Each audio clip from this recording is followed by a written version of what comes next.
Okay. What is that East Coast time? Just add an hour. That's it. Central time would be an hour Behind an it? hour- Tonight on Fox 8/7 Central. All right, so like 8 an hour like an hour and behind. a It would half. be an hour behind you.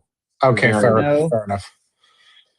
Yeah, No, Central time. Eastern East time would be an Coast. hour East and a Coast half. is 1 hour later than Central. 1 hour later, yes. Yeah, that's so what it's an that's hour what he said. behind, right? Wouldn't that be an hour behind? No, an hour. Central would be ahead. behind Eastern. Yeah. Yeah, That's we're what saying I the just He same. knows it's Exactly. central anyway. So Anyway, Yeah, I got you, sir. Appreciate it. so Missy's first at 7:30. No. No, Oh wait, no, that's Second. that's at an hour and a half. Okay, well, who's first? Kylo and OG Marsol. Kylo versus Marsol. Okay, and who's that? And then we got Missy. Then what's after Missy?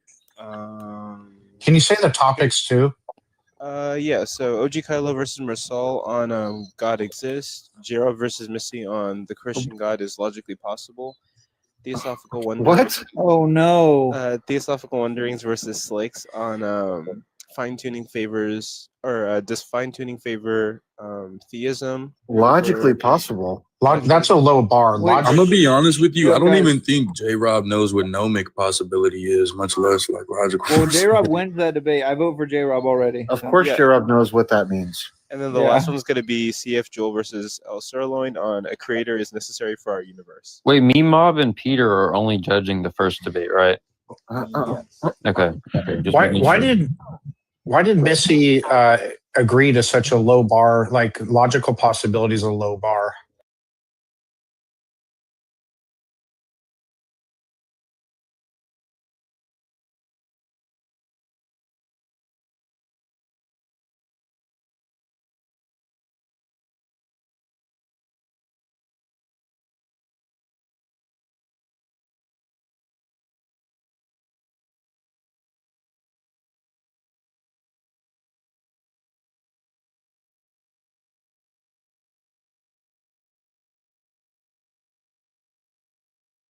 LPOE. I was thinking of.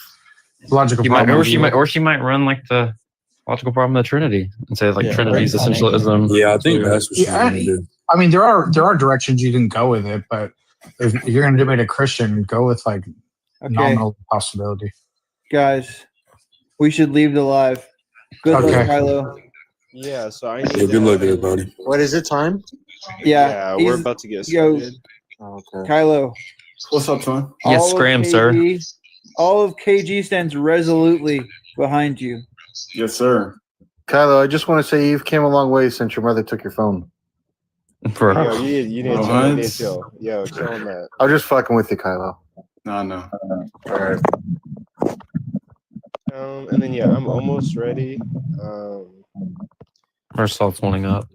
Just a couple things, but yeah, we got Kason, Peter, and then Mob are our judges, and then Marsol. Yep. It's been like 5 minutes since I requested to be.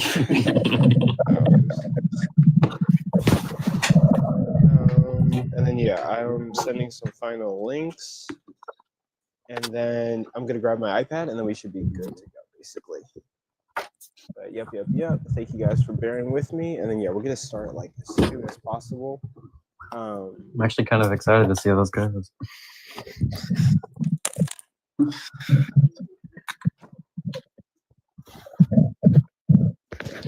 And then we have a surprise debate right after Kylo and Marcel. It's me and Peter.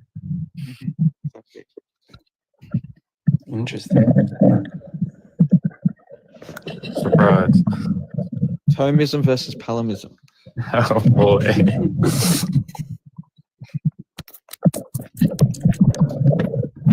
And we have a surprise debate after Kason and Peter. It's me and Coco. Bro didn't even react. I don't think he heard. Or he'd say to me. Oh yeah, he didn't. Okay, what's up, guys? Thank you guys for being here. There's 52 people in here. Wow. I mean, thank you. That's like a lot. Like, I actually appreciate it. I'm gonna change the background, and then we're gonna get started. The background is gonna be this, and I guess I'll speak with my face not on the screen.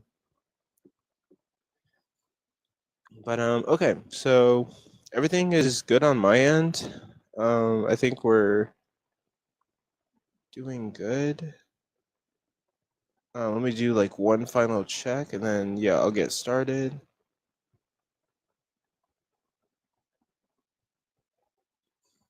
Okay. Well, okay. With that, thank you guys. There's 50 people in here. Thank you guys for being here. So this event is going to be the Day of Debates 10 event, when ideas clash again. I have 4 debates for you guys tonight. It's going to be like really awesome, and I appreciate you guys being here. If you can, in order to support the live, please tap your screens, like the live, and share the live with anyone who you think might be interested. In regards to like the 4 debates that I have planned for tonight, first one is going to be OG Kylo versus Mersault, God Exists. Second one's going to be J-Rob versus Missy, The Christian God is Logically Possible. That's going to start at 7:35 p.m. to 8:37 p.m. Central Daylight Time. Next one we got is Theosophical Wonderings versus Styx. Does fine-tuning favor naturalism or theism? That's going to be at 8:52 p.m. to 10:14 p.m. And then the last debate we have for the night is going to be CF Jewel versus El Sirloin on A Creator is Necessary for Our Universe. And that's going to be at 10:29 to 11:31 p.m. tonight. So we got like 4 really good debates that are going to be happening tonight, which are going to be like really awesome. And yeah, I appreciate you guys supporting me. This was a lot to set up, and then yeah, there was a lot of editing done for the promo videos. In regards to like gifts, I know that right now we're in tough times. The economy is not doing so well, so I just really appreciate you guys being here. But please gift the debaters and the judges first. It's awesome that they're here and helping out with the project.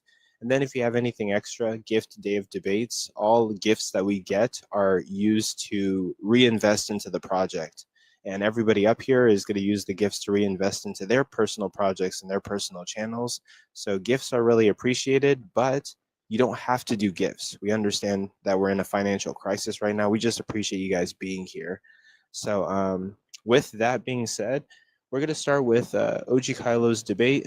The format, according to my notes that I have on my computer, it's going to be 7-minute openers, 9-minute cross examinations, and 3-minute closers. And there's going to be 2 rounds of cross examination. And our judges are going to be Kaysen, Peter, and Mob. Thank you, Peter, for judging. I really appreciate you. You followed me. I followed you back on my main account, the Controversial Compass. And honestly, with that, I don't got any further announcement. Everyone good to go? Yep. Marisol, do you want to go first, or how does this work? The No, affirmative. you can go first since you're like giving the affirmative. All right. Okay, I'm gonna put a timer on you via TikTok. And yeah, your timer will start whenever you're ready to go. Okay. Alrighty. So yeah, we can go. First, obviously, shout out KG. Big shout out to KG. But so hello everyone. In this debate, I'll be debating Marisol, and we'll be debating about God's existence. So I'll take God to be the creator of the universe, who is omniscient and omnipotent.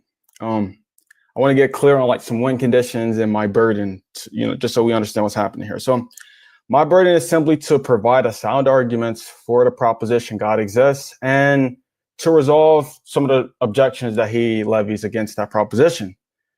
In my first 2 cross-examinations, I'm going to argue that there's a necessary being who created the universe. And my final 2 cross-examinations, I'm going to argue that this being possesses 2 omniproperties, omniscience and omnipotence. For my opponent to win, he's going to have to either refute the argument in such a manner where I don't have a response, or he could provide an adequate argument in favor of the proposition being false. I want to thank the judges. They came on a short notice, but they're here.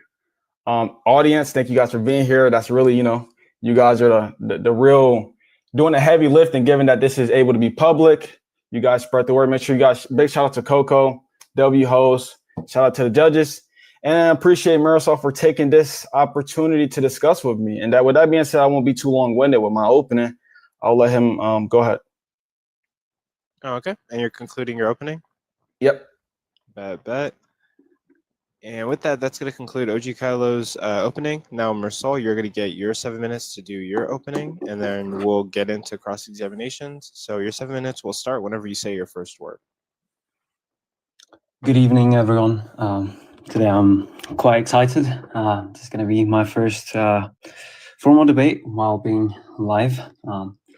So today, we're not going to debate whether it is possible to define God or whether philosophical language can be used to describe one.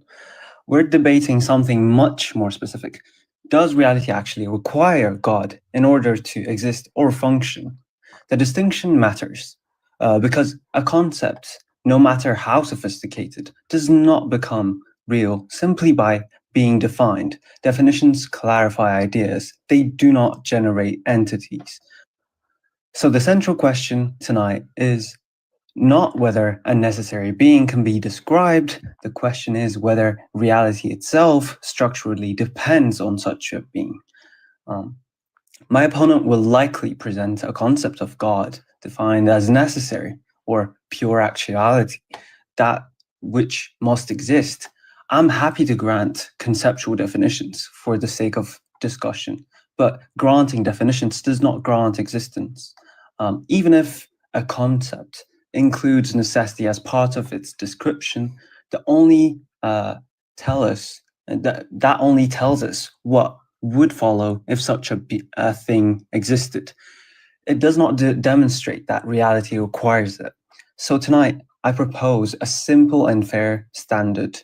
If something is metaphysically necessary or required, removing it should not merely leave reality unexplained, but it should make reality impossible. In other words, necessity is not a label we assign to our favorite concepts. Necessity must be demonstrated by showing that without it, reality collapses into coherence. Classical theistic arguments often preceded by identifying features of the world, change, causation, contingency, dependency, and others, then concluding that they require a transcendental or like a personal creator for such a configuration. But this involves a massive philosophical leap. Even if we grant the universe has a fundamental explanation, it does not follow that the explanation must be a mind, a will, or a person. An external physical state, a structural foundation, or brute but stable configuration would still count as an explanation. Calling any ultimate basis a creator simply because it's foundational risks redefining the conclusion into the premise. The debate tonight is not whether reality has structural constraints. It clearly does. The debate is whether those constraints require a divine agent. When philosophers talk about necessity, we must be precise. True metaphysical necessity is not mysterious substance that something is made of. It is demonstrated by indispensability. Some features appear structurally indispensable, for example, identity or non-contradiction. Remove those and coherent reality becomes impossible. So if God truly is necessary, we should be able to identify a comparable structural role, something that cannot exist, function, or even be coherently described without God. Appealing to tradition, authority, or theological vocabulary does not establish this. Only structural indispensability does. You may also hear that the universe cannot sustain its own existence.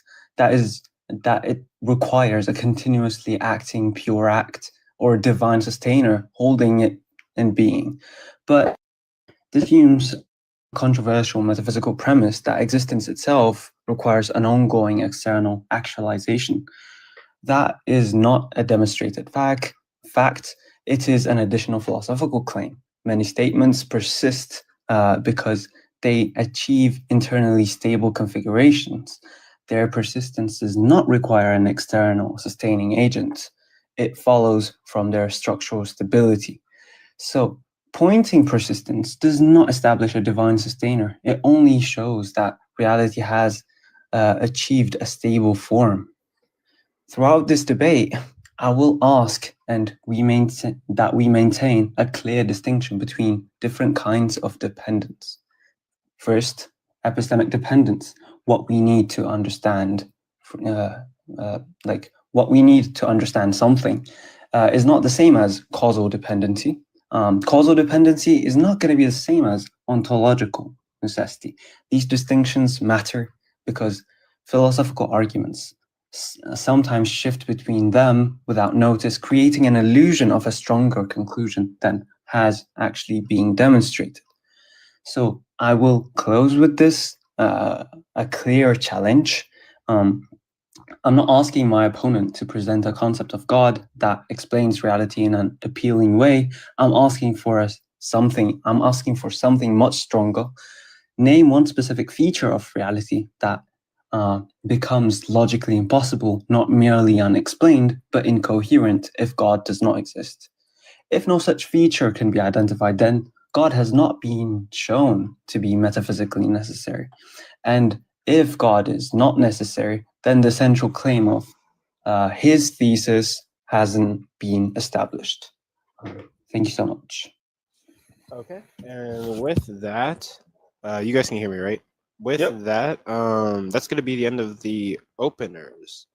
Thank you for your openers, guys. They were both really good. Now we're going to move on to the cross-examination. So, Ochi Kylo, you're going to get 9 minutes according to my notes. But hold on, let me check. My laptop is tweaking out. Okay, and I'm getting the timer. Your 9 minutes will start whenever you say your first word. Alrighty, let's get into it. Just to preface, let's make sure we're all sharing the stream out, liking the stream. Appreciate you guys all being here once again. I want to just kind of talk a little bit about that opening statement. It was a little redundant. You kind of said the same thing a few times, but you're saying you don't want to simply talk about a concept. You want to talk about this being needed, actually instantiated in the world, and not simply being conceptual. Well, no problem. My argument today is going to definitely establish that. So, like I said, my first two openers, we're going to be talking about the being necessary in the creator. I'm going to do that for my first two opening statements. And once we've established there being a necessary being, and this being the creator of the universe, my last two closing or cross-examinations are going to be about the omniproperty. So what I'll do now for this first cross-exam is going to produce an argument for there being a necessary being, and then we're just going to look for any objection. So I'm going to be using a not that known philosophical argument by, I want to say Rushmoon, can't pronounce his name properly, but it goes as such. Premise 1. If no necessary thing is logically possible, then a set of all contingent states couldn't possibly have an external explanation. Premise 2. The set of all contingent states could possibly have some external explanation. Conclusion 1. Therefore, some necessary thing is possible. Premise 3. A necessary thing is either impossible or necessary. Conclusion 2. Therefore, some necessary thing is necessary. Now, before I let you respond to this, I want to make sure that you understand the argument is valid. And that's if all the premises are true, the argument is sound. I'm willing to give an argument for each individual premise. So with that being said, go ahead and levy your objection. Okay, for premise 1, are you saying if there are no necessary existence?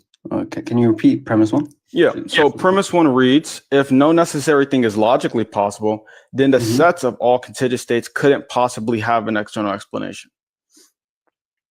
You seem to be conflating explanation and necessity here.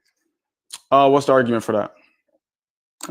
Explanations are understood to be external, and What do necessity you is just think a mere explanation description. means? What do you think explanation means here? I don't know. That's your term. Okay, so there's a problem given that you've charged me with misusing language, but then you kind of equivocate because you don't even wait 1 second, please. You don't even know what I mean by explanation but you've charged me with using it in the wrong manner. I want to flag that. So I'll explain what's being said here. An external explanation is the type of thing which tells you why something exists. It explains that thing, right? But it's not of what is to be explained. So an external explanation is not of the same category to be explained.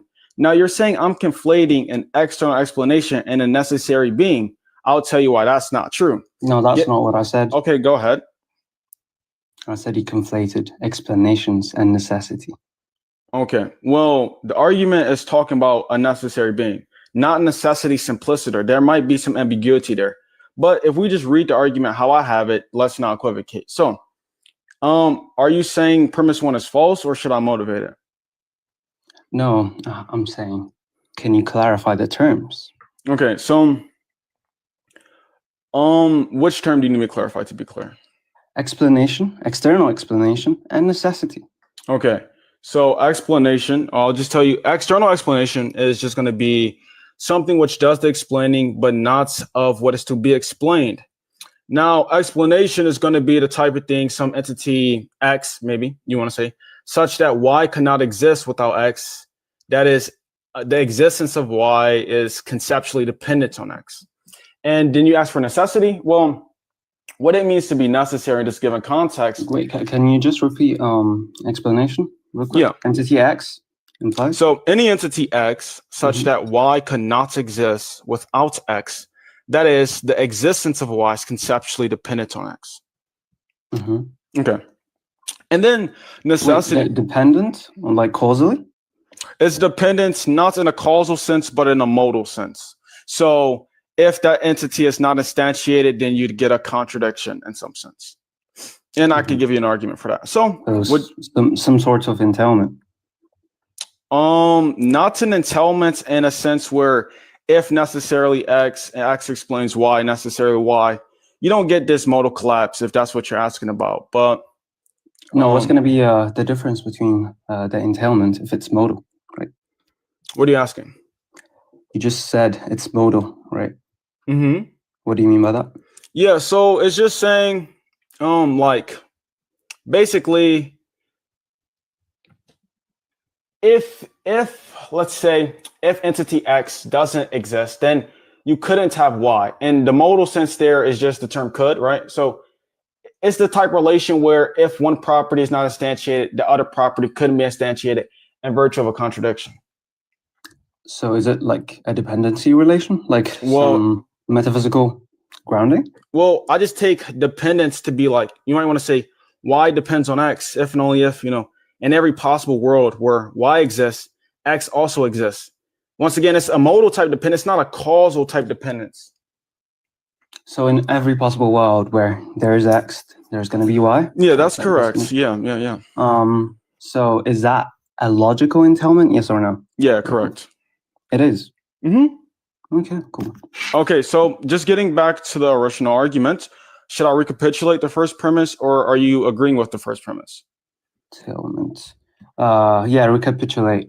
No problem. So if no necessary thing is logically possible, then the sets of all contingent states couldn't possibly have an external explanation. Again, external explanation. You want me to give an argument for that? Wait. By external, what do you mean? Okay, so an external explanation is the type of explanation that's explained but not of the same class. I'll give you an example.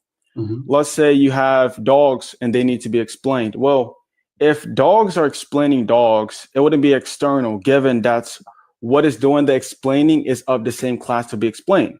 But if you switch the reference maybe to a cat, well, now you have some external explanation, given that's the reference doing the explaining is not of the same class. Does that make sense?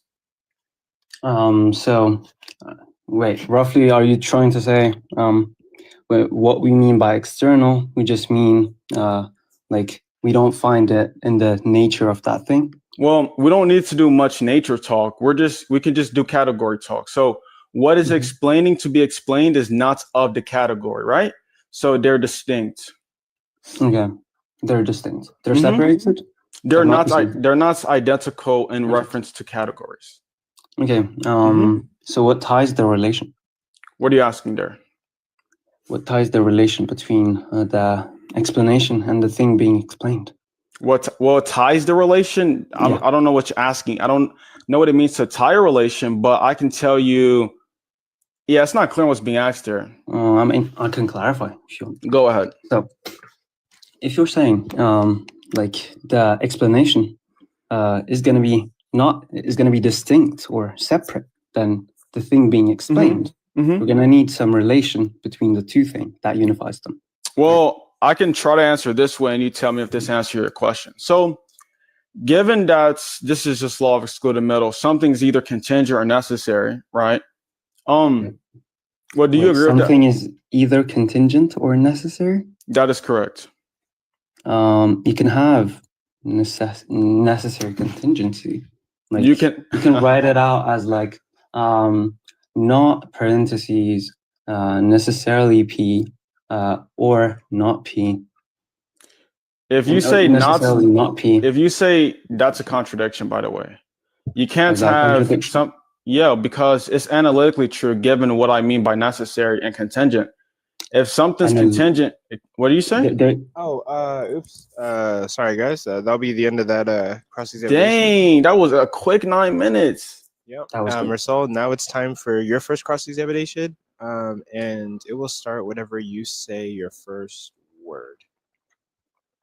Okay, let's go back to the explanation thing.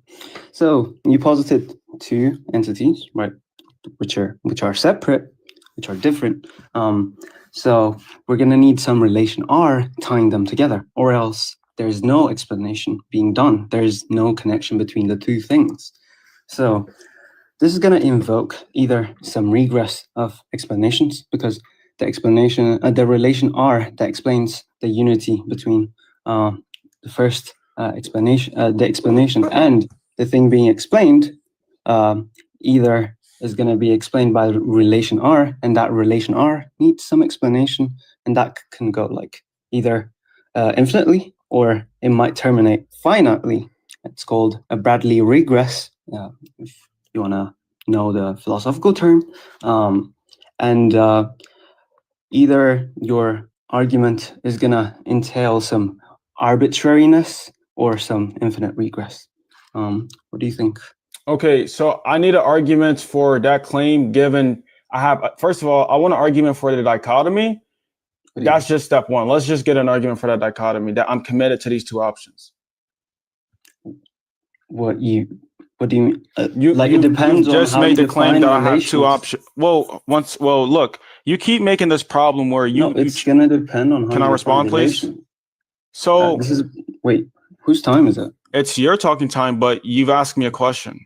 So yeah, but this is irrelevant. Again, so how do you define relation, real quick? Okay, right. But I want to flag, you charged me, but then you didn't even have you didn't have a definition. I reclaim my time. Okay. Okay. Stop doing this rhetoric. Answer the question. What is a relation? What's the relevance? Because I didn't use the term. Again. So are you saying that two entities are distinct? And what do you mean by explained there? Okay, so once again, so an explanation is just any entity X such that Y could not exist without X. That is, the existence of Y is conceptually dependent on X. Are X and Y tied? When you say tied, what's being said there? Is there any connection to X and Y? Connection in an ontically committing sense or what? Could be. There's a conceptual connection given that if you don't have one, then the other is impossible. So you can have that type of connection. What do you mean conceptual connection? Well, given that if you don't have X, it will be logically impossible to have Y. So if you want to say that's a connection, depends, but you'd have to define your terms. No, you define your terms because you're using your term. I didn't use the term connection or relation, to be clear. You already used, like you already said, for any entity X, it's going to entail some Y, right? I didn't say entail. I said any entity No, X. I already asked you. Stop. I already asked you, is it a logical entailment? You already said yes. Now you Okay, I want to be clear. I didn't use the terms, but to answer your question, it is a logical entailment in the sense, once again, that's to not have one, there will be a contradiction, okay? Okay, that's not the issue. I'm asking for this like causal notion that you're trying to invoke. Like when you have two, you agree that It's the, not the causal two again. It's a entities are modal. not It's the same. modal. It's not Stop. causal. This You're is my straw time. manning. You're straw Stop. manning. Stop. Whether it's modal doesn't matter. When you posit two entities, either modally or non-modally, right? These two entities are distinct. Do you agree? Yes or no? Only if it's an external explanation. Are they just yeah? Let me. You can't just ask a Given question. their You gotta allow me external. to expound. I'll let you expound on your answers. I'll be concise. So All right. the only All right. only talk about distinct is given it's an external explanation. That's where we bring in distinctness. You can have two. One second. I'm almost done. You can have two objects which are identical and they could do explaining. It just wouldn't be external. Go ahead. Okay. What is a non-external explanation? You just take the same thing, but you just remove the dependence relation. So just take something what like, does that mean?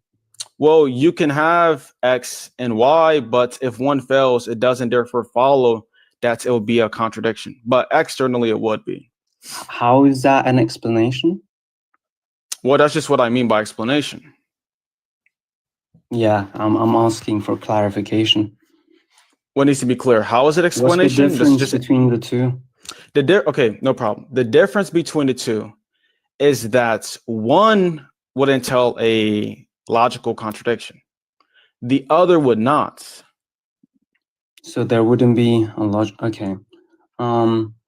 So are you saying if we have some possible world where there is P, Y wouldn't follow? If you have a possible world where there's P, Y wouldn't follow. Okay, yeah. You need to fill in the variables. That's a crazy ambiguous question. For any entity X, Y would follow necessarily, right? For Y, or else you're gonna have a contradiction. That's gonna be an external explanation. No, maybe let me read it again. You're not understanding. For any entity X, such that Y could not exist without X, that is, the existence of Y is conceptually dependent on X. Okay, that's what's being said there. Y cannot exist. Okay, the existence of Y is dependent on X. That's what you're saying. It's modally dependent, to be clear. What does that mean? A modal dependence is a type of dependence where, once again, the non-instantiation of one of the, you want to say, conjuncts would result in the other conjunct being impossible. This is my third time telling you this. How is that any different from like necessity? Okay, well, necessity talks about entities being instantiated in all possible worlds and being eternal. So there's definitely a distinction there. Right. How is that? Okay, you agreed that this is a logical entailment? That is correct. Yes. Okay, cool. Right. And to finish my questioning, since I have 2 minutes, let's go back to what is invoked. Can you repeat premise 2? Yeah, no problem. So premise 2 reads as this: the set of all contingent states could possibly have some external explanation. Would you like an argument for that? Could possibly have some external explanation. Sure. I mean, I can grant that. Oh, okay. Well, to be clear for the rec, are you granting premise 1 and premise 2? No, I'm granting premise 2. Hold on. Do you want me to motivate premise 1? Yeah. Okay, no problem. So if no necessary thing is logically possible, then the set of all contingent states couldn't possibly have an external explanation. Now, why think this? Okay, well, given LEM, we know an entity is either contingent or necessary. I can motivate that too also. Now, given we accept the dichotomy, and given that's the external explanation could not be of what is being explained, another contingent thing, and you have a dichotomy of 2, your option is that thing being external. That thing being necessary. Now, if a necessary thing isn't even possible, well, guess what? You couldn't have an external explanation for the set of contingencies, given that the other option is not even an option. Does that make sense? No. Okay. We'll break this down. But before that, I'll ask you some clarifying questions. If you're posting some necessary being and you have some logical entailment, how does that not cause some model collapse? I explicated this on the onset when I said, look, I see you want to take the modal collapse route, but that won't work given that you get a modal collapse, under some type ontically committing causal relation. Maybe there are other type notions, but given this is just a modal relation, you'd have to give an argument for there being modal collapse in a modal sense. I don't see how that follows. What do you mean? Yeah, because this type explanation isn't ontically committing in a sense where box Y, therefore like box X or something like. Finish You don't statement. Okay. Do you have any other questions? Like time is over, but yeah. And then, okay, with that, yeah, we'll end it there. And that was the first cross-examination period where OG Kylo and Marisol cross-examined. Now we're going to move on to the second cross-examination period. And then after that, we're going to then move on to closers. So Kylo, you get 9 minutes. And your 9 minutes starts whenever you say your first word. Okay, so I kind of planned it's like I'm gonna take my first two to get you a necessary being and a creative universe. So I want to quickly run through the argument. I want you to tell me quickly which premise you need me to give an argument for. I'm gonna give an argument for every premise, and I'm gonna try to give an argument for this being the creator before our last crosses. So you can go through premise 1 again, just to clarify. One more thing. Okay. You're just saying this is modal. This does not commit you ontologically at all? Yes. Well, it's modal. It's doesn't commit you ontologically in the sense, in the explanation sense, where necessarily box or box P, therefore box Y, or some sense like that. But if you think, look, when you think you get modal collapse, just give an argument for that during your cross exam, and I'll go over how you don't get modal collapse. But let me just give an argument for every one of these premises right quick. So premise 1, I'll say it again. If no necessary thing is logically possible, then a set of all contingent states couldn't possibly have an external explanation. Okay, so let's just do a quick Q&A session. Do you agree with dichotomy? Something is either contingent or necessary. Can you repeat the question? Do you agree with the dichotomy? Something is either contingent or necessary. No. No. So what's the third option? You can have like analyticity. How is that a third option, please, sir? It's not the same as like contingency. Define analyticity. Normally you would write this on like model terms. It's gonna be something like P and Q. Okay. P and not P and let me type this out. Wait, right hold quick. on. So I need to remember this. Please be concise, given I have 9 minutes. P and Q. No, wait, hold on. No. I need to remember this. But you can have like analytical statements which are like tautologies. Okay, can those analytical statements fail to exist or fail to be true? What do you mean? What's not clear there? It's a very simple question. If they're tautologies, they're not going to fail to exist. Okay, so they're necessary, right? They can be necessary, yeah. No, they are necessary. Yeah, they are thank you. Necessary, yeah. So you get the second option. You didn't get out of the dichotomy. So I'm gonna move on now. So you can have also. Wait, hold on. You can I reclaim my time. I reclaim my time. Yes, stop. Look, you can go over that. You blundered. You said it's necessary. We're gonna move on. So once again, given that the external explanation cannot be of one of the two, it's gonna have to necessarily be, or if it's possible. And I don't even want to move on if you see. I don't like to do that because if you actually have real contentions, I want to break it down, but I don't have time. So, all right, listen, if no necessary thing is possible, you couldn't have an external explanation. I'm going to move on from premise 1. Okay. Premise 2, the set of all contingent states could possibly have some external explanation. Would you agree with that? Yes or no? Premise 2, yeah. Okay, perfect. So then you will get conclusion 1, therefore some necessary thing is possible. Would you agree with that? Some necessary thing is possible? Yes. Sure. Okay, perfect. And then, so premise 3, a necessary thing is either impossible or necessary. Would you agree with that? A necessary thing is impossible. Yeah. Alrighty. Let's be clear.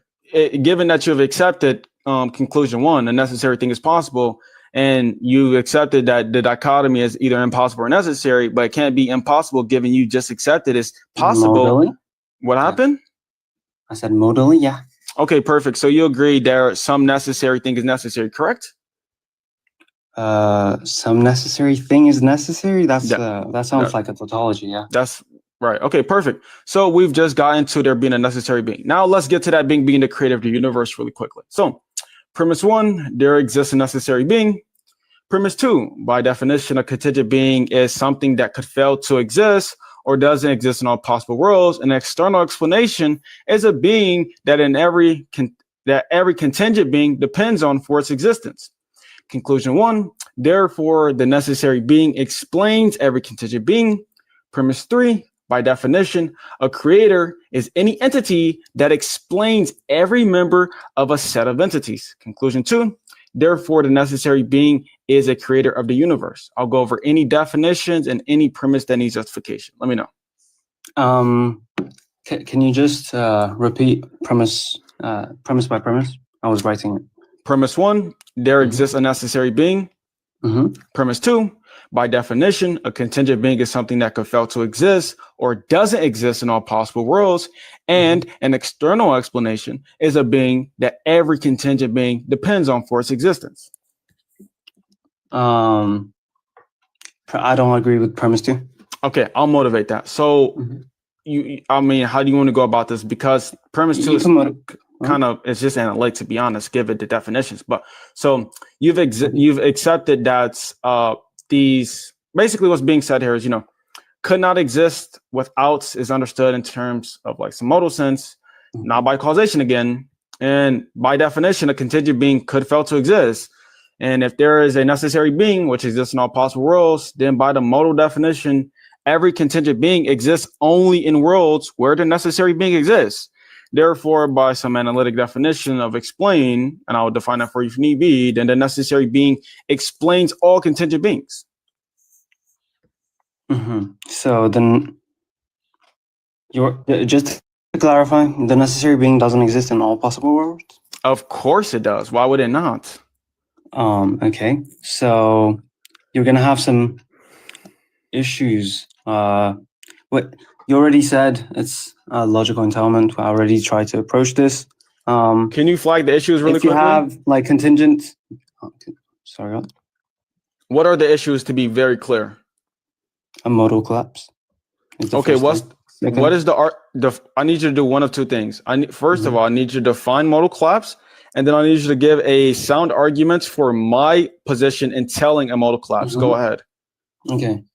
A modal collapse is going to be when you have some strong PSR, mainly saying for any event, there has to be some explanation, which is entailing. And when you have such PSR, such principle, if you have some Stop right there. You think you didn't tell me what modal collapse was. You just talked about PSR. I need to build up to there. Wait, before you do that, define modal collapse, simpliciter. Modal collapse is when everything becomes necessary, basically. Okay, modal collapse is a view where everything becomes necessary. Okay, continue with the argument for my position in telling that. All right, so I'm gonna go back to where I was. As I was saying, if you have some strong PSR or like some logical entailment, and you have some external explanation, which is necessary in all possible worlds for any contingent fact, all the contingent facts are going to be necessary. Okay, that's begging the question. That's the claim, buddy. I said I want one second. To be clear, I want you not to recapitulate the claim, but to actually give motivations to believe that claim is one which is entailed in my view. That's what I want. What do you mean by that? What do I mean by an argument, dude? Okay. So if if we have a logical entailment, no, if the PSR is motivated by a necessary being, then the conclusion must follow necessarily. Okay, wait, stop. I'll reclaim my time. So just to be quickly, damn, it's fine. Whatever. With that, we do have to conclude there. Yep. And Marsault, we're gonna go to your cross-examination, and then after this, we're gonna then move on to closers. So I'm setting up the timer, and your cross-examination starts whenever you say your first word. Okay. Now, let's go back to the your definition of like modal, right? When you explain premise one of like your first argument, you said all of this is not ontologically committed, correct? What term did I say is not ontologically committing? The explanation or the modal sense? The external explanation. Yeah, some explanation. Yeah, correct. So the external explanation itself, like, is it some being? The necessary being is a being, correct. Are we talking some modal instantiation? We're talking, so I can tell you what I take existence to be if that's what you're asking. No, yes or no? Well, the question is not clear. You said modal instantiation. Yeah. Well, that's kind of trivial. Yeah, it's a necessary being. Yeah. Yeah, just like, when I say modal, I'm just talking schematic. But I don't think the being is purely conceptual. That's why I was going to give you my thesis of existence.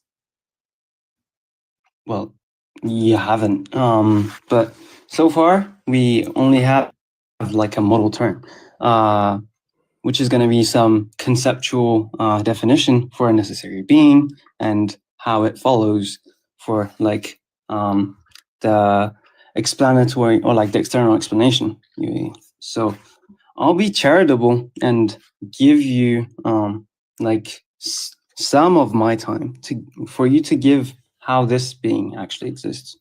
Okay, so no problem. Given that you've accepted, I'll be concise too. Given that you've accepted that there's a necessary being, let's just talk about that.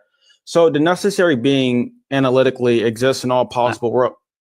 What? I did not agree that there is on recording like there exists. But wait, there exists. Yeah, but there's a difference between like you already clarified. Ontic commitments are not the same as like modal instantiation. You already clarified that. Do you want to define what it means to ontically be instantiated, please?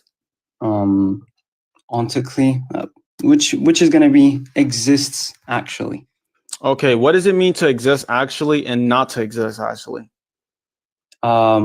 Exists actually, which means okay, exist actually, it's like trivial, like the way you exist.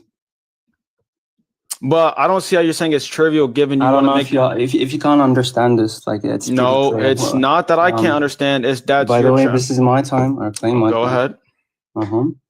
So when I already clarified what existing actually is, I'm just telling you it's going to be existing the same way you exist, not conceptually, but like the same way the wall in front of you exists. That's what I mean. If you don't have any understanding for like this debate, which is going to be a philosophical debate, if you don't understand this, I can't help you. Can you give a definition, not an example? What do you mean? So if you don't have any concept of like existing actually, I can't help you. This is knowing what this is.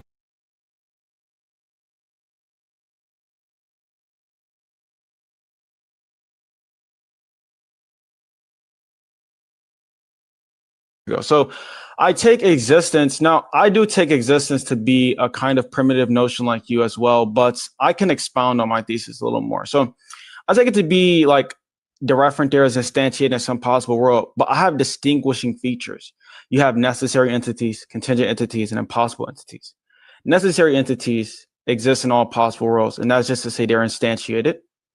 Contingencies are instantiated in some, but not all, and impossible entities are instantiated in none. Are you a modal realist? No, I'm a fictionalist about modalities. Okay, so all of those, like so far, your argument is just like in fiction mode. You haven't. I'll just explain like- why that's not true. Mhm. So you Why would is it? agree, no problem. You would agree that the current actual world is not merely a possible world, but it is the actual world, right? What does that mean? What's not clear there? When you use the word like some possible world, but an actual. Okay, What do you mean? so you need clarity on the distinguishing features of possible worlds and actual worlds? No, I need clarification on your like the terms that you were using. Okay, so a possible world is a way that the actual world could have been. Now, is that a little bit more clear? A way that the actual world could have been. That is correct. And we can model these using So truth are you tables. asking me, am I in a world which is a world that could have been the same way that it is? I'm asking I don't you, understand what that could I'm mean. asking you, do you agree that you're in a world where if you plug that into a truth table, okay, because look, so what it means to be possible is that in at least one evaluation, the proposition is not outputted as false. I don't know if you take some non-contradictory view, we can go over that. But you agree you're in a world that's not impossible, right? Sure. And you agree something's either possible or But impossible. what do you mean by impossible, just to clarify? Impossible is the type of notion where, let's just say in all evaluations, the proposition is outputted as false. What proposition? You could just take the proposition, this is the actual world. And if all evaluations that's outputted as false, that proposition is impossible. How is this any different from epistemic commitments? What's the relevance relation? What do you mean? I don't see how that pertains to the current dialectic. Because we're supposed to be establishing God's existence, ontological. Yeah, right. And when Right. I ask you to explicate what it means to ontologically exist, you said it's primitive. So I'm now giving you my thesis of existence. Are you giving me some epistemic thesis? Well, obviously there's like Yes or no? Yes, but that's duh. We're conversing. How is that relevant to the debate? You brought up epistemology. I already talk, not clarified me. in my opening. Already clarified. I'm There's gonna trying be to tell you some how the being is difference ontically committing. By the way, Hmm? yeah, I Sorry? don't. The being is not merely conceptual. I'm giving you reasons to believe that. Well, so far you're just talking with epistemic limitations, right? You haven't given an argument when it pertains to ontology. Okay, so do you want to use your thesis or your notion of ontology or my notion? No, I want to use your notion. Perfect. So don't use your epistemic notion, though. Do you remember? Can you just make sure you're tracking? What was my definition of existence? Huh? Your definition? Yes, please. Your definition of existence, you said similarly, you take it to be primitive. No. So I said I do take it to be primitive, but I further expound saying that's what it means to exist is that the reference is instantiated in a possible world. And then I want to expound on distinguishing. How is that a primitive then? How is it primitive? What does primitive mean? I take primitivity to be a type of notion where you cannot furtherly expound in the sense where it's not going to be. Did you just furtherly expound? I didn't finish. In the This is my time. I reclaim my time. But you don't want to straw man. Did you furtherly explain existence? No, not in the sense that I was going to say. You got to let me finish. Yes or no? No, let me finish, please. The reason why is because you get instant circularity. And when I say furtherly expound in a sense where you don't get this type of instant circularity. And the reason on my notes you get instant circularity, just given instantiation brings back in the word existence. All I'm saying is my view of existence has more explanatory power, given I can tell you what it means in a strict sense. You just contradicted yourself. You already know. It's already my time. But we got 16 seconds. Okay. Yeah. Okay. Just to clarify, he already conflated epistemic notions and ontological notions. So far, the argument was given to be by a fictionalist when it comes to modal entities. And is that going to be it? Yeah, it looks like it. Cool. With that, we're going to move on to. You good? Okay. With that, we're going to move on to closing statements. It's going to be 3 minutes each. And then after that, we're going to take a couple audience questions, and then the judges will render their decision. And also, stick around, everybody. There is going to be a poll voting. So we're going to be deciding this debate by judges' vote and also audience vote. And then after, the next debate is going to be Missy MX versus J-Rob on the Christian God is logically possible. Alrighty, I'm So- assuming he goes first, right? Since you're the affirmative, you would go first. Well, for your given that I did my opening statement first, wouldn't he give his closing statement first? No, you give the closing first. Yeah, I just follow the same order, but like it's up to you guys. We can do Marisol, either do way. you mind going first? No, I mind actually. Wait, hold on. Okay, no problem. So, let's see. In my closing statement, I just want to kind of recap. The topic was God's existence. I'm really hurt that we didn't have more time. I didn't even get to the omni properties, given that it took a long time for him to get to my first stage. But let's just break down a few things. So, in the discussion, again, he agreed to there being a necessary being. Now, I see that's his tactic, or what he wants to harp on is it's being purely modal. Well, he wants to say, I don't believe you've established something ontologically committing. I'm saying this is false. Given my thesis of existence, I can give you reasons to believe this being exists in a sense which is not purely conceptual. He says that he takes existence to be primitive and gave an example. That's not really informative. You're not telling me why I think my definition of God or my argument doesn't establish something ontologically committing. Given when I ask you, what does that mean? You say it's primitive. Well, if it's primitive, you can't further expound. What's even being said there at that point? Now, my definition when I was saying it was primitive is in the sense where you get this type instant circularity, but you still have some explanatory work in the sense that you can conceptualize what it means to exist rather than not. You don't just get nothing, right? So that's what was being said there. He wanted to say that was a contradiction. It's not. It was some ambiguity, and I explicated that. Let's see what else I want to point out. So he accepted a necessary being. And once again, like I didn't get a chance to go over. Yeah, I also did give an argument for this being the creator of the universe. Now I want to talk about his objections and the arguments for both stage 1 and stage 2. He didn't refute any premises. He only asked for definitions the whole time, and I gave every definition he asked for. We got like no premise was contended in this whole debate. Let me think about some other points. He no defeaters were made. He didn't show any premises to be false. I established there being a necessary being. I established it being the creator. I want to say I established omni properties just given the time constraint. That's going to be a lesson learned for the next debate. Going to need more time for these type discussions. I don't want to be too long-winded. I just want to flag. I basically did my job here. Ran an argument. I justified every premise. I gave every definition. I responded to every refutation. Yeah, I won't be long-winded. That would just be my closing. Go ahead. Okay. With that, thank you for your candor. Now we're gonna move on to the next person. Marcel, you're gonna get 3 minutes. It starts when you say your first word. Okay, before I start the closing statement, I will just clarify what just happened. First off, I just only accepted a conceptual or like modal notion of like a necessary being. The argument wasn't complete by my interlocutor when it comes to the attributes of like omniscience and omnipotence and being existing in the actual world. So let me move to my closing statement. At the beginning of the debate, I proposed a simple and fair standard.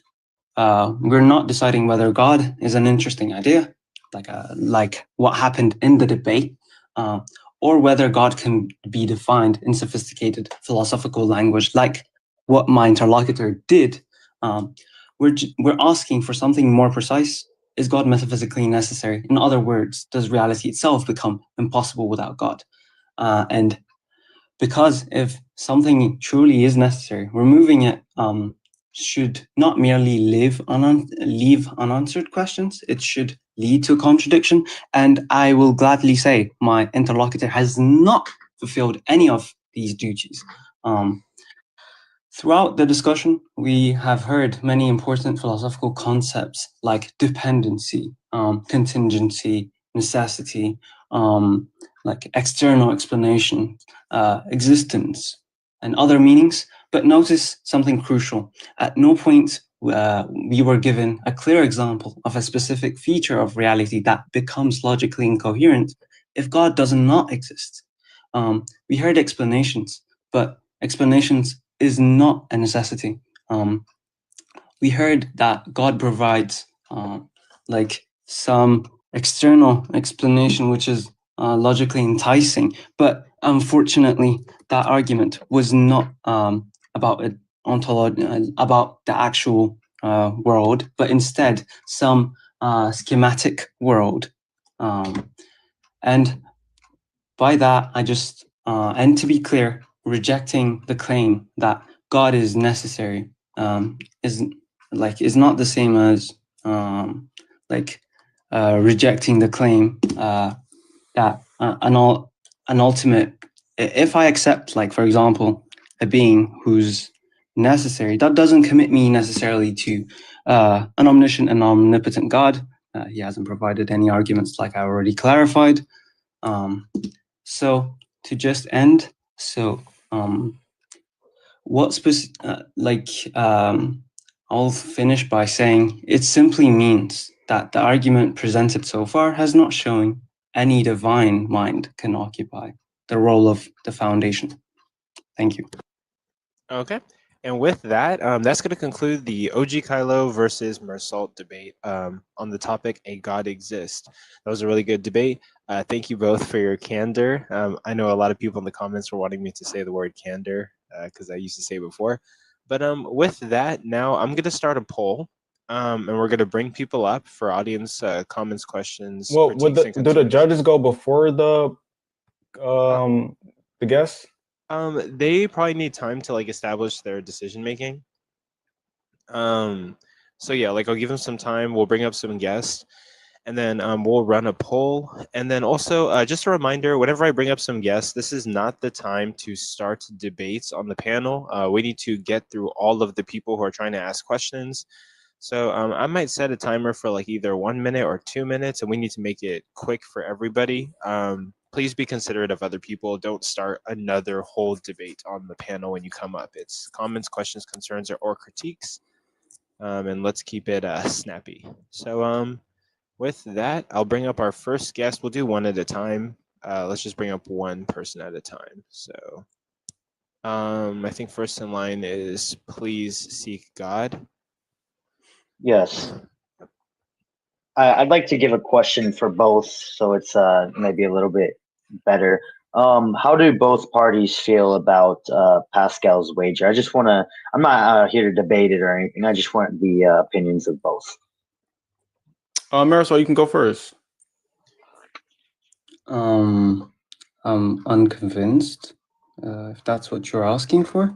Like Pascal's wager, at least the way I understand it, supposes that there's this like one way or like one being that like one possibility that a God exists, and if you follow that you would not be condemned to hell. But on the contrary, in real life, there are many religions, many claims about different gods. Therefore, that argument, I don't find it compelling or reasonable. Okay. Just choose one. Okay, good. Just to be clear for the audience, try to make sure the questions are as related to the debate as possible. But just to answer that given question, I think Pascal's wager is thought-provoking at most. I wouldn't have much more to say than that. I mean, just given as many gods there are, you'd have to, kind of already believe there's only one God. But that's all I'll be saying for that. Yeah. Okay. I do still have 40 seconds, so maybe with my 40 seconds, I'll just say that I suppose in the way I may see it might be different, but I feel as if it would always be the safer bet to at least choose one out of all the religions than none. But I suppose it would all depend on the probability And I've actually not debated necessarily, but talked to the control about this, and we've just gone down to the probability is just so low, it may not be something to be worried about. So I'll drop. Thank you for letting me have my question. Good day to all of you. God bless you.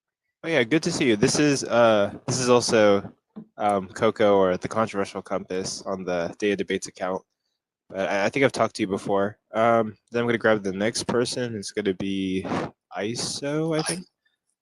And yeah, go for it. Oh, by the way, guys, the poll is up, but I think there's like this pink weird bubble that's like covering it. But once it passes, the clipboard is in your left corner. It's gonna be a blue clipboard. You can vote for who won. But go ahead, ISO. You got it. I was going to ask Kylo what exactly his meta-ontological commitments were, such that, some modal claim could lead to something that's ontologically committing. Well, given that's what it means to exist in this sense, is that, the referent there is instantiated in a possible world. And the notion is kind of analytic, but that's all that's being said there. This onto commitment is just one to say it's instantiated. And the notion of instantiating kind of just brings back in the term existence. So to be modal is to exist in your meta-ontological view? I thought I was trying to see, like, to be modal is to exist. Is that what you're asking? Yeah, you said it was analytic, right? I'm sort of curious as to how you would hash out existence, right? Like to exist, what it means to exist. If what you're saying is that what it means to exist is to exist in some fashion modally, right? And from there you're inferring. So what it means to exist is to be instantiated in a possible world. Okay, so it is just analytic. That's just the way that goes. Yeah, literally, it's analytic, correct? Okay. All right. Yep. Okay. And that's it for your time, ISO, or do you have anything else? Oh, okay. And then with that, we're gonna move on to the next person, Constantine. Oh yeah. The poll is up there, but like for some reason TikTok's doing this weird thing where it's showing me like every live person that has gotten a gift. There's the pink little thing, the pink bubble on the screen that's covering the poll, and so I'm just waiting for it to kind of like stop. But okay, go ahead. Hey, great job, both of you. So, Marisol, you may or may not have said this, so I just need to clarify. Did you say that God was necessary, but only conceptually? No, like that's how Kylo defined the terms. I didn't say God. I talked about the metaphysical necessity that I accepted. Okay, thanks. That was the only clarifier I had. I thought I heard otherwise. I appreciate it. Both of you did a great job. Okay, thanks. Okay. And yeah, with that, we're gonna move on to, let's see, the next person on the list. We got Yo, what's up? What's up? Good to see you. Yeah, good to see you too, Coco. Anyways, Kylo, I have a question. So you said that your position does not commit you to a modal collapse, but I think maybe you have some sort of non-entailing understanding of what explanation means. So, like, just to pre-fire my question with some context, I take it that when you have X explains Y, the explanans entail the explanandum, and if we have it that X is necessary and necessarily entails Y, which is just to say it explains Y, then I would just say that would create a modal collapse. And I just wonder, like, how you avoid that. Well, given that's... By the way, really quick, the poll is right here. You can now see it. It's this blue clipboard on the left side of your screen. It constantly gets covered up by the pink bubble, but whenever it's free, feel free to tap on it. Just make sure we're voting on the poll. So regarding this modal collapse talk, right? This is a very common mistake. All is being said here is not a causal relation. It doesn't have to be causal. Well, given it's a modal relation, you can have Y not to be instantiated and X still be necessary.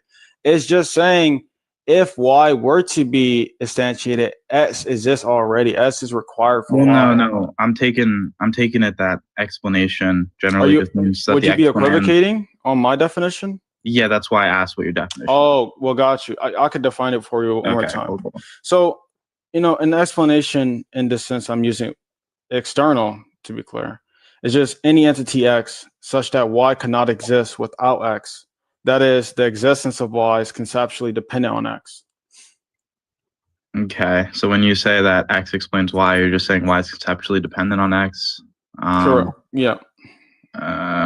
Is that a necessary dependency, or is it? It's a logical necessity. Correct. And I'm assuming that you would not take that to be like you wouldn't take X to be a sufficient condition for Y, then, right? Would X be a sufficient condition for Y? Being said that if X is, well, no. I think I understand what you're asking. Yeah. If that's not the case, I mean, we'll have to talk about it more because I'm out of time now, unfortunately. Yeah. All right. Yeah. Okay. With that, we're gonna move on to the next guest. It's gonna be Friction KG. Yeah, go for it. Please. Okay. Moderators, could you block that guy? Cause like, what was that? Yeah, please block that guy from all future events. That's Destroyer, bro. Wait, that wasn't him. He was just a troll, bro. No, that was really just a. Can't be him. Yeah. I don't care, bro. Wait, why? Who brought him up again? What? Yo, Yo, moderators. Okay, hold on. I'll do it myself then. Please don't moan on the live. We're trying to host professional events. Thank you.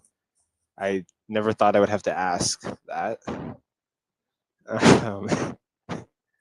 But it happens, I guess. Oh, do we have another guest? Oh, actually, okay. Actually, that's all the guests that we have. Nobody else has. Oh, okay, Anthony. Oh, sorry. I was wondering why it didn't let you up. I hit like accept. Oh, right. Yeah, no, sorry. Hi, all, Anthony. Hi, all. No, I didn't think I'd come up so quick, so I hopped out. So what are we talking about? Sorry, I wasn't paying attention. All right, buddy. Take care. Have a good day. Bro, yeah. Okay, sorry. I'm going to disconnect you. Sorry, guys. For everyone who's coming up, we're basically doing comments, questions, critiques, or concerns on the debate that just happened. A God exists between Kylo and Mersal. Can we check if the judges are ready? Yeah, judges, if you're good to go, then we can do that and then get ready for the next debate. Yeah, I'm ready. I can start. Okay. Yeah, I'll go second. Okay. And then Mob will go after. Right. So yeah, I just wanted to say well done to both debaters. It's always easier to judge somebody else than be judged. So keep that in mind, especially when people are criticizing in the comments and when we're going to be critical of you. Just keep that in mind. I respect you guys for even, taking up this debate. So there are a few things that could probably be analyzed in detail. I just wanted to focus on the main thrust of the conversation. So Kylo started off by affirming a modal/conceptual argument rather than a causal one. He seems to be relying upon, a notion of counterfactual dependence.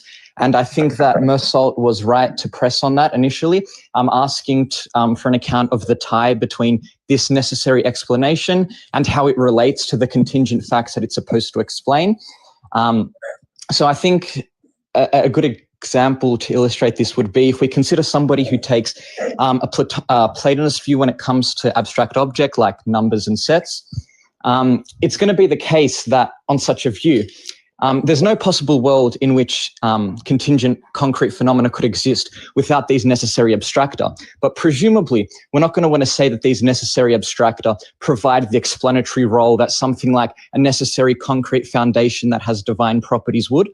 And I think that there wasn't an adequate explanation of precisely the relationship, the explanatory role that this necessary foundation would play in order to be able to provide an adequate account. It's not enough just to say that it's going to exist alongside these contingent phenomena in every possible world in which they exist. So I think Mersal was right to press on that. But I think that as the debate went on, Kylo was able to direct the conversation and take control of the conversation and was able to trip Mersal up a little bit. So he got him to say that analytic truths aren't going to be captured by necessity, by necessary truths, and then you got him to recant on that. I think Mersal engaged with certain points that were brought up that were really tangential to his main line of reasoning, and he should have pressed that critique more. perhaps by giving an examples. He could have given the example that I gave about somebody who's a Platonist with respect to abstract objects, and how there needs to be some relevant difference between a necessary foundation, how it relates to the contingent phenomena that it's supposed to explain, rather than merely just positing it must exist alongside with them. So yeah, I guess for those reasons, I'm going to have to end up giving it a draw. So both brought up some good points. Both could have fleshed out their points better.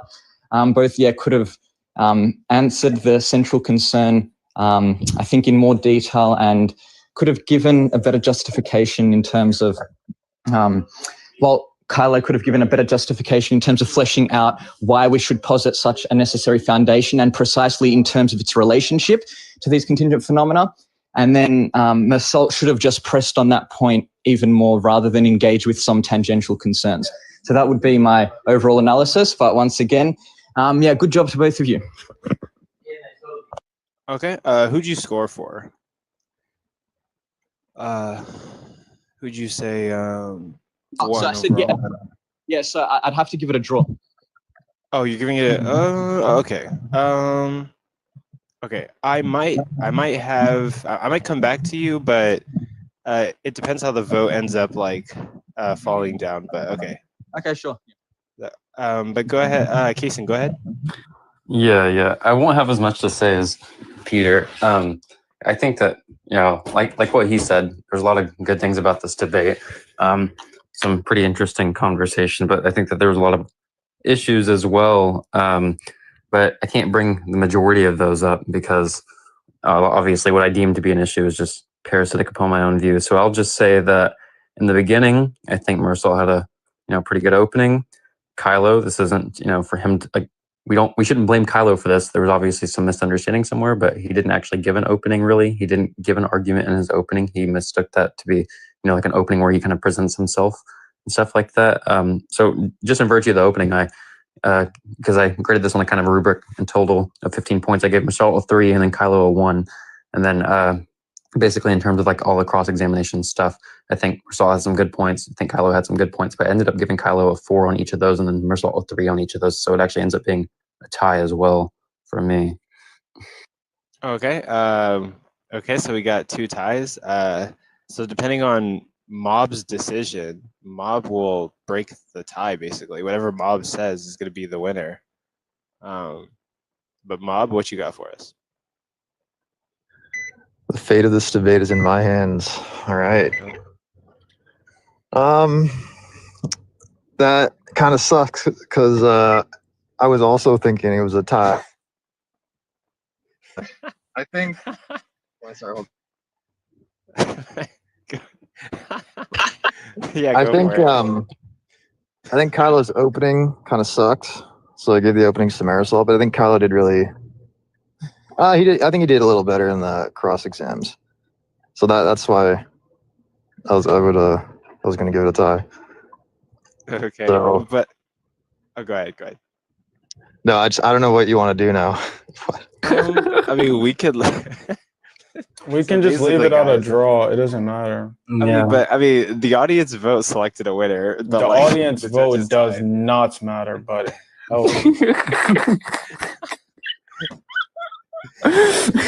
Marisol, do you want to leave it as a tie, or do you want them to review their? It could be a tie, I guess. We can leave it as a draw. Okay, well, for the first debate, guys, we have a draw as the official result of the first debate. So it's 7:19. We've got a couple minutes. The second debate doesn't start until I think 7:30 or 35. It's going to be Missy versus J-Rob on is the Christian God is logically possible. So I guess we could take a couple more questions. Also, moderators, please use your moderators. You're doing a pretty good job. Please just be professional with how you're using your mod powers. I know that some of the moderators I'm not friends with, or maybe we're beefing or we're enemies, but we can coexist on this channel, put differences aside, and just try to be professional as possible. I'm going to give a warning, but I'm going to block or remove mod privileges if needed, right? This is not the channel to play on. This is not only my project, this is also OG Kylo's project and AR's project. So chill. If you have any personal beefs, just handle it outside of the live. And if I personally block somebody, let's leave them blocked. Let's not unblock and be like fucking around. That's not really cool. So, but yeah, we're gonna go on to anyone else. I'm probably gonna bring up some new faces, but Bro, I kind of feel bad because I know Ty is so unsatisfying. I mean that's totally fine. I mean, like the tie, yeah, like I mean, I was shocked by the tie, but Black Sty, what you got for me? My question technically applies to the next debate of how are we measuring logical possibility? That would just be pertinent to like you just asked that next debate time. Okay. Oh, is that all you got for us? Unfortunately, I just got home, so I missed Kylo's debate. Oh, no, that's totally cool. But okay. With that, we can move on to the next individual. So I'm gonna bring up some new faces. We got Cole. Yup. Someone said bring up Yo to break Hello. the tie. What Hey, yeah, what you got for us? I was just wondering,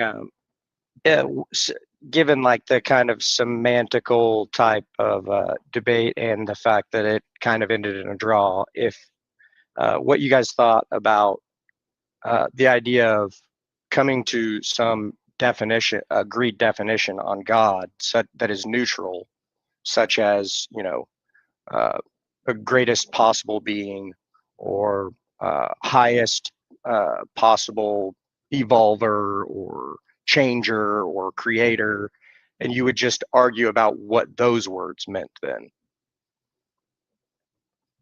That's all. Okay. Yeah. You guys want to answer that? I mean, okay, I guess. Well, we agreed on like basic terms. I think we should have like this debate would have been more interesting if we would have maybe Kylo could have given me like a more like a well defined term for explanation, and that's my bad also for not asking that question.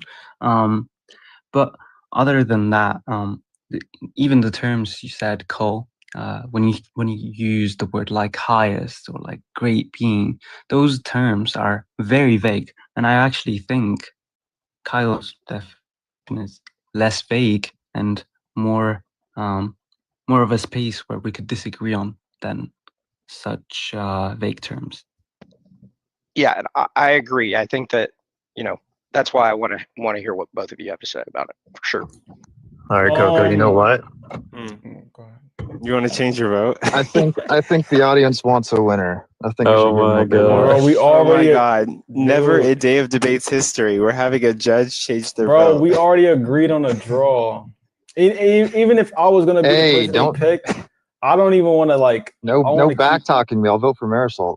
Yo, we already established a draw. So, but I mean, like, I don't know. Okay. If you want to, well, I think we already established a draw. So I would say we probably have to That's keep it at fine. that, That's fine. to be fair. But okay, with that, thank you, Cole. Cool. We're gonna move on to the next person. New Well, faces. Did Kylo want to answer that question? Oh well, just my bad. just a quick answer. So I mean, given more precise definitions, yeah. I mean, the definitions you levied were not that they weren't the bad, like the worst. Just say like I think my definition suffice: a necessary being, which is a creator of the universe, which is omniscient and omnipotent. I think that's the typical notion. When you use this higher talk, you do get this weird type of scaling. I don't know what that's about, but I think you just might want to pick more precise language. But I see what you're saying about just getting some terms and debating on that. So yeah. Yeah, and I think it's just, for me, it's a point of agreement that you guys can be relational to that thing that you agreed on. And I didn't seem like there was any agreement at all on anything. Yeah, I hear you. Yeah, I mean, it's the notion of explanation, at least within metaphysics is like a very contentious place, and I think it's both our faults. Kylo for not clarifying, me for not asking. Well, I think you What guys type both of did great too. So like, yeah, what type so of props to you guys. Yeah. Also, really quick to answer a question in the comments, Court, you're asking if this is going to be posted anywhere. Yeah, like after the debate, I'm going to quickly run through and probably edit out. Like I'm going to get the entire TikTok live. I'm going to cut it up into the individual like debates, and I'm posting it on the Day of Debates YouTube channel. I'm posting it on my channel. I post to this other channel called the Black Atheist Coalition, ran by Volsi, and then I also post it to Right Here Right Now's channel, where on his channel he's collecting multiple people's debate clips, and it's a very awesome channel. So yeah, it's gonna I edit the videos and post it to like 4 different channels. You'll definitely see it. But and then yeah, we got you. Yeah, you want to break the tiebreaker for us? I do. Look, I just want to preface this with I think they both did very mediocre, if not incredibly bad on many things. But if you're a serious person and you watch this debate, Mersault got proverbially just absolutely just anally destroyed. Kylo kind of dog walked him on rhetoric, while there was many very easy to poke conceptual issues within Kylo's position. Mersault really didn't take any chances to do that, and instead got hung up on like weird definitional things when he could have pressed, like, example, that one thing where Kylo went from the possibility of a necessary being to the necessity of a necessary being. There's obviously an S5 jump there that's implicit. You could have asked for that justification. That didn't happen. But since that didn't happen and Kylo's rhetoric was just way stronger and he had way stronger command over the debate, even though Mersault's introduction was way better, it's just very clear that Kylo won this debate. And I think the reason Mersault got voted as a tie is because everyone loves Mersault. He's a cute little French boy. But unfortunately, that was just very clearly Kylo won that debate. At least, at least in my eyes, Kylo won that debate pretty clearly. So I think, at least rhetorically, Mersault got slammed. And Marcel and Kylo, do you want to comment on that? I mean, not much to say. I mean, it is sad that my opening wasn't as strong. It seems like that was a crux of the debate. In my head, I was like, let me just be quick, but maybe I should have put some more work into that. So that's respectable. And I think the time limit was a bad factor. We just didn't have a lot of time for me to break everything down. But that's all I had to say about that. So we're clear, Mersault. I still love you, dude, but that was you got nervous or something. Like, Yeah, it's fine. I mean, if you really want to know what happened, it's like, to be fair, I kind of procrastinated for this debate, so I was a bit nervous, but like I was like expecting like the usual explanation notions, right? When it comes to like metaphysical explanations, I was expecting some type of grounding relations, some I don't know, primitive notions. I don't know. I was expecting more of like a literature type of definition for the explanation, and Kylo's explanation didn't even match that at all. So I was kind of off script there. So I was improvising.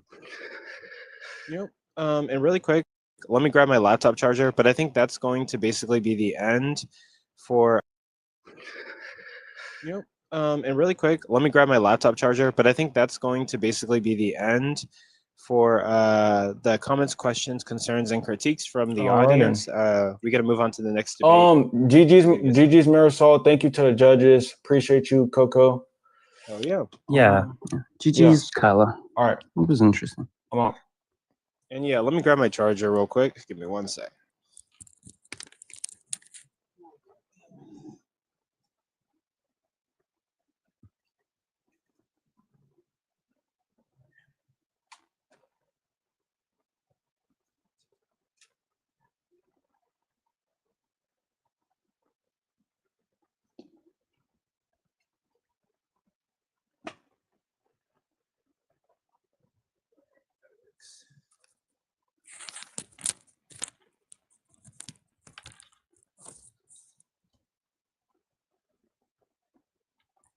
Okay. And with that, yeah, we're gonna need Missy. We're gonna need J Rob. Wait, what are we doing? Am I judging this one too? Oh no, there's no judges for this one. You guys are good. Megs was saying in the comment section we should probably pay you guys for this debate. Like, I gotta. Thank you, everybody, for the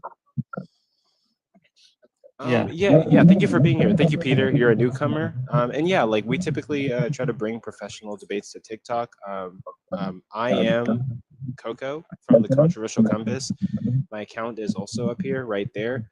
And yeah, I host debates. This page hosts professional formal debates, and then I also kind of do informal stuff, panel wise, and all sorts of stuff like that. But yeah. Okay, sounds very good. Thank you for having us up. Maybe in the future I could debate Jack Angstrike, Monkey Boy, and Destroyer all at once on these. Yeah. Yeah. Yeah, we could probably we could probably make that. I wouldn't platform that person. Like me personally, Coco, you'd be like basically platforming Peter, like bullying 3 people at once, and it really wouldn't be like I don't know if that violates TikTok guidelines or something, but I'm pretty sure it does. I think there's some individuals in there that we might not platform due to their past actions with text messages, but some of them we can platform, and we'll figure that out for sure. Well, yeah, thank you for having us up. You guys have a good one. Absolutely. You're welcome. Yeah, thank you guys for judging. Thank you guys for judging. And yeah, I mean, Dave Debates is kind of broke right now. We might try to pay you guys. We'll figure that out. Nah, don't worry about it. I don't care about that. We've got enough gifts. Thank you. Oh, yeah. And with that, we're gonna start the next debate. I'm gonna drop you guys, but no hard feelings. But yeah, we're starting the next debate. And this could. And with that, yeah, we got 3 minutes till the next debate. I'll make like a short announcement, but yeah, if you guys can, please tap your screens, like the live, share with anybody who you think might be interested. We have like a lot of people showing up today. I really appreciate it.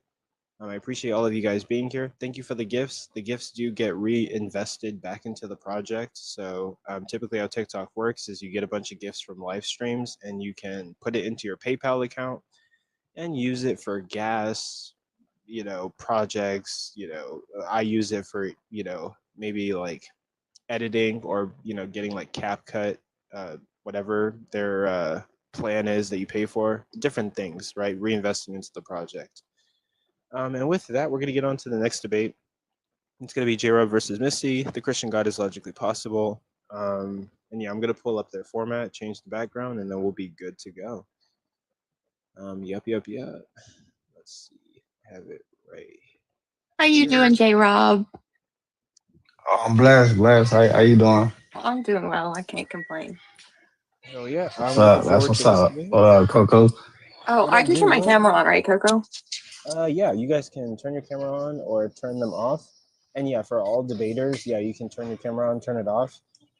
Just don't flash us. Well, no, I'm not talking about you. I'm talking about the other debaters. Sorry, that wasn't aimed at you, but like it was a joke. I do have my laptop pulled up for notes. It's in front of me because I'm like, take notes. Yeah. And then yeah, the format for this debate is going to be 7-minute openers, 5-minute rebuttal period, 7-minute cross examinations, and then 5-minute closers. It's going to be approximately a 1 hour and 2-minute debate. And with that, we can get right to it.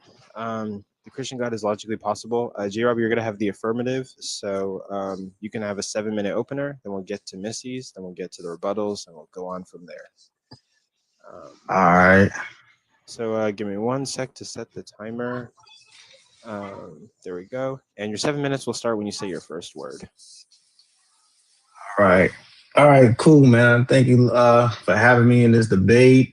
So I'm here just to argue that the Christian God is logically possible.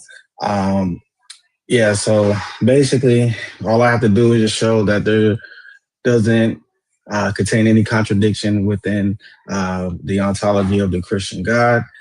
So I think I could just start off by just stating what we believe the Christian God is. Obviously, we believe in a triune God. God is, one essence that is shared between 3 persons, the Father, Son, Holy Spirit. So I guess she's gonna have to show me how there's some logical contradiction in that. Also, just God itself, right, is a necessary being. Um, so basically, everything that we see in this world and the universe is contingent. Um, you know, time, space, and matter could have failed to exist, right? So there has to be an overall necessary existence in order for anything to exist. And my argument is going to obviously be that that necessary being has to be a personal being, right? Because an impersonal cause would have a eternal effect. If it was eternal necessary existence, it would also have to have an eternal cause because there's nothing to restrain it, right? It would just like if it was an infinite cause, then it would just be, right? But we see that this world changes, so obviously there would have to be something constraining that infinite effect. So that would necessitate intellect and will, a choice to create a finite universe. And then if that if that necessary being is perfect, right, what we're calling God here, he'd have to be maximally perfect, complete in himself, and we argue he's the grounding of all morality as well. So the argument that we posit is that our God is love by nature, and inherently he is love. Essentially, his essence is love, and therefore he would have to be triune. So, because basically, a one personal God would be contingent in his love, whereas he would have to create something to love, right? Whereas the triune God, it is essential to his being, to his nature, that he has a subject to love, right? And then also the love shared between them has to also be a underlying reality. So that's going to be how his love. Oh, you good, J Rob? Oh, you good? sorry. Oh shit. I can give you like 4 minutes. Can you hear me? Hello? Yeah, let me restart your timer. I'll give you like 4 minutes. And we'll continue. Sorry about that. I got a phone call. Oh, no, you're good. And then it starts whenever you say your first word. All right, yeah, we're good. So I left off stating that if God is love, then he has to be love, and love has to be inherent to his being, his essence. And if love is inherent to his being and essence, he can't have contingent love. In order for him to be necessary, his essence can't be contingent on something outside of himself. So if he's loving, he would have to, if it's a one personal God, he would have to create something to love. Whereas the triune God, he has the subject whom he loves, right? The Father loves the Son, and then the Son receives love from the Father, and then also shares love with the Father, and that love shared between those two is a underlying reality in the Holy Spirit. So it's three relations within one being. All right. And also on to that, being that God is love, then a part of love that we understand is that it is self-giving. And being that love is self-giving, then when we look at the world that God creates, we would expect him to express the highest expression of love. And there is no greater expression of love than to sacrifice, right? To give up something for something that you deem more valuable. And so if I'm just an agnostic and I'm entertaining the thought that a loving God exists, then I would expect him to create the proper conditions in which he could express the greatest love possible. And Christianity is the only historical, theological worldview in which we can see that demonstrated. So I'm sorry, I hate trying to read notes and do this at the same time, but I guess just to break it down, basically, a contingent reality requires a necessary being. A necessary being must be personal. If God is perfect, love must be essential to his nature. Essential love requires eternal relationality, and eternal relationality within the divine essence implies Trinity, triunity. Right? Perfect love, perfect justice implies self-giving, self-sacrifice for restoration. So that's my worldview. So ultimately, you just have to show me that there's some logical contradiction entailed by this worldview. So I'll just end it right there and wait for her rebuttals. Okay. With that, thank you for your candor. We're going to move on to Missy's opening statement. So that will be the end of J-Rob's opening statement.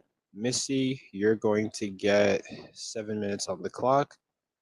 And it starts whenever you say your first word. All right. So first off, I want to say thank you, everybody.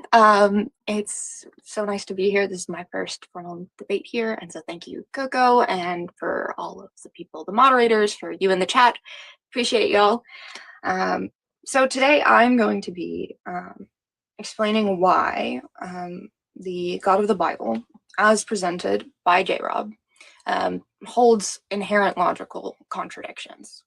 So I first want to start off by presenting the attributes of God, which are commonly understood within the Christian framework, which would be the omni-properties. I'm assuming that we all know which ones these are, but just in case we don't, omnipotent is all-powerful, omniscient is all-knowing, omnibenevolent is all-good, or desiring to have an all-loving will, and omnipresent being everywhere, always, all at once. And some people don't hold to that last one. I do. J-Rob probably does as well. All right, so what is my burden? My burden is to prove that I only need to entail that there is a singular logical contradiction within these attributes of the ontic of God. If I do that, the entirety of J-Rob's position falls apart. If there lies a contradiction within the ontic of who God is, that is the what will make God logically impossible. And so when I'm going to go through this, I also want to point out really quickly that J-Rob was talking about a necessary being. As someone who takes to foundationalism, I don't necessarily hold that to be a thing, and I would love to get into that. If anybody is curious about foundationalism, it's how, instead of needing logic to be grounded in the mind of God, which is what J-Rob is proposing, that logic is grounded in God's mind or is in some way his nature. I grounded on something a little bit more brute, and that would be the fundamental facts of our universe: physics, quantum mechanics, or quantum fields, things like that. So I, as a pragmatic foundationalist, I will argue that belief as a starting point does not require further justifications. Our senses or our phenomenology are confirmed by constant observation, not by assuming a theological premise.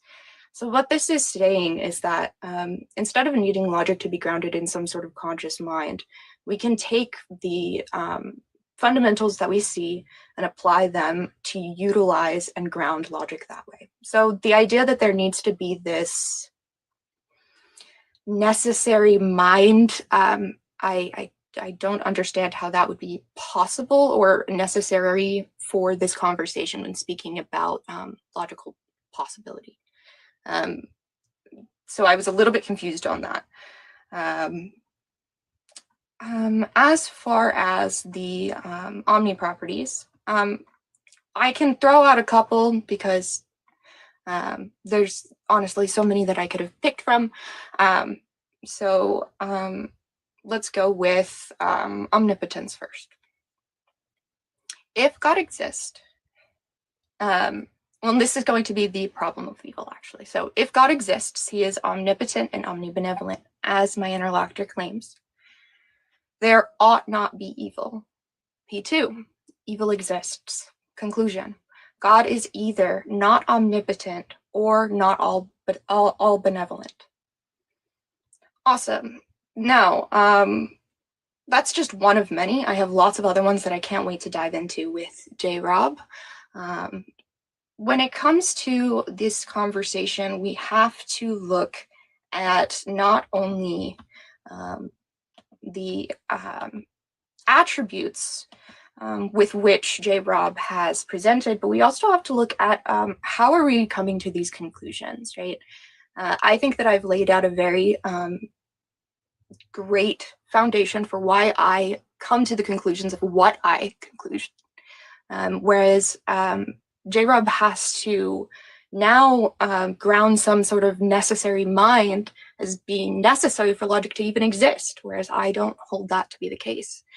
And so I think that more burden is on him. However, I do have a couple of other ones that I could go through. Let's go with omnibenevolence.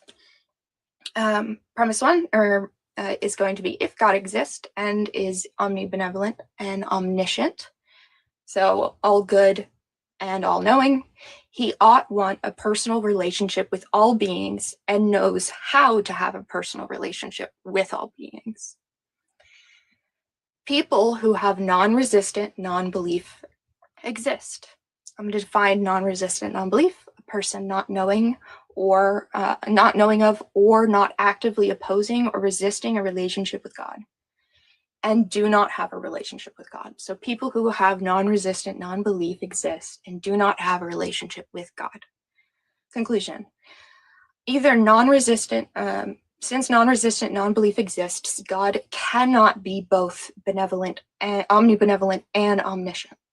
These are two of 4 to 5 that I have written down alone around the attributes of God. And so, let's see, how much time do I have? I'm blind as a bat, if you can't tell with my eyes. It's 43 seconds. I think I'll pass that over. Pass that over to you, J-Rob. Okay. With that, that's going to conclude Missy's opening statement. Both of the opening statements are done. Now we're going to move into the rebuttal section, which this is not the cross-examination. This is just you guys talking by yourself, your rebuttal period. So J-Rob, you're going to get 5 minutes to say your thoughts on Missy's opening statement, do a rebuttal, and then Missy will do the same. So your 5 minutes will start whenever you say your first word. Okay, yeah, we go ahead. Appreciate the opening.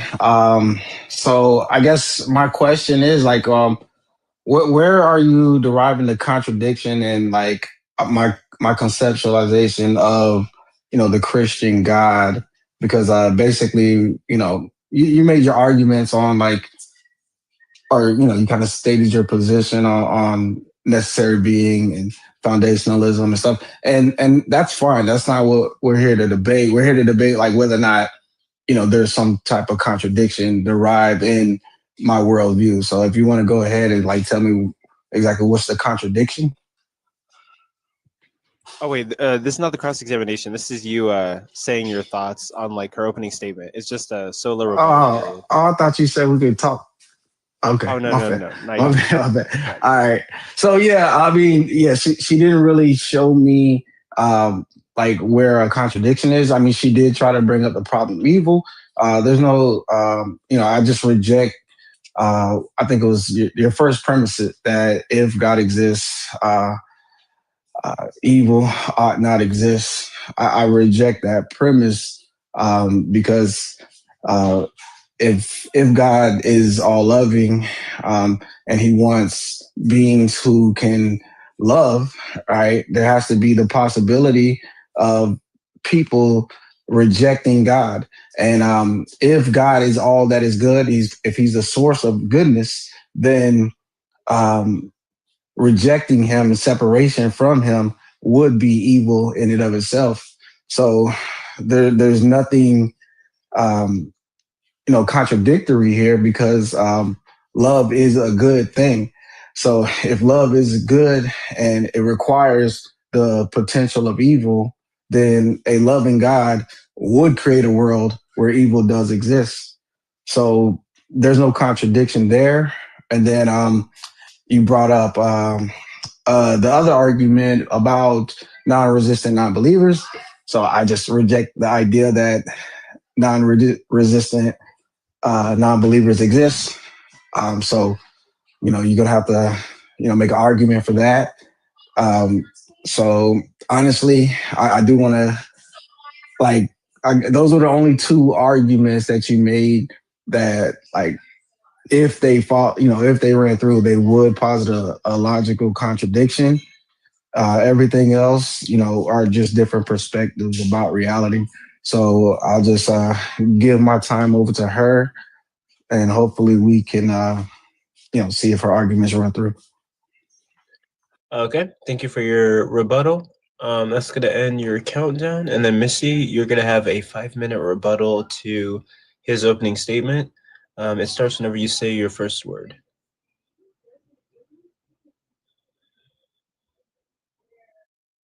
All right. Yeah, so I would have loved to kind of respond to what you were speaking to if I had any kind of understanding as to what you were talking about. There must be an eternal, there's necessary being, which you're claiming must be necessary, must also have a purposeful relationship.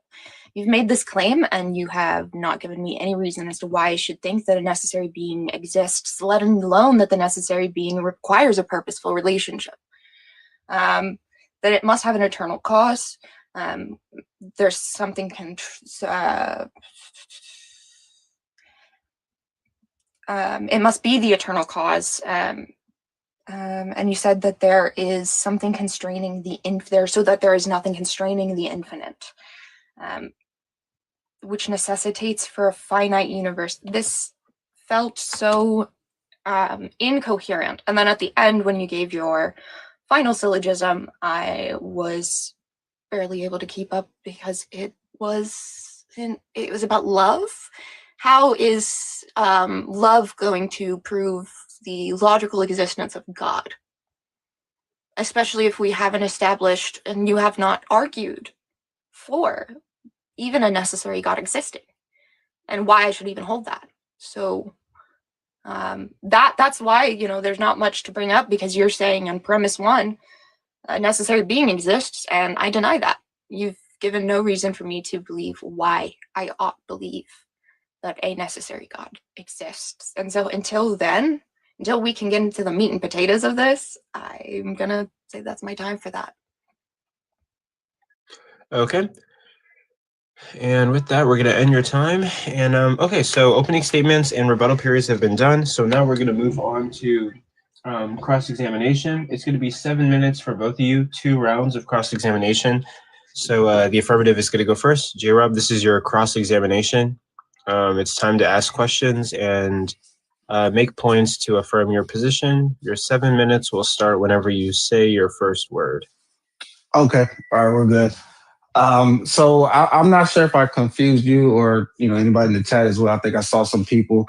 I'm not here to argue that the Christian God exists.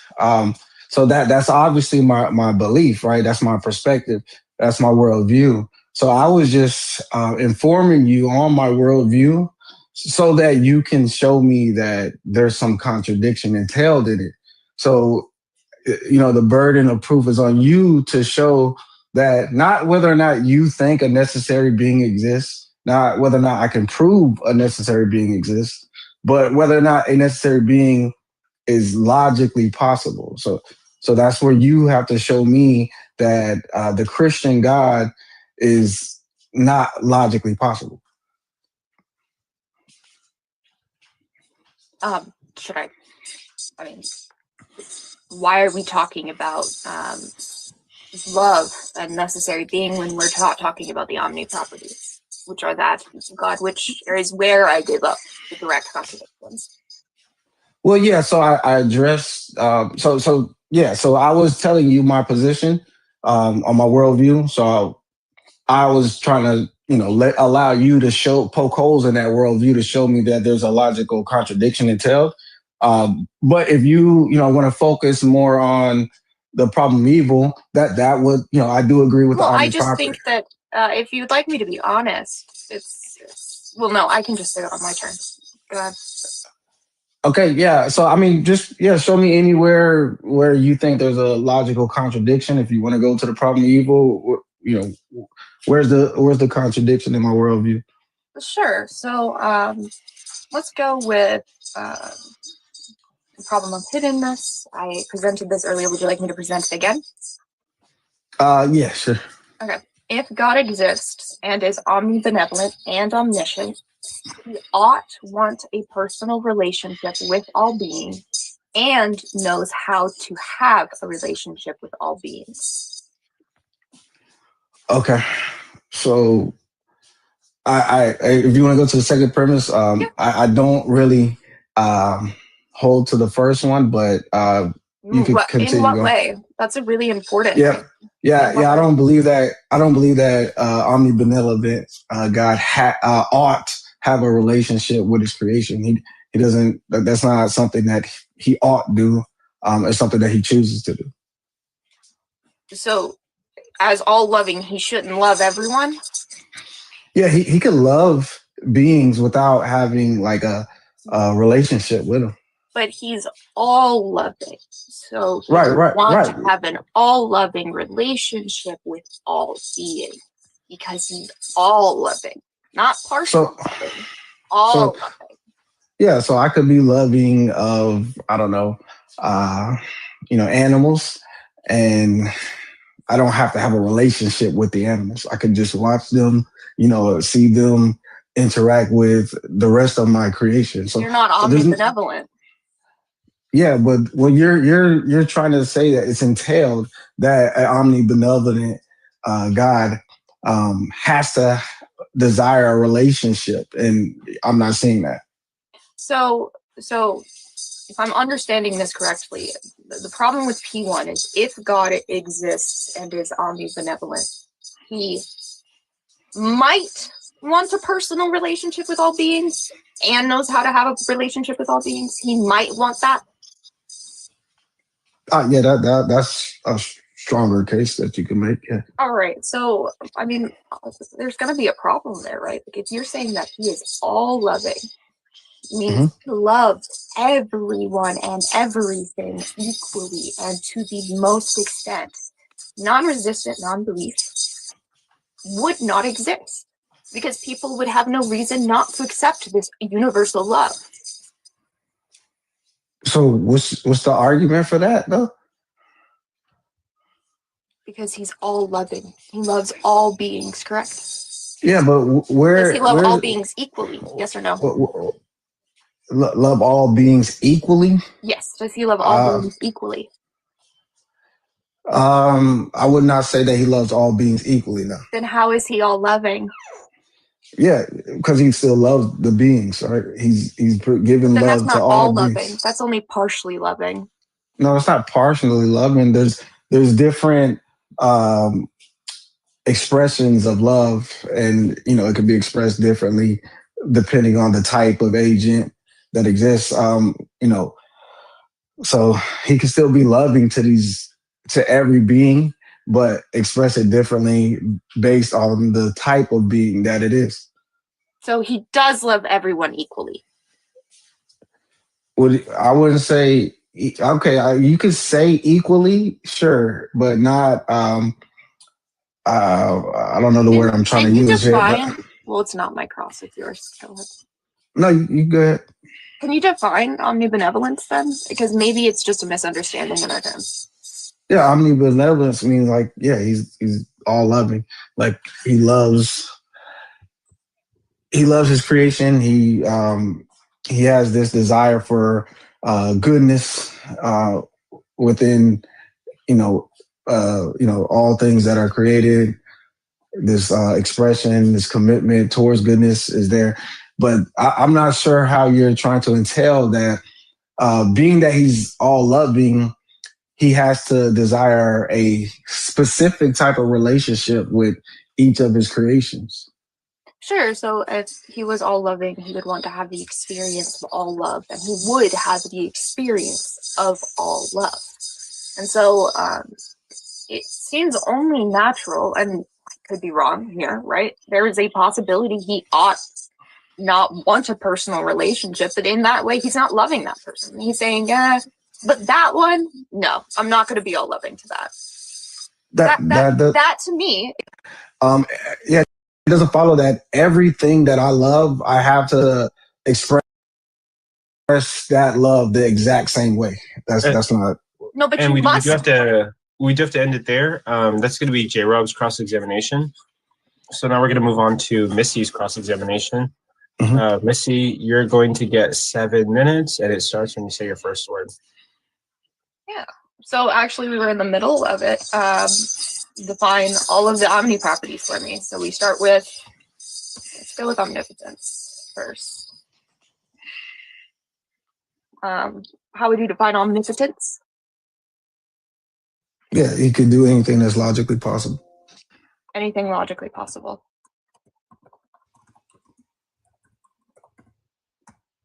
Thank you. And that's why I always ask, because that would have, I could have gone down a line of questioning there. All right. Omniscience. Omniscience, yeah, he's all knowing. He knows all true propositions. So having all knowledge sets, or just having all knowledge? Yeah. So containing all knowledge. I do have a question here. Would you consider pain to be knowledge? I.e., if I stub my toe, is the feeling of that pain knowledge? Is the feeling of it like? Yes. You know how you feel. So yeah, that would be my question, right? Is let's say I bump my knee and it starts to hurt, right? Is that a type of knowledge that God has? I'm sorry. Does God knows how it feels to bump your head? Basically, I'm asking, does God have the capability of having epistemic access to qualia of individuals? Yeah, of course. Yeah, so he can feel pain. Can he feel pain? If he chooses to, yeah, he knows what pain feels like. He knows what pain feels like, so he feels pain. It's not that he feels it, he knows what it feels like. So he knows what pain feels like. That wasn't my question. My question was, does he know what pain feels like? Not like... That's what I just said. No, does he know what pain is? Like, has he ever experienced pain? I apologize. Well, yes, he's experienced pain, yeah. So then he would have access to that. Awesome, cool. We can go down to omnibenevolence. Or let's go to omnipresent. How would you define omnipresent? Omnipresent, basically, there's nothing outside of his presence. Nothing outside of his presence? Okay. Yeah, he's before all. And omnibenevolence? All loving, he always wills the good. Always willing good.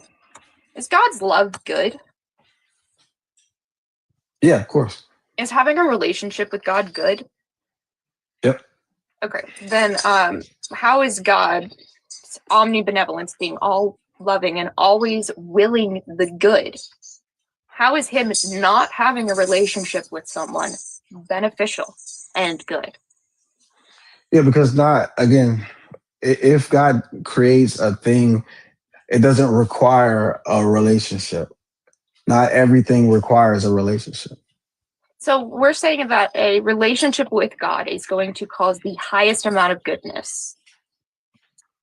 I mean, what's your argument for that? Well, that's what you had just admitted. You said he's always open, always willing the good, and then I asked, Right. is having a relationship with God good? And you said yes. So by your own admission, that is it. Yeah, but we're talking. Well, when you just say having a relationship with God, good, right? I guess it's going to be like, what are we talking about? Humans? Or are we just talking about anything that exists?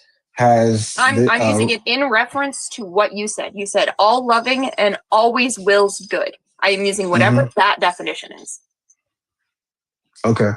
So when we're talking about like personal entities, yes, I would agree. Yeah, he wants a relationship with all personal entities, sure. Okay. But So he wants to have a personal relationship. Not every being, I guess I would say not every being can have a personal relationship with God. All right. So you just said that God wants a relationship with all. You said that. You admitted that. So then let's go back to my premise. P1, if God exists and is omnibenevolent and omniscient, he ought want a personal relationship with all beings. You just admitted he wants a relationship with all beings, so he wants a personal relationship with all beings. And knows how to have a relationship with all beings. People who have non-resistant non-belief. A great example of this is any individual who has never perceived Christianity or the Christian God. Someone who has never had access to that knowledge, that would be non-resistant non-belief. Would we agree there? I'm sorry, can you repeat that? Yeah, so let's say like a 5-year-old, right? He hasn't been told about God. He's never been expressed to anything, right? He's that non-resistant non-belief. He just doesn't believe because he hasn't been told yet. Is that non-resistant non-belief?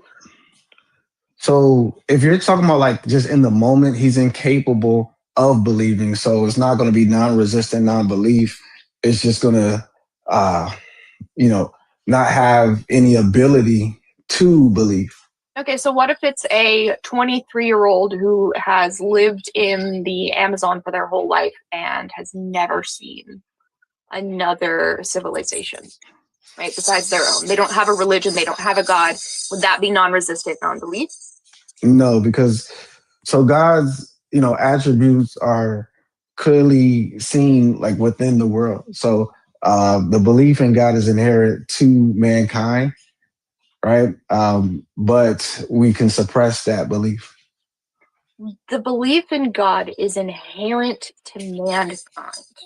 Right. When you say the belief in God, I'm assuming you mean your God.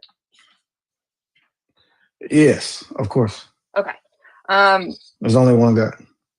I'm just going to really quickly say non-resistance. So when I talk about non-resistant non-belief, I mean an individual who, for whatever reason, either doesn't know about or does not have any particular care either way, right? Non-resistant non-belief. And then I think my time's up. Okay, and then we'll have to end it there. So that's going to be the first round of cross-examinations. Now we're going to move on to the second round. Gerald, you're going to get 7 minutes. Also, just a reminder, for your cross-examination, it is your time to be in control, ask questions to establish your position, and challenge your opponent's position, and ultimately convince the audience why they should believe you over your opponent.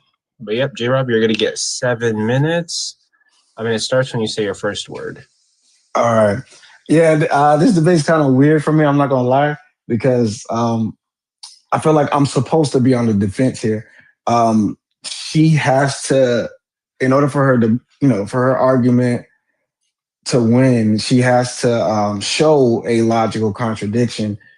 So I guess I've already presented my view. So I guess I'm not like gonna defer to you, but you can ask your questions to try to show a logical contradiction in my worldview. If that's the case, I would prefer that it be passed to me, the time be passed to me. Well, I won't. Oh, so you want to take You want me to end my time so Yeah, you if that's can the just case. Like, if you have your don't time? have any questions, that's fine. I just want to make sure that when I'm in my time, I'm in my time. Okay. I guess if I'm going to ask any questions, let me think if I could think of anything. So based off of what you were saying, um, when you're trying to, make these arguments, you have to show, like within my worldview, how there's a logical contradiction, and you just kind of like rejecting certain ideas about my, my conception of God isn't like showing a contradiction.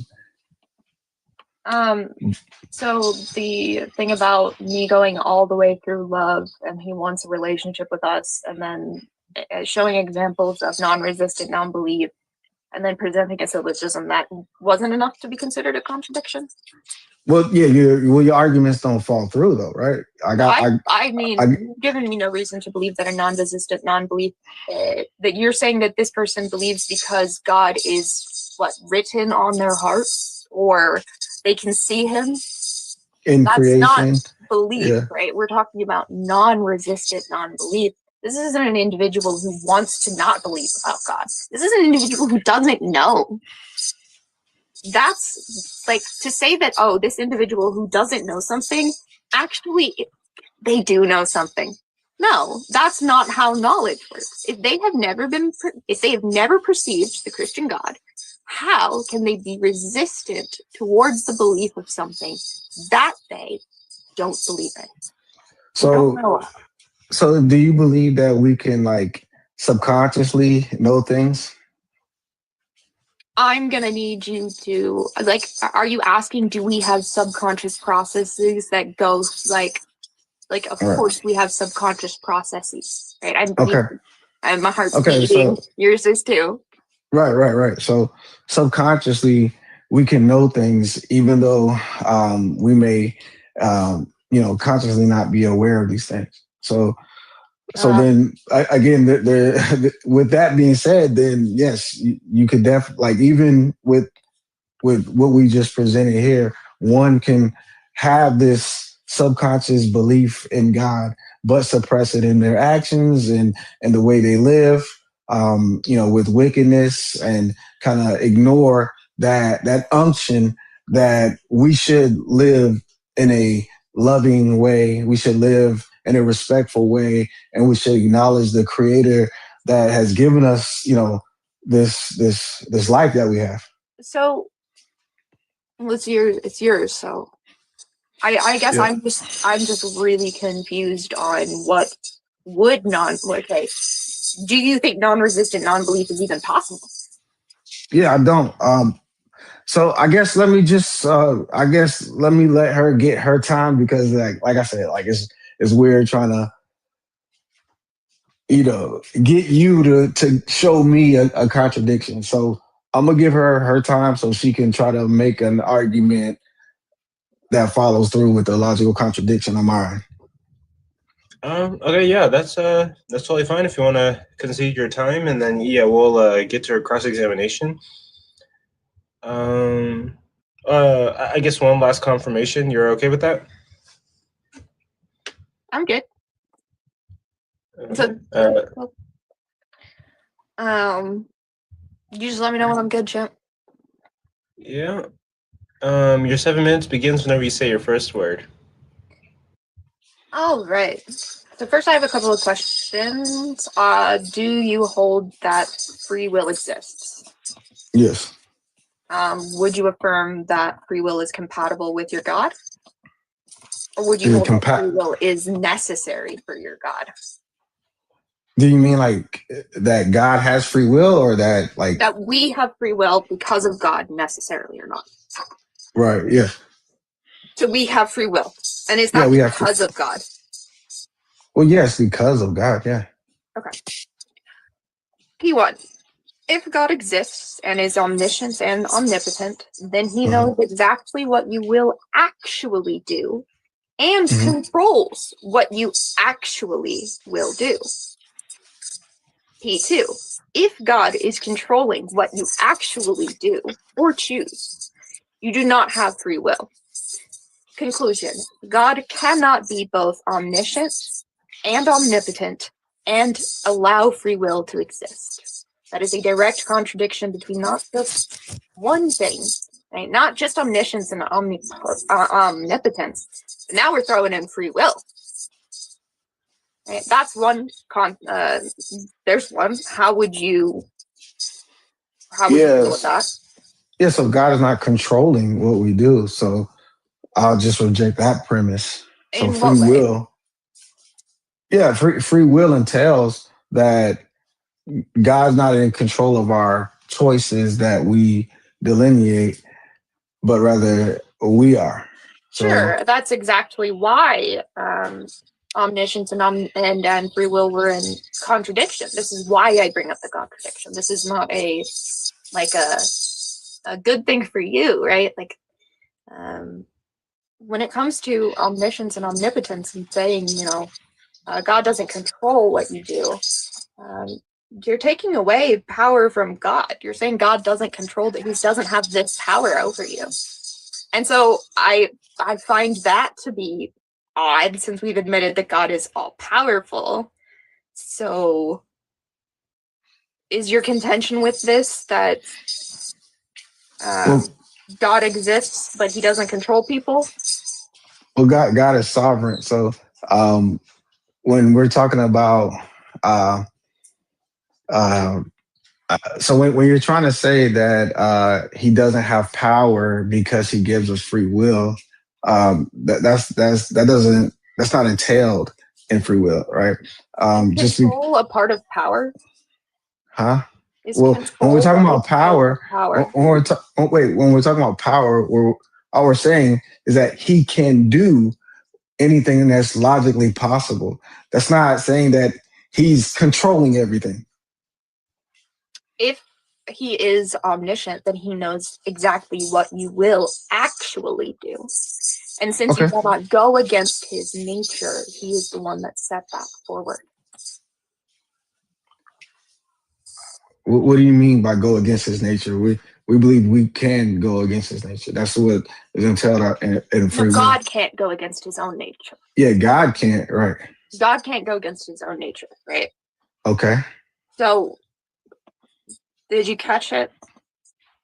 You were saying that God is allowing free will, correct? Mm-hmm. Right. And that God is all-powerful.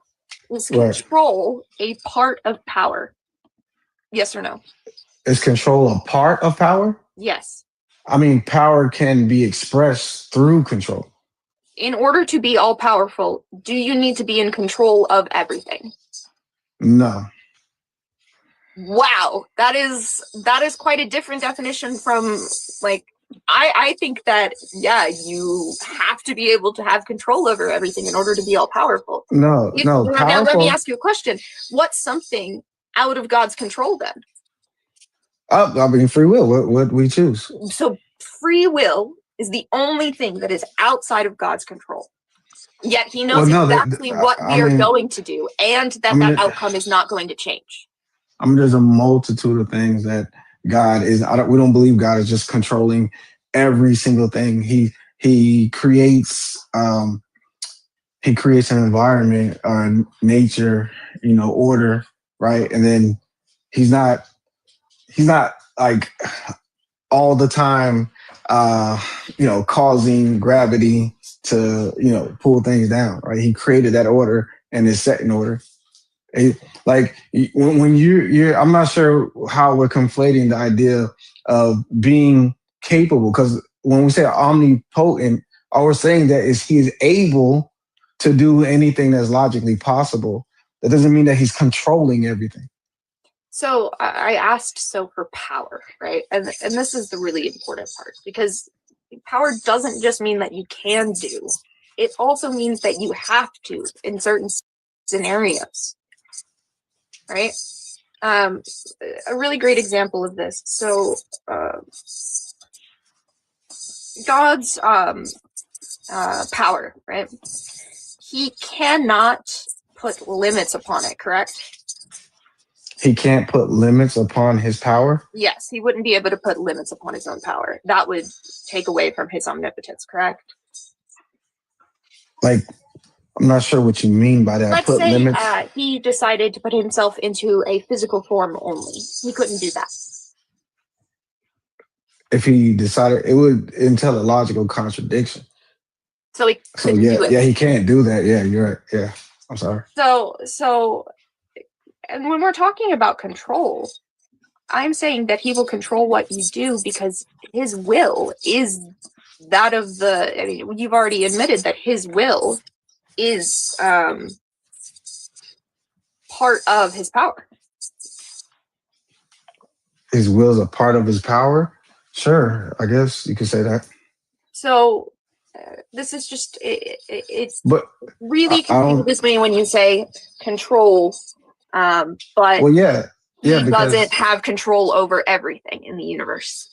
yeah, because what we're saying is If that he doesn't have control, then he doesn't have omnipotence. That is just what it is. If there's something he can't control, he's not all powerful. no, it's not that he can't, right?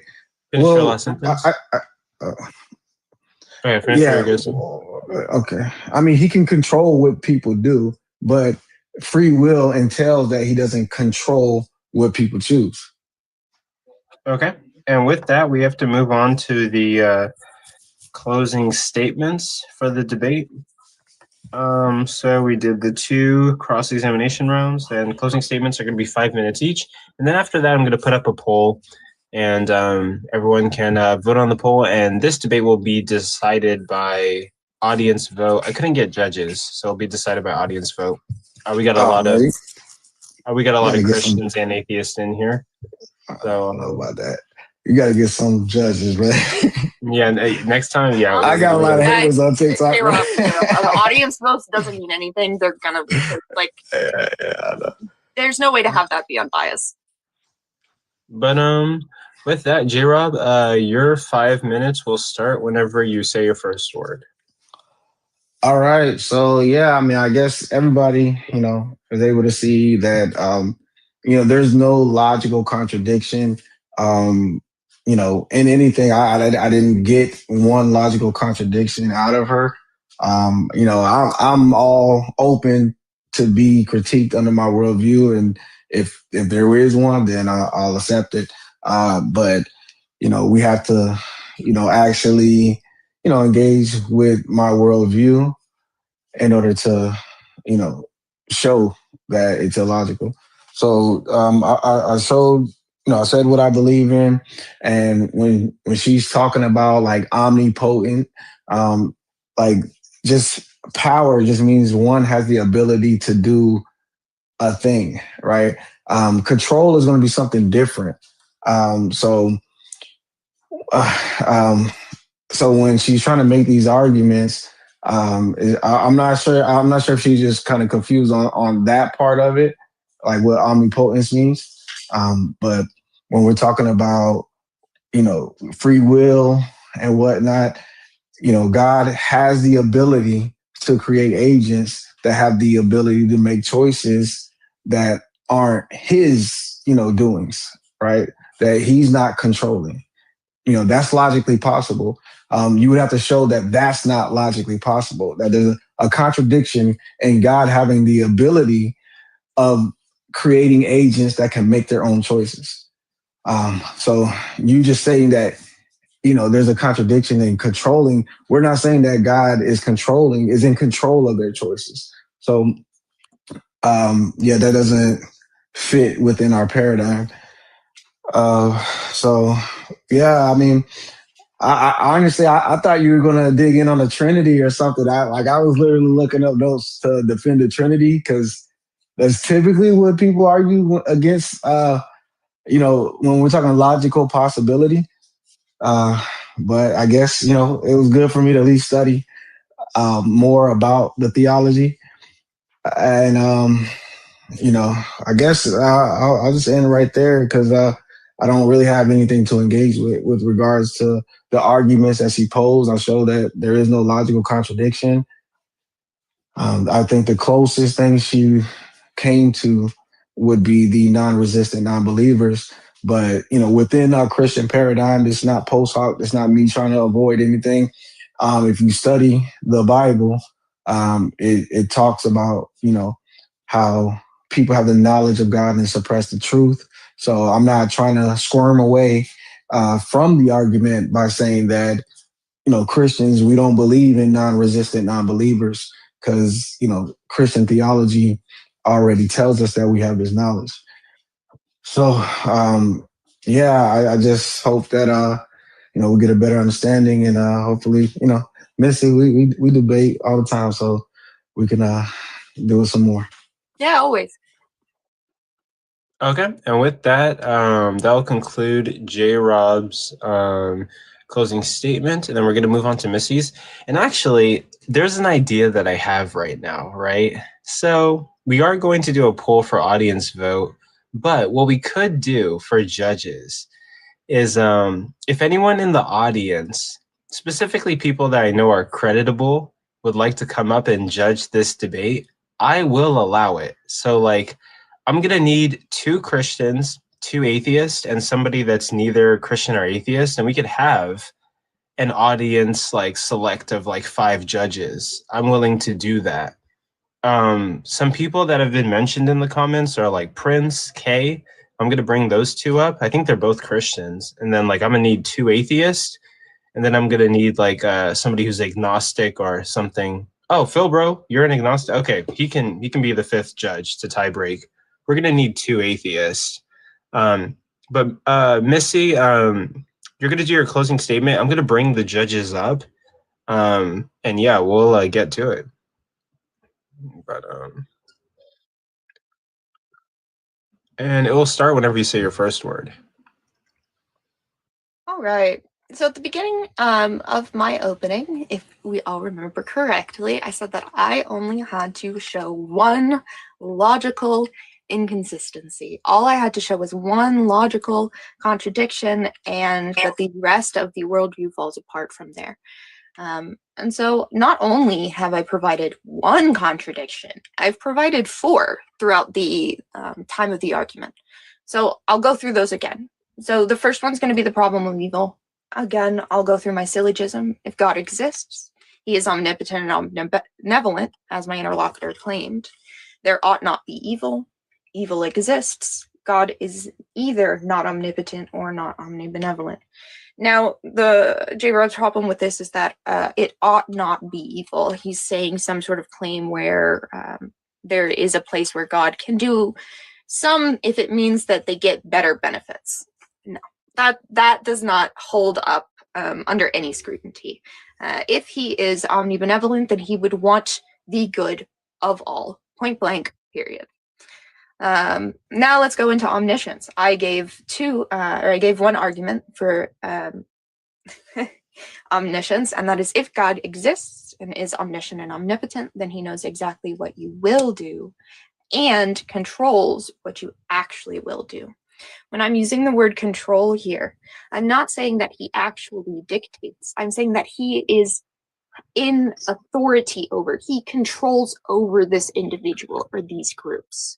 And so saying, well, God doesn't have control, it's denying him the power of those individuals, his creation. And so allowing him to give away some of his omnipotence to creatures, I mean, that's still, he's limiting himself even more.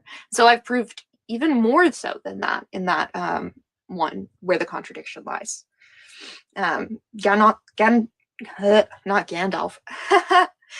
God cannot be omniscient and omnipotent and allow free will to exist. Now we've talked about omnibenevolence, and I brought up non-resistant non-belief. I'll give my syllogism one more time. If God exists and is omnibenevolent and omniscient, he ought want a personal relationship with all beings and knows how to have a relationship with all beings. People who have non-resistant non-belief, especially a person who doesn't know of, or oppose or resist his relationship with God. They exist and do not have a relationship with God. Since non-resistant non-belief exists, God cannot be both omnibenevolent and omniscient. Again, another contradiction within the omni-properties.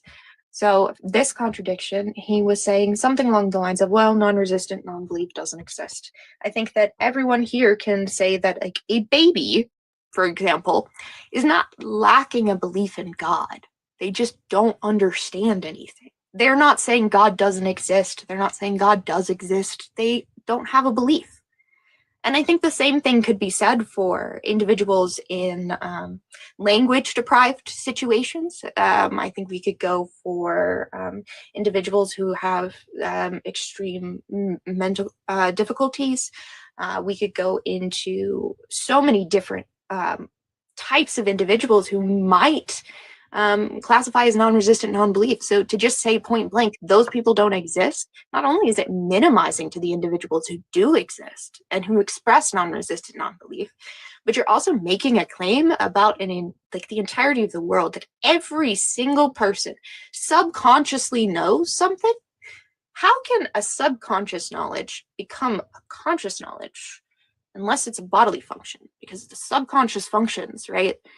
Breathing, chewing, swallowing, creating saliva, moving blood around you. None of those are conscious. So when we talk about unconscious knowledge, what does that even mean in the context of this? That was very confusing.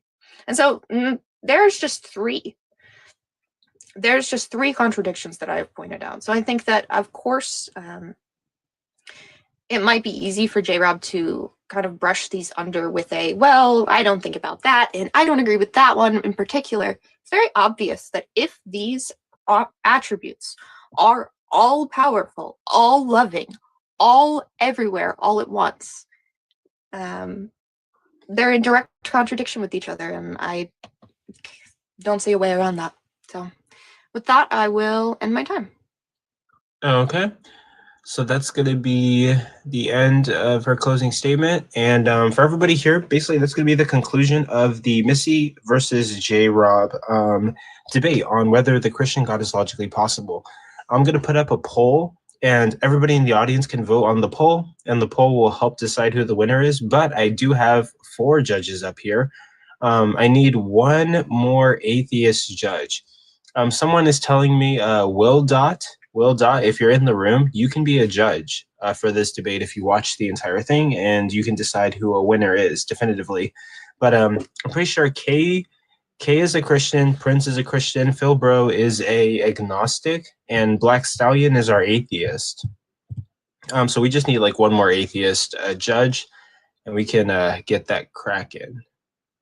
Oh, Will Dot's been drinking, so he can't be a judge. We can't have an intoxicated judge, but we need one more person. But while we're waiting for somebody to volunteer, I guess we can do audience comments, questions, and critiques or concerns. So we can start doing that. You let Black ask his question first.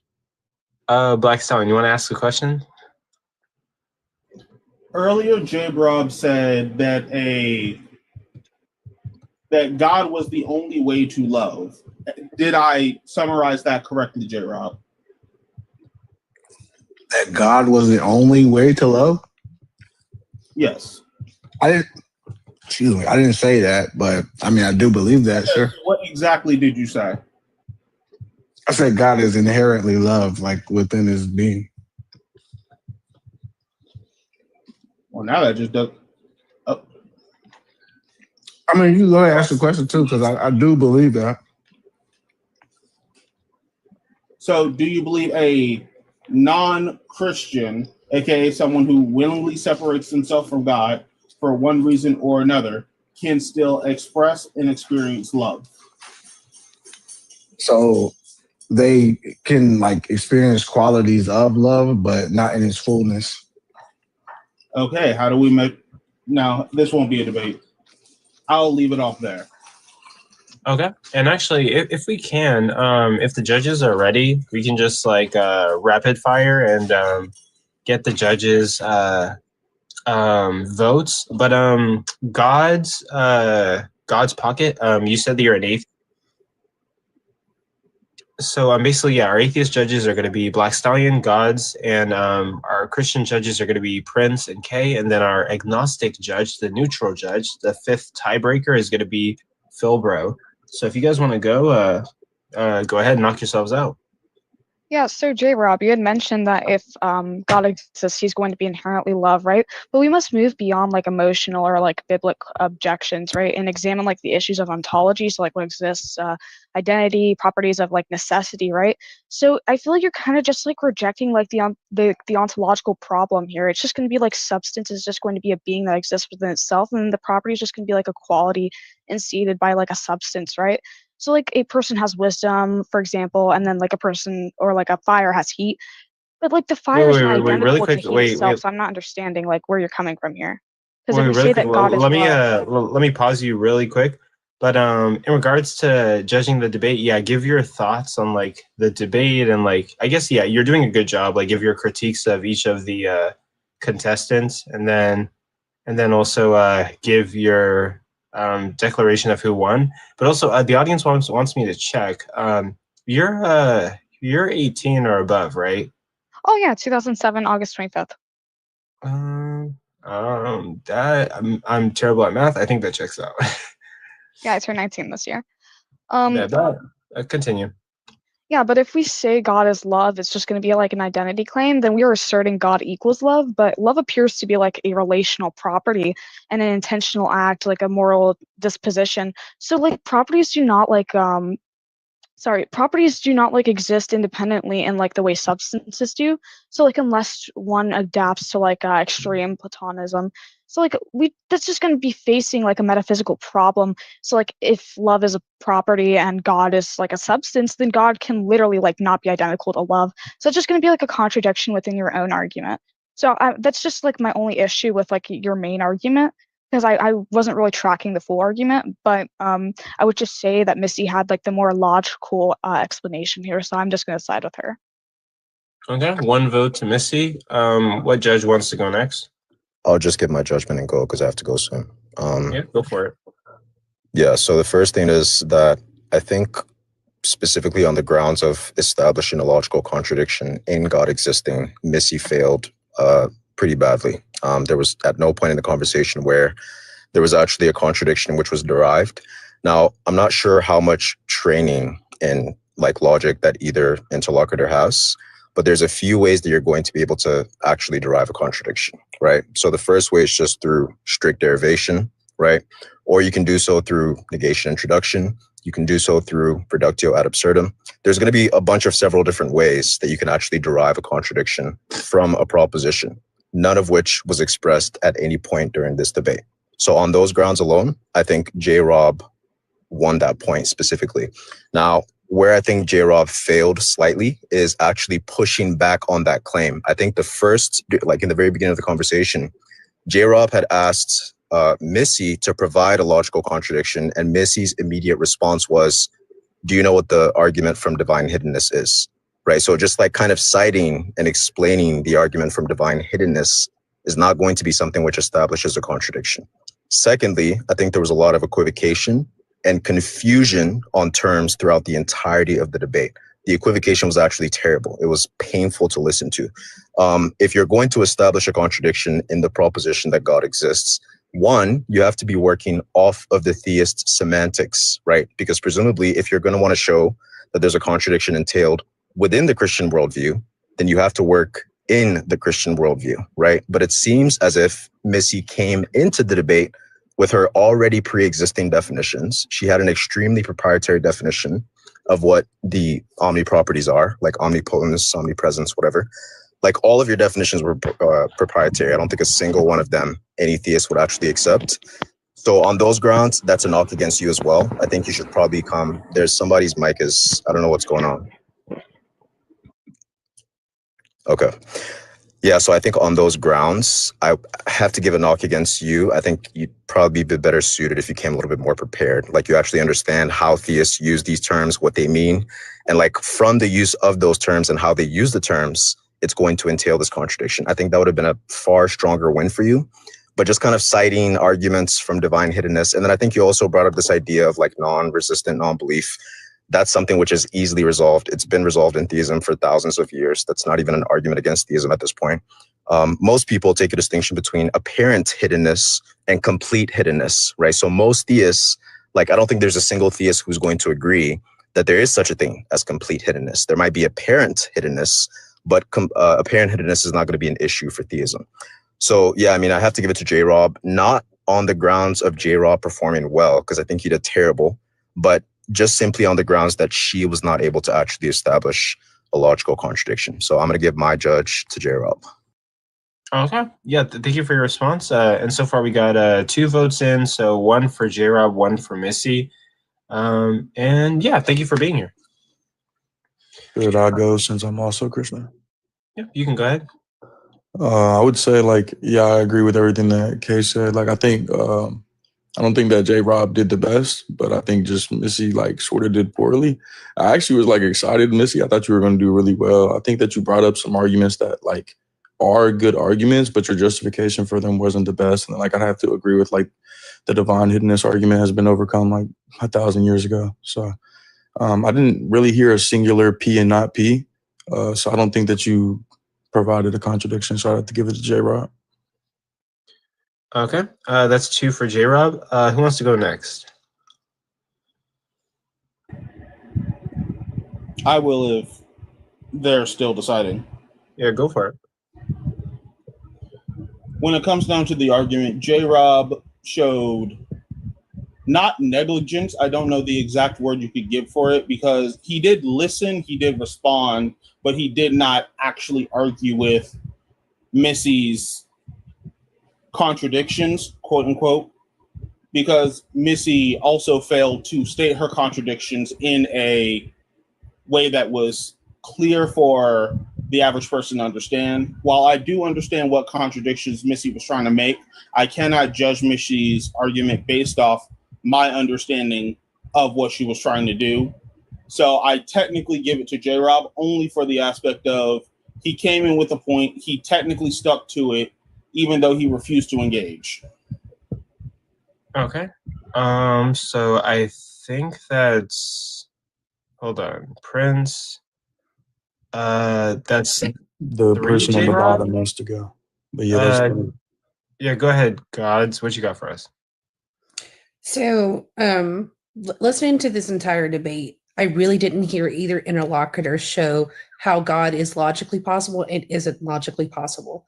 I feel like they weren't really prepared for this debate as well as they could have been. I don't know Missy well enough, but I know J-Rob well enough that I know J-Rob could have done better in stating his P not P. I know he could have done better in the way that I've debated him before. So I just feel like both interlocutors were just not sufficiently prepared for this debate, because to me, they did not meet whether God is logically possible or isn't. So it's hard for me to find the symmetry breaker between the two. But if I had to pick between the two, as much as I don't want to, and I'm sorry, I have to give it to J-Rob, because to Black Stallion's point, even though he didn't really do a great job in giving his debate, he did try to stick to his points. And I feel like Missy was all over the place. Not once in her entire debate did I hear anything to give me cause or pause to think that God wouldn't be logically possible. Okay. Okay, with that, we got the judges vote in. But yeah, thank you, judges, for judging. And I mean, technically, like, J-Rob got 4 votes, Missy got 1. So congratulations, J-Rob. I have to give it to J-Rob. Good job, J-Rob. I should have done better. I didn't realize that I had the burden, but I should have done better. So yeah, no, I'll have to do better next time. Good job. Well, I think all of us said the same thing. Like, I'm not sure if either of you did a good job of proving your sides, but I think, like, for you specifically, I didn't hear like a singular contradiction, and that was the position that you were supposed to take. This is where I was a little bit confused. And this is where I could be just, and I'd love the judges to give me a syllogism that has the conclusion of he cannot be this or that. That's not a P and not P. I mean, I would say that you're more so providing a syllogism for contradictions of like some of the points he made, but not necessarily like a contradiction to God's logical existence. More so just like a contradiction to like some of the points. Like just saying God is love, that's a contradiction within itself. So some of the points he made were contradictory. but like not necessarily that God is inherently going to be like not there. That's you didn't really contradict that point. You more so just contradicted like the things that he sees with this God. I'm not like understanding like where.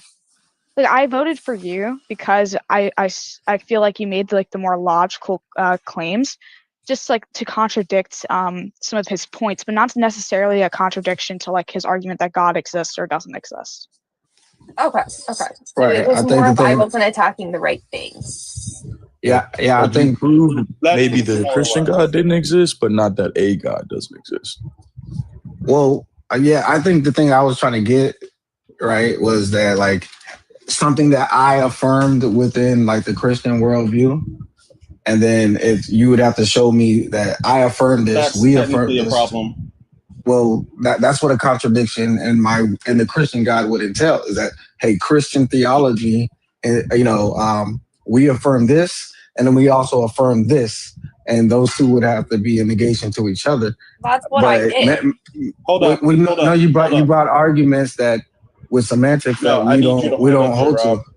Wait, but also, guys, really quick. Wait. The next debate is starting at 8:52, and we probably need to get like at least I think like two.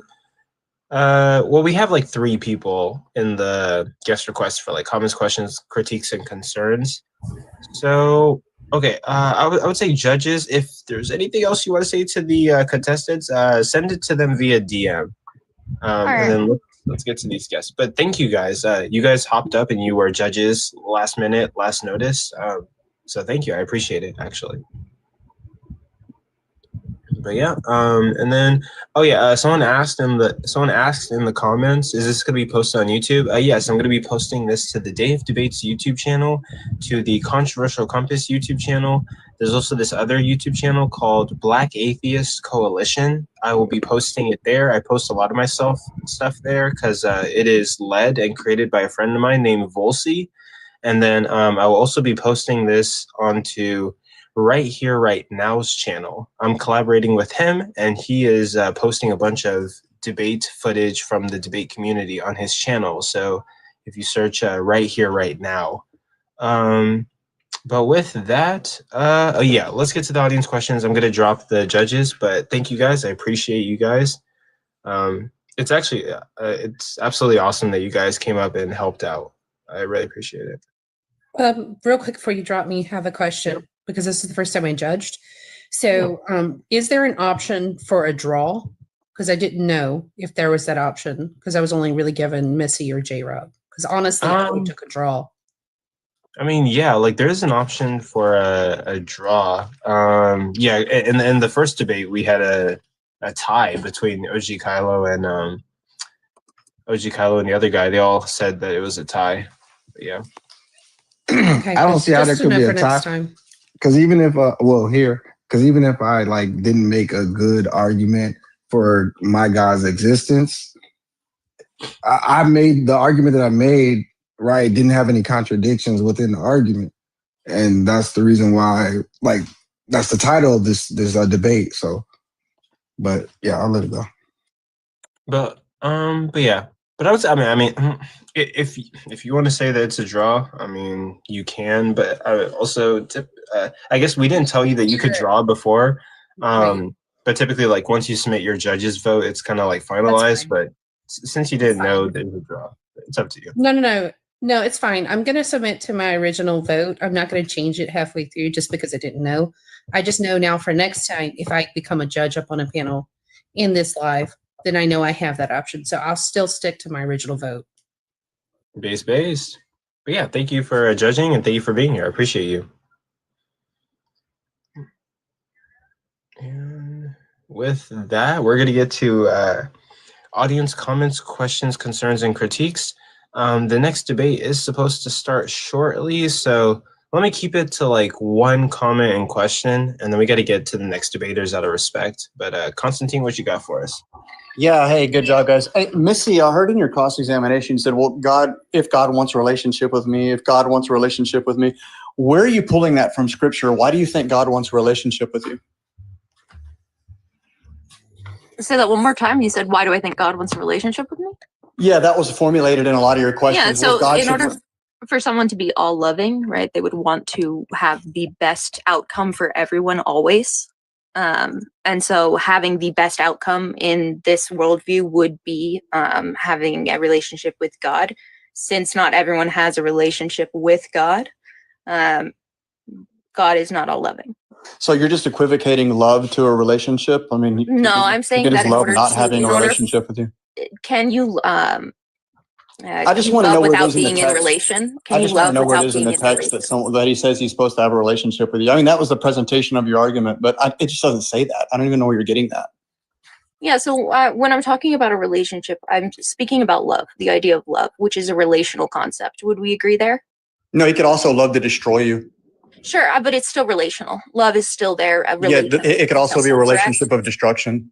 And so when I'm saying that God loves all, he wants to do what's best, right? He could We also agree love. He there. could also love to destroy all. So it's just a false equivocation. So anyway, this is that love? What do you mean by love? I could just take benevolence to mean value. I don't even know why you keep saying love, and why do you keep saying that? Like, where are you getting that he has to love you? Where's that? Yeah, but also like let's not turn this into like a secondary debate. If you guys want to do like a formal debate, we could like set that up. But like let's not turn it into like cross-examination. But I would say you guys could finish up, and then yeah, we'll move on to the next debate. All right, talk to you later. I think I answered that. So. Oh. But with that, I think both of you guys did pretty good. And yeah, like the results came out, and yeah, thank you guys for being here. If you guys want to debate in the future, like let me know. We can run it. Any debate, I'm always down. But thank you guys. Yeah, Thank you. Hey, good job, Missy. Good. You too. Bye, J-Rob. Oh, yeah, take care. Yeah. And with that, we're going to get on to our next debate. Our next debate is going to be Styx versus, it's going to be Theosophical Wonderings versus Styx on does fine-tuning favor theism or naturalism? So I'm going to bring them up. Their debate is going to be decided by audience votes. They didn't really request judges. I mean, I guess we could do judges if you guys wanted to, but like that's really up to you guys because audience vote can be biased. But yeah, that's up to you guys. And so I'm going to change the background, and then we're going to get started. Are we going to do like a coin flip or? Oh yeah, I have to find a coin in my room. Yeah, because you guys wanted to do a coin flip over who's going to go first or be the affirmative. So let me. What's up, Styx? How are you? Good. I'm just getting over a sickness, but I'm feeling better. So I was a little scared there earlier this week. Oh man, it's been crazy. It's hit our house. A lot of kids we know. I got kids, so a lot of kids are sick. So crazy. This is way past my bedtime, by the way. You're Eastern, aren't you? Yeah, I'm Eastern. I got a family, so I don't stay up too late. I have like a routine and all that stuff. So shit. I can't find a coin in my room. Okay. Well, I'm gonna flip something. Heads or tails? Sticks. Let's go tails. Okay. Okay, it landed on heads. So, Theosophical, you make the choice. Okay, I'll just go first. Okay. Yep. Bet. Does that mean I have the sun in my eyes, or what's? Huh? Does that mean I have the sun in my eye? Yeah. I honestly don't think it matters too much, but yeah. All right, And, just let me know when the time starts. 8 minutes, right? Yeah. Let me check the format. The format is going to be. It's going to be 8-minute openers, 4-minute rebuttals, and then hold on. 8-minute openers, 4-minute rebuttal periods, and then 2 rounds of 12-minute cross-examination, and then 3-minute closers. Okay. Yeah. And then with that, before we get started, thank you guys for being here. Thank you guys for tapping your screens, liking the live. Please tap your screens, like the live, share with anybody who you think might be interested. The debate that's about to start right now is, does fine-tuning favor theism over naturalism? Styx versus Theosophical Wonderings. You've heard the format, and with that, Theosophical, you get 8 minutes on the clock, and it starts whenever you say your first word. Okay. Thanks, everyone. Tonight we're debating whether the fine-tuning of the universe favors theism over naturalism. Before I present my argument, let me explain what we are setting out to do tonight. This debate is not about who can sound the smartest or who can score the most rhetorical points. The point of the debate is this. We each have a hypothesis about reality, and we are asking which of our hypotheses better explains the data. The data being the fine-tuning that allows for life, including specifically rational minds like ours. That's our only goal tonight. And unlike most TikTok debates, my opponent actually has to defend naturalism rather than simply critique theism. So what do I mean by which hypothesis better explains the data? Think of it like walking into your house and seeing muddy footprints across the kitchen floor. You have two hypotheses. One is that your teenage son came home from practice wearing cleats. The other is that the microwave oven did it. Both are logically possible, but which one better explains the data? To answer that, you look at all the explanatory resources available inside each hypothesis. The teenager hypothesis has just the kind of resources that naturally produce muddy footprints. They have feet, they wear cleats, they play in sand, they walk and live in houses. A microwave oven, though, has zero explanatory resources to explain this. No mud, no feet, doesn't move. There's nothing about the microwave oven that would make you anticipate muddy footprints on the ground. So clearly one of these hypotheses is better. And that's what we're doing tonight, comparing our two hypotheses. So let's define a few terms. Fine-tuned is a technical term used by physicists. The term itself does not mean that an agent finely tuned the dials, though I will argue that later. It just means that the conditions for life exist within a very narrow region of a much wider parameter space.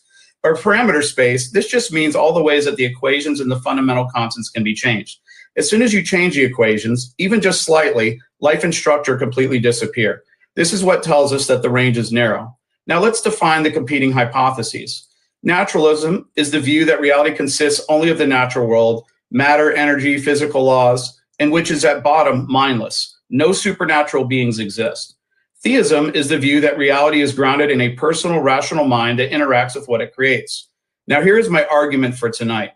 Premise one, if an outcome is far more expected on theism than on naturalism, it supports theism. Premise two, a life-permitting universe that allows for rational minds is far more expected on theism than on naturalism. Conclusion, therefore, our life-permitting universe supports theism.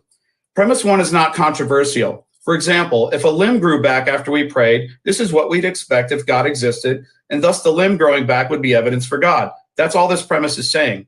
And more expected doesn't mean logically entailed. It just means that the data fits naturally with the explanatory resources of the hypothesis. So the only real issue is premise two. Is the fine-tuning for rational minds more expected on theism than on naturalism? Here are 8 reasons why I think it is. 1, if naturalism is true, reality at its foundation is mindless. It has no intentions, no goals, no directed aims. It is fundamentally non-rational. Now consider fine-tuning. There's a vast space of possible physical parameters. Only a narrow region permits life, and an even narrower structure allows for rational minds like us. In the same way that nothing about a microwave oven would make us anticipate muddy footprints on the ground, nothing about mindlessness would make us anticipate conditions for minds. There's simply nothing internal to the concept of mindlessness that would make us expect this. In all actuality, naturalism is just as compatible with electromagnetism being slightly different so that no structure or life forms at all. In short, naturalism is compatible with the overwhelming majority of the parameter space in which nothing interesting happens. So what is needed then from my opponent is an internal symmetry breaker, something within naturalism itself that makes us anticipate this narrow slice that allows for minds rather than the vast life-prohibiting range. 2, my opponent may appeal to a multiverse, but as philosopher Kenny Boyce has argued, a multiverse only predicts that some universe will be finely tuned. It does not raise the probability that this universe is finely tuned. Just as a lottery only guarantees that someone wins, but it does nothing to increase the probability that you will be the winner. Evidence must raise probability. If the multiverse cannot raise the probability of this universe being fine-tuned, it doesn't function as evidence. 3, my opponent may claim that the constants are necessary, but that must be argued, not assumed. Nothing within physics say they have to be this way. They are treated as free parameters. Physicists like Sean Carroll explicitly deny that they're necessary. And nothing in metaphysics tells us, for example, that the cosmological constant couldn't have been off by a single decimal. This is a very strong claim, and simply asserting it necessarily after the fact seems ad hoc. 4, My opponent may say fine-tuning is a brute fact, but that just restates the data. We are asking why the parameters fall in this narrow range. Declaring them brute is not an explanation, it's a refusal to explain, and it's ad hoc unless independently motivated. So given these reasons, it's very unlikely that there are any explanatory resources within naturalism to explain this data. Now contrast this with theism. I'll give 4 reasons why fine-tuning is not surprising on theism. First, on theism, reality begins with a personal rational mind. If the foundation of reality is rational, then rationality is not an accidental byproduct. It is rooted in the ground of being itself. A universe that permits rational minds flows naturally from that starting point. Further, a rational mind is a kind of cause that produces law-like intelligible order that brings about these minds. Second, minds are intentional. They select and narrow possibilities towards outcomes. When I build a house, I don't leave all arrangements of lumber equally open. I constrain them towards a goal. Fine-tuning shows this same structure. You see a vast possibility space and a tightly constrained life-permitting window. The intentionality of a mind maps perfectly onto this data, as it is better explained by selection than by indifference that you'd see on naturalism. Third, minds are not necessarily indifferent to things of value. From our background knowledge, we know that minds often recognize value, life, understanding, relationship. A rational agent is the kind of being that can regard rational creatures as worthwhile. That makes a mind-permitting universe far less surprising than if reality were fundamentally indifferent, like you see on naturalism. Fourth, theism posits not a distant architect, but a mind that interacts with what it creates. Interaction presupposes partners. Rational agents capable of knowledge, communication, and relationship make that interaction possible. A universe without stable matter, chemistry, or consciousness would frustrate that aim. A fine-tuned universe that permits interactive being fits it. Now notice what I've done each time here. I've reached into my hypothesis, and drawn out the explanatory resources already present within it, and I've shown how they make the data less surprising. My opponent must do the same thing with naturalism. If he cannot identify internal features that favor this narrow life-permitting range, then naturalism does not better explain the data, and that's the standard we must apply tonight. Now, throughout this debate, keep your eye on the central question. My opponent may raise objections, he may bring up speculation, he may say all kinds of things. But in the end, ask, does his hypothesis actually make a finely tuned, mind-permitting universe something we should anticipate? Does naturalism contain an internal symmetry breaker that favors rational minds over and above the vast majority of life-prohibiting conditions? Does his hypothesis have the explanatory resources to explain this data equal to or better than what I've laid out? If he cannot do this, then naturalism lacks the explanatory resources to account for the data, and this would mean that a life-permitting universe for rational minds would favor theism over naturalism, and this is exactly what I think I've shown tonight. And look, I realize that my opponent and many in the audience probably disagree with me, but I want to emphasize that the God I believe in isn't just a theory. He is alive and real, and he's not far from each of us. I hope this benediction from St. Paul blesses you. May the God of hope fill you with all joy and peace in believing, so that by the power of the Holy Spirit you may abound in hope. Thank you. Okay. Thank you for your opening statement, and that will conclude Theosophical's opening statement. Styx, it's your turn. You're going to get 8 minutes on the clock for yours. I'm going to set up the timer, and it starts whenever you say your first word. Okay, so I just wanted to begin by thanking Coco for hosting tonight's event, thanking all of you for hanging out with us. I also wanted to thank Theosophical Wanderings for challenging me to the debate with fine-tuning with him tonight. So what is fine-tuning? Well, the basic idea held by proponents like Luke Barnes and Swinburne and Collins is that there exists in our universe life-permitting conditions that are unlikely on naturalism, but at least moderately more expected on theism. So think of the parameters that govern our reality. In theory, they could have been far different, right? The cosmological constant or the strong and weak nuclear force could have been potentially infinitely different, such that stable matter couldn't form. Now, there are a number of counter-arguments and contentions with this, notably anthropic, necessitarian, and modal arguments, as well as Graham-Oppy type theoretical virtue contentions with parsimony and ontological economy. But today I'm just going to focus on a few contentions that I believe cut the legs out from most fine-tuning and teleological arguments. So it's important to note the topic of tonight's event.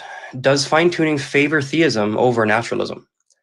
The language here is important because it's just my task to simply demonstrate that fine-tuning doesn't favor theism over naturalism.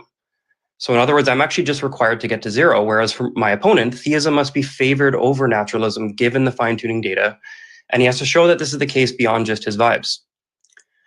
So the outline of my argument, which I'm sure we'll dig into more, is as follows. Beginning with some definitions, bare design is the idea that the universe was created by a mind with no other assumptions about its intentions or disposition. Theism is a specific subset of bare design that includes additional properties of the designer, like loving or omnipotent. Naturalism is the idea that the universe is in causal relation with purely natural processes that don't involve a mind, and we can just take that to mean non-design. So de Troyer's Bayesian argument is, I'll be rendering, posits that there are two probabilistic Bayesian constraints where once we condition on the fine-tuning data, make it such that the posterior probability of theism doesn't exceed that of naturalism. We can show this by saying, the prior probability on the bare design hypothesis, so that is before considering any data, is not a priori antecedently greater than the prior probability on naturalism due to the indifference principle. So in other words, there's no reason to believe that the bare design in of itself is more probable than naturalism before evaluating any data. And I think that's actually enormously charitable given an argument I'll render a little later. So the second probability constraint is that the likelihood of life-permitting conditions given bare design does not exceed the likelihood of life-permitting conditions given naturalism. So in other words, bare design doesn't predict life-permitting conditions over naturalism, given it tells us nothing about the disposition of the designer. So we can then just show through Bayesian arithmetic fairly trivially that once you condition on the data, the posterior probability of bare design does not exceed that of naturalism. Now, obviously, my opponent is not here to argue for bare design, but rather theism, right? Now, given that theism is a subset of bare design, wherein we can represent it as a conjunct of bare design plus additional intentions or dispositions of the designer, like goodness or wanting a relationship. So due to the penalty of conjunctive inequality on the prior for theism, what follows from the two constraints in Bayes' theorem and transitivity is that a more substantive design hypothesis like theism has a correspondingly lower prior, such that the posterior probability can never reach a credence of greater than 0.5, which is to say it's not more expected quantitatively. So consider this example. Suppose we observe a murder victim and the suspect's glove was left behind, and we're comparing two hypotheses, right? A female suspect did it versus a male suspect. With no background information about glove usage by sex or rate of crimes, we can assign equal priors due to the principle of indifference and equal likelihoods of seeing a glove given each hypothesis. So after the Bayesian update, male and female suspects remain equally probable. Now, suppose someone offers another hypothesis, that it wasn't just any male, it was a blonde male who always wears gloves. Even if that specific hypothesis perfectly predicts the glove evidence, it's still only a subset of the male hypothesis. And unless most males are blonde-haired glove wearers, this refinement occupies only a part of the probability space already assigned to males, which we already determined to have an equal or less than probability of a female suspect. Now, since the broader male hypothesis doesn't outperform the female hypothesis on the evidence, the more specific blonde male hypothesis can't exceed the female hypothesis either, because it inherits its probability from the male category and suffers the penalty on its priors from conjunctive inequality. So in addition, we established that seeing a glove isn't strong evidence toward a male versus a female. And so the constraints on the data entail that given our priors and given the likelihood of seeing the data under each hypothesis, without further evidence to update on, we have no way of saying it was more likely that a male blonde glove-wearing suspect did it compared to that of a female. So this is structurally identical to moving from bare design to theism, right? If the posterior probability on a male suspect is equal to or less than the female suspect, after updating on the data, it can't be more probable that a blonde glove-wearing male did the crime. So once again, folks, the task for my opponent is to provide an objection to this Bayesian inference. And if he doesn't, as mentioned before, no argument based on his vibe will in any way show us that his hypothesis is preferred. My opponent will instead be forced to argue that his hypothesis is more theoretically virtuous or less committal once we take into account divine simplicity or ontological parsimony. But ultimately, my opponent's inference to the best explanation, or IBE here, won't tell you how to weigh explanatory virtues or how to adjudicate trade-offs or how to quantify better, right? IBE is just Bayesian reasoning without the math, whereas the Bayesian apparatus tells us what hypothesis has explanatory scope and is coherent with background knowledge, and it does so through a statistical framework, which my opponent clearly is not referencing. So before closing, I'm just going to mention one more argument that I'll discuss, and it's called the electrons and love contention by Neil Sanababu. Further motivate some of what I've already discussed, but It's just to say that because my opponent's argument is predicated on some modal notion that it's possible the universe could have been another way, it isn't, it's this way, and therefore this data points toward theism, he's baking in the idea that this particular universe with this set of psychophysical laws that permit this type of rational, intelligent life is something predicted by theism. Now, my opponent is actually committed to the notion that it's metaphysically possible for minds to exist absent a physical biological substrate, given God himself has a mind that's not attached to a physical substrate. So therefore, God could have made any universe with far different nomological laws, such that even simple electrons floating in space could have minds attached to them so that they can love and worship and experience the full set of things God would want his agents to.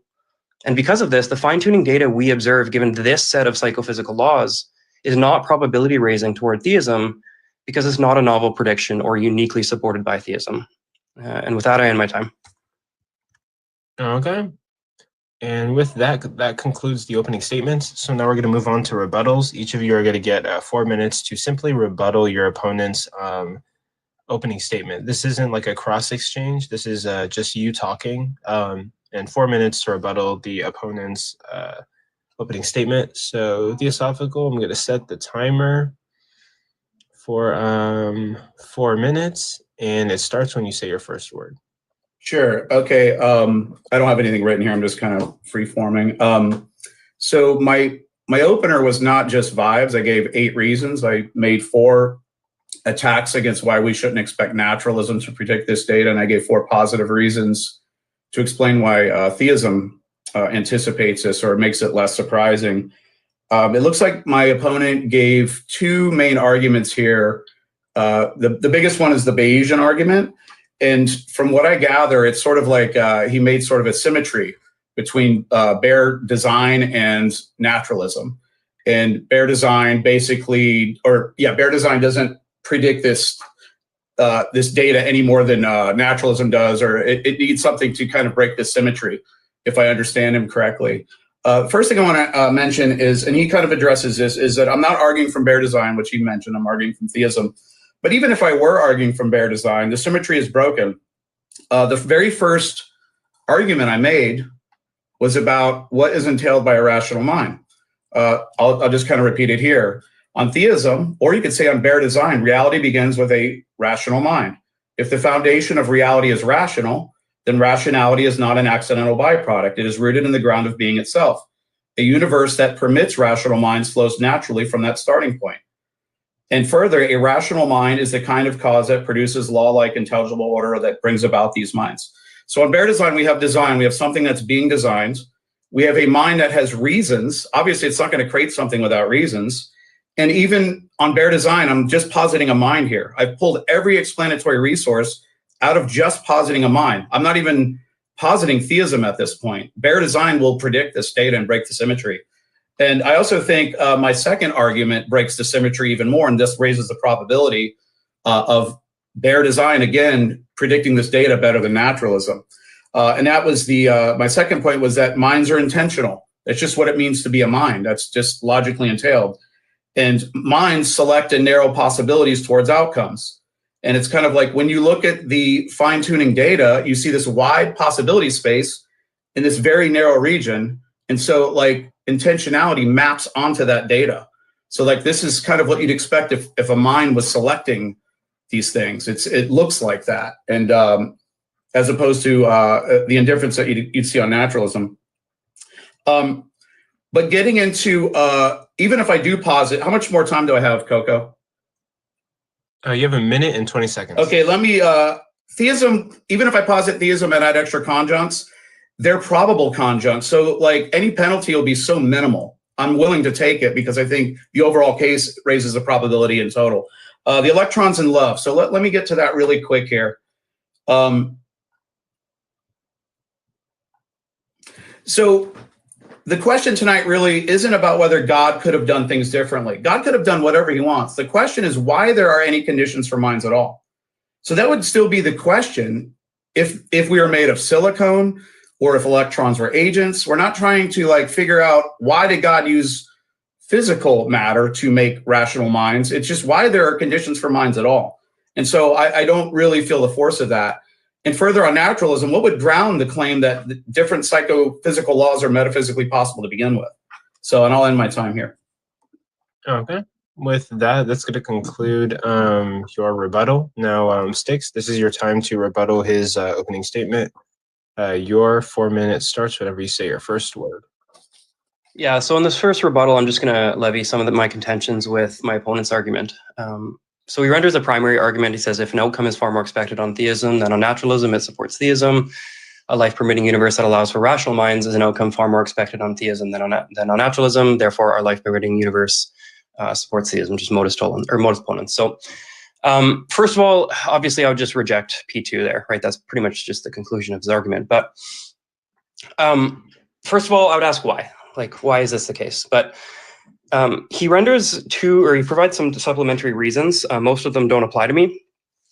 He mentions that naturalism doesn't predict rational minds because he says that it begins with non-conscious, non-rational, non-intentional entities, and so it gives no reason to expect these things to emerge, right?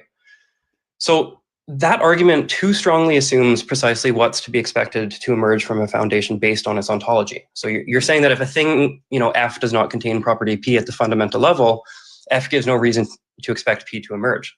So obviously this is just a gross misunderstanding of emergence, right? So for example, the foundation of water molecules, hydrogen and oxygen, give us virtually no information about the property of wetness. They themselves aren't wet, but when you get enough of them together, wetness emerges. So if you try to say that this analogy fails because the emergent thing of water, the wetness, is of the same ontological category, right, where hydrogen and oxygen are both physical and wetness is also physical. I mean, I'd just want an argument to defeat physicalism in saying that the emergence of rational minds is ontologically non-physical and therefore the analogy fails. But I'd ask for a defense of substance dualism or something that says physicalism is false. But even if he does that, this premise is self-defeating because he's committed to saying that the ontological type of God being non-physical, for example, gives us no reason to expect physical things to emerge. And assuming he believes that physical things emerge or exist, it's self-defeating. I could just render like a parity argument and just say that a worldview that begins with only non-physical entities, God, gives no reason to expect physical entities to emerge. So if we accept the commitments of his argument, we can actually just run a parity argument that entails the opposite conclusion, right? And he also provides a supplementary another one where he says, like, if reality begins with creative rational minds that are open to relationship, then the existence of other rational minds is to be expected. It's obviously going to fall victim to the same criticism, right? It too strongly assumes what's to be expected to emerge from a foundation based on what's true about its ontology, right? The reality is emergence is something that, or from a foundation, is something entirely distinct from that foundation itself. That'd be like saying, hydrogen and oxygen are not wet, so we would never expect wetness to emerge. That's the whole point of emergence. So I could just construct a parity argument using the same structure and commitments of his primary and just say, like, if an outcome is far more expected on naturalism than on theism, it supports naturalism. A life-permitting universe that allows for physical things is an outcome far more expected on naturalism than on theism. Therefore, our life-permitting universe supports naturalism. And in defense of that second premise, I would just say, well, if a worldview begins with only non-physical entities, God, it gives no reason to expect physical entities to emerge. That's the exact same commitment he's entailed to, right? Now, his other justification that if reality begins with only I could just, in the parity argument, I could just say that, like, if reality begins with only natural laws and constants that give rise to natural things, then the existence of other natural things is to be expected. And assuming he and I both agree that natural things exist, if we accept the commitments of his argument, we arrive at completely opposite conclusions. So now what? This is why we use Bayesian inference. It allows us to compare commitments and examine priors and posteriors and actually adjudicate these types of problems. I think his arguments fail under their own weight, both from a soundness perspective and they fail to motivate any claim toward preferability. Finish your last sentence, or was that it? That's it. Okay. And with that, that's going to be opening statements, rebuttal period, and now we're going to move into cross-examination. There's going to be 2 rounds. Each of you are going to get 12 minutes to ask questions, establish your position, and discredit your opponent's position. So real quick, I thought we were doing 2 rounds of rebuttal. Is that not in? Oh, you guys still want to do that? I thought that as well, actually. Yeah, okay. Yeah, I saw that in my documents, and I thought, like, I was wondering if that was a mistake, but okay. Yeah, so theosophical wondering. Let's give you those 4 minutes. Sure. Sorry about that. I was thrown off a little bit. But yeah, it starts whenever you say your first word. Yeah, sure. So Sticks, the first question he asked is why is P2 true? I gave 8 reasons why. And trying to remember everything he said here, but I think one of his main points was about like emergence here, and he brings up water, and obviously he kind of preempted some of the things I was going to say. Wetness is an in-kind emergence. Liquid is kind of made of the same stuff that's behaving collectively under already fine-tuned laws. And rational minds, of what I'd argue, are they are an out-of-kind emergence. They're normative, truth-tracking, intentional, and that's like a totally different kind of thing than like a physical object in and of itself. And then he sort of anticipates, he says that, I need an argument against physicalism. I would just say that I would just appeal to the hard problem of consciousness. I don't think that mental states reduce to physical states or physical matter, and I don't think it's ever been shown. And I think we're justified in inferring that they're just not reducible. Physical isn't true, so long as there's one counter example here. And then he mentioned something about, I think, sort of a parody argument where, God is immaterial. We wouldn't expect like physical objects. I think this is true in the sense that does theism logically entail physical objects? No, but I don't think I need to explain that, because theism still explains other parts of the data here. It still explains other things that raise the probability of it, even if we don't explain this particular physical makeup. For example, it explains rational minds for the reasons I gave in my opener. It also explains, with a mind, you're going to expect like laws, order, intelligibility, and that's what you see in these physical objects. So it explains the laws and structure and things like that, even if it doesn't explain the physical matter itself. And I think that's enough to kind of push it through and raise the probability, because hypothesis is good. It doesn't have to explain everything. If it explains quite a bit of things, then it still counts and it's still plausible. And I think that's kind of what I'm showing here. Let's see. I think he mentioned too, starting with natural things, and I guess I would anticipate natural outcomes and natural processes and things like that. I hope I'm getting him right on one of his last points there. The issue, though, with naturalism, it isn't just that there are natural processes. It's that there's nothing internal to naturalism. There needs to be a symmetry breaker for why naturalism would anticipate these conditions that allow for minds over and above all the conditions that completely prohibit them, which are far more vast than this little slice that allows for this. So it's not just that we see these natural processes, it's that there's this really peculiar thing hidden in these natural processes, and it's minds and conditions for minds and beings like us. And it's kind of like naturalism could favor all kinds of things that don't allow minds at all. And that's why I think, like I said in my opener, I think Styx needs a symmetry breaker here to defend naturalism, to show why it predicts this data in particular. And let's see if there's anything else here. I think he meant, he said something about relationships on theism rely too much on the starting ontology. And again, I'm not saying that these logically entail relational beings. I'm just saying they're not as surprising to see something like that, to see a being like us. If the world starts with a relational being or a personal being, it's just not surprising. I'm not saying it's logically entailed. It's just not surprising. And I guess I'll end there. Yeah, I'll end there. Okay. And then Styx, you're going to get a second round of rebuttal. It starts whenever you say your first word. Yeah, so I think he's kind of skirting around this issue of the entailments of his arguments and the commitments he's subject to, right? I've demonstrated that if we accept the commitments of the structure of his supplementary arguments, the things that motivate his second premise there, we can arrive at completely opposite conclusions, right? This is just a major problem that he seems to just not be addressing. Now, a bigger issue I actually have with this is that his argument seems to be question begging, right? Because The naturalistic thesis is that natural processes did not start with, but brought about life, right? And your argument in short form is that this is unexpected. But your supplementary argument is that on naturalism, it's unlikely that natural processes brought about life because it didn't start with life. That seems like question begging. What you're saying is that the thesis that entails life coming from non-life is unexpected because it's unexpected that life came from non-life, right? You're saying that naturalism, the thesis that says natural processes do not begin with life but bring rise to it, is unexpected. Why?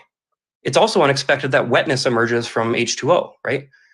Just because it's unexpected, that's not a, and I don't even know how you're cashing out unexpected here. You're leaning pretty heavily on this not surprising business, right? You're saying it's not surprising on this, it's surprising on this, as if that's kind of doing most of the work in your argument.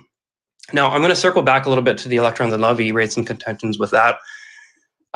So the theistic argument says that minds complex enough to support moral value are important because that's what a perfectly good God would want, right? And the fine-tuning argument is predicated on this necessity of this kind of supervenient relation of physical states of affairs realizing mental states of affairs that bring about intelligent life like ours.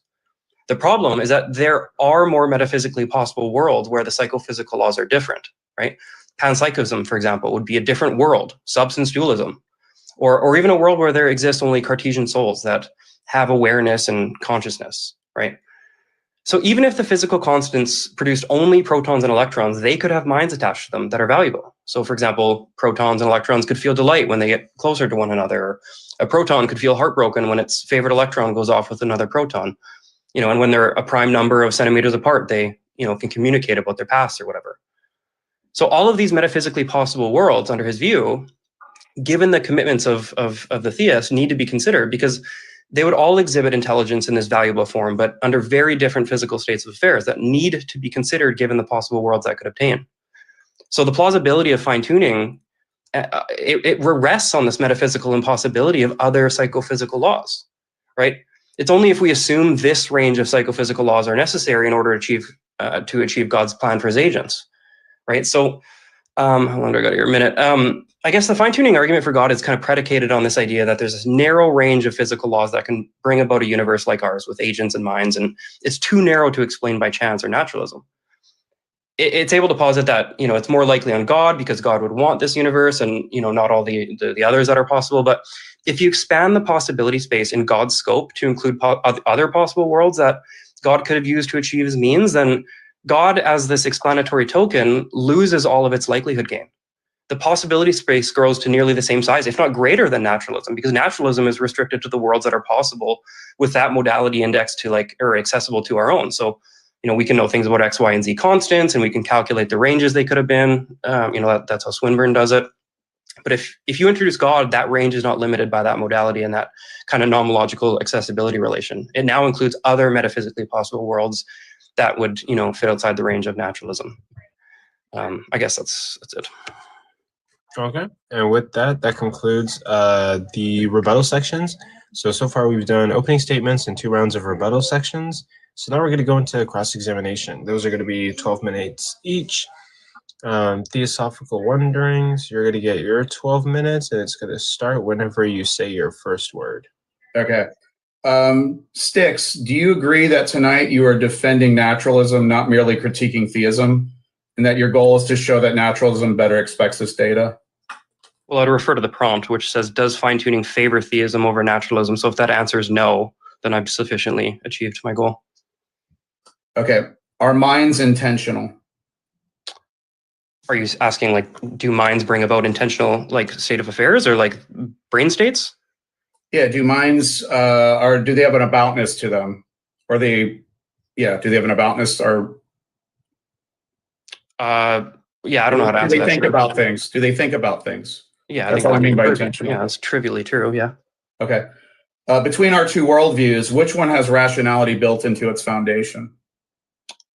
Well, so when you say rationality built into its foundation, the foundation of your worldview, right, of theism, the worldview itself, we don't call the worldview as rational. You're saying that there's a foundation that is rational. So naturalism, the idea that only natural things exist, in of itself is not rational, but it brings about rationality.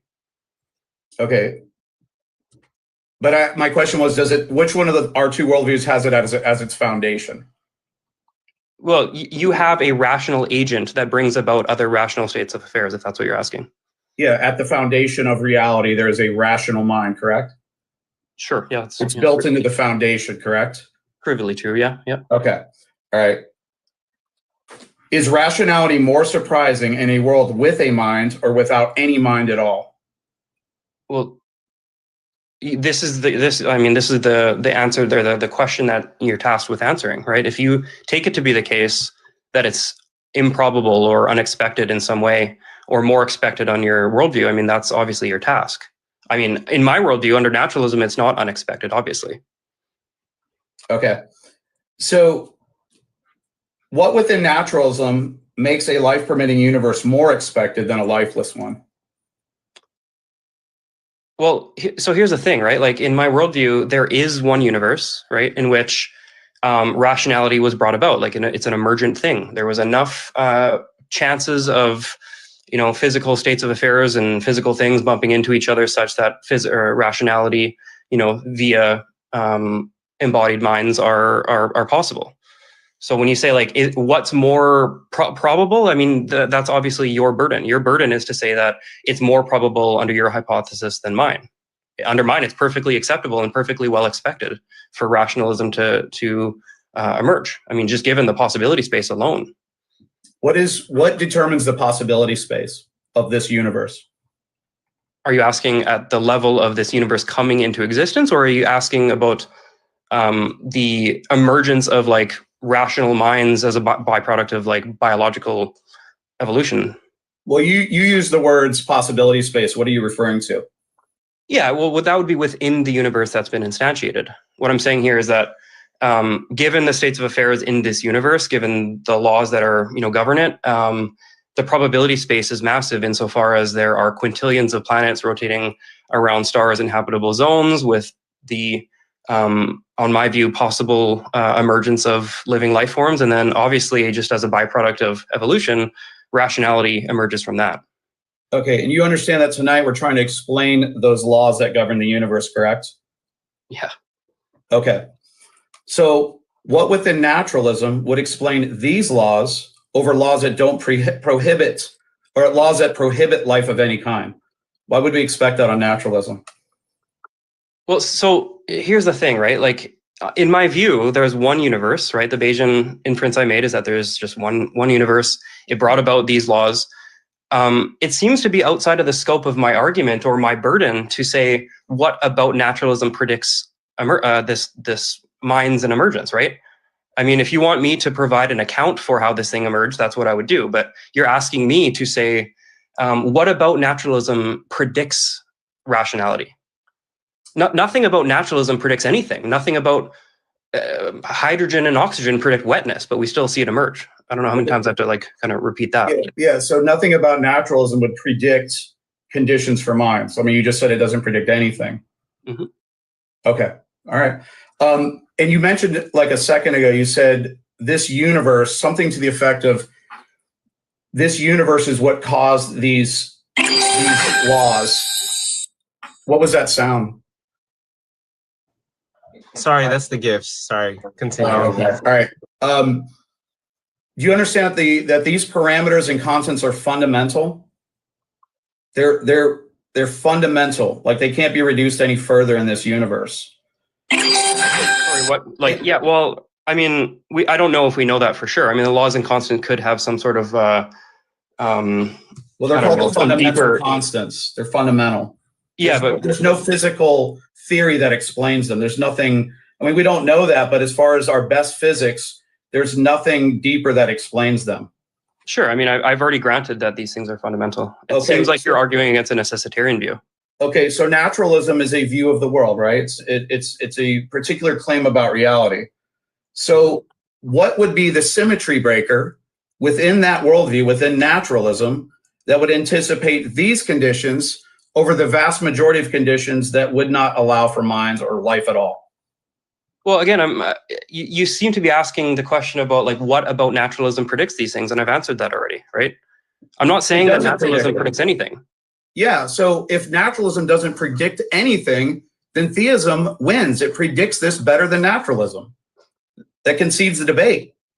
Definitely not, but we'll. Well, then how does see how that naturalism goes. predict this better than theism? What internal So to what naturalism? quantitative? Sorry.